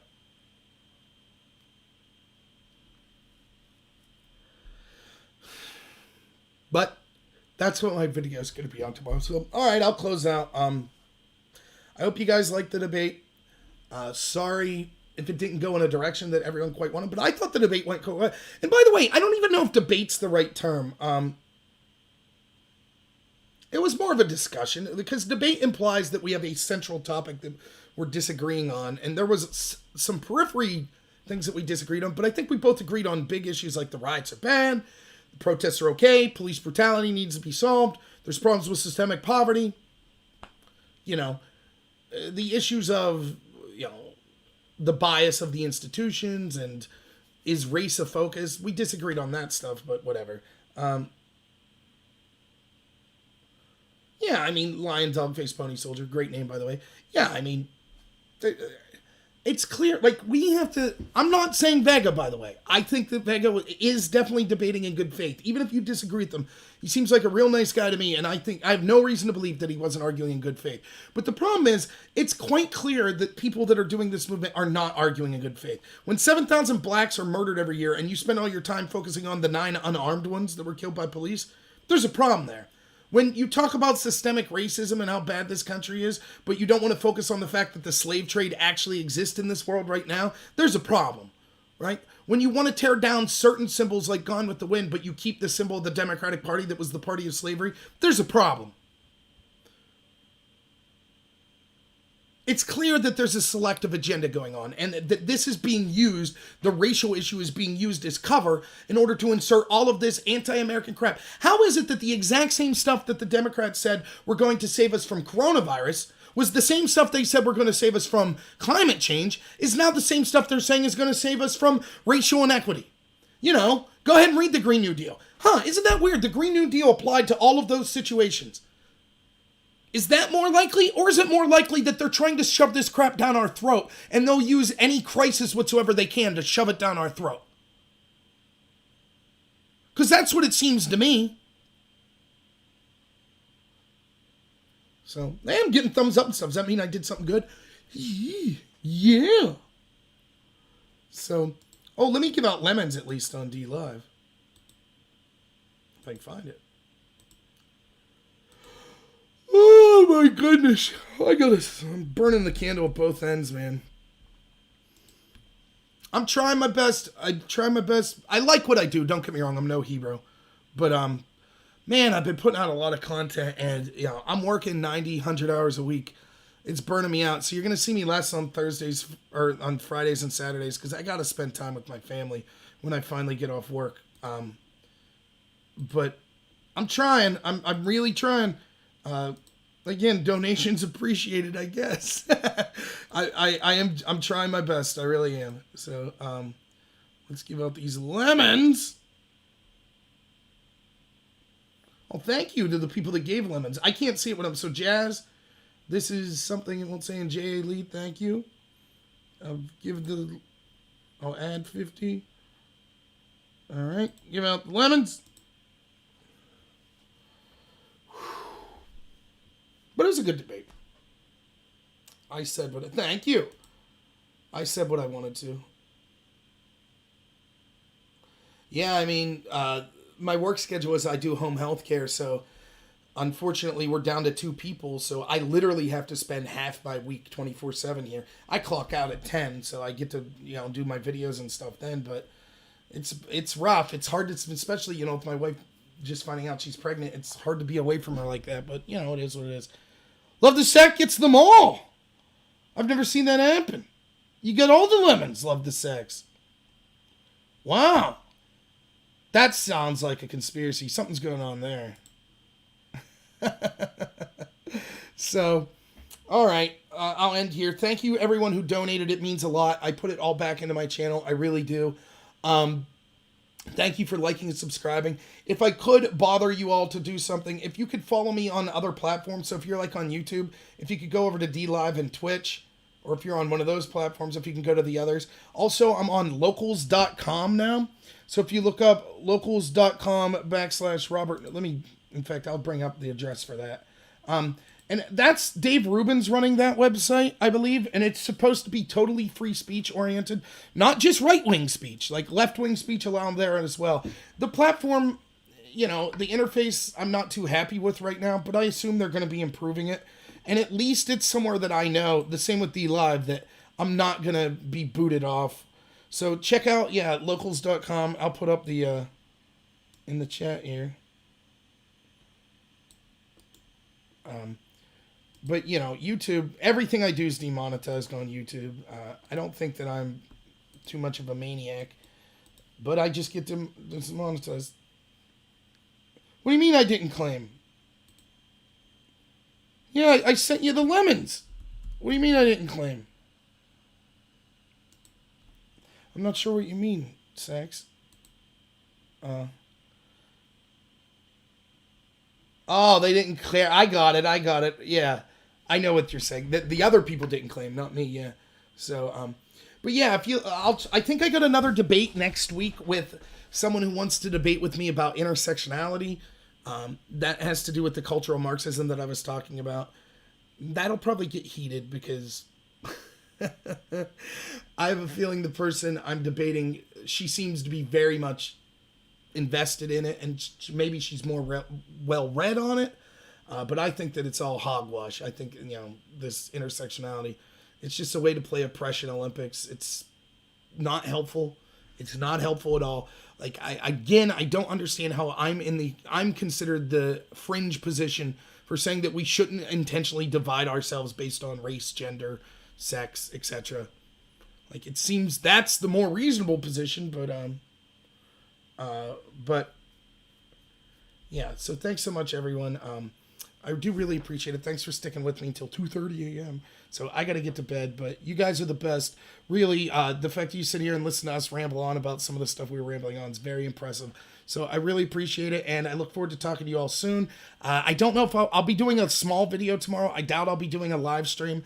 I used to collaborate with another person on YouTube and do live streams every Thursday night, but temporarily through scheduling conflicts, we haven't been able to do that. So I don't think that'll be this Thursday. Saturday, check out my channel for my radio show, Pennsylvania Patriots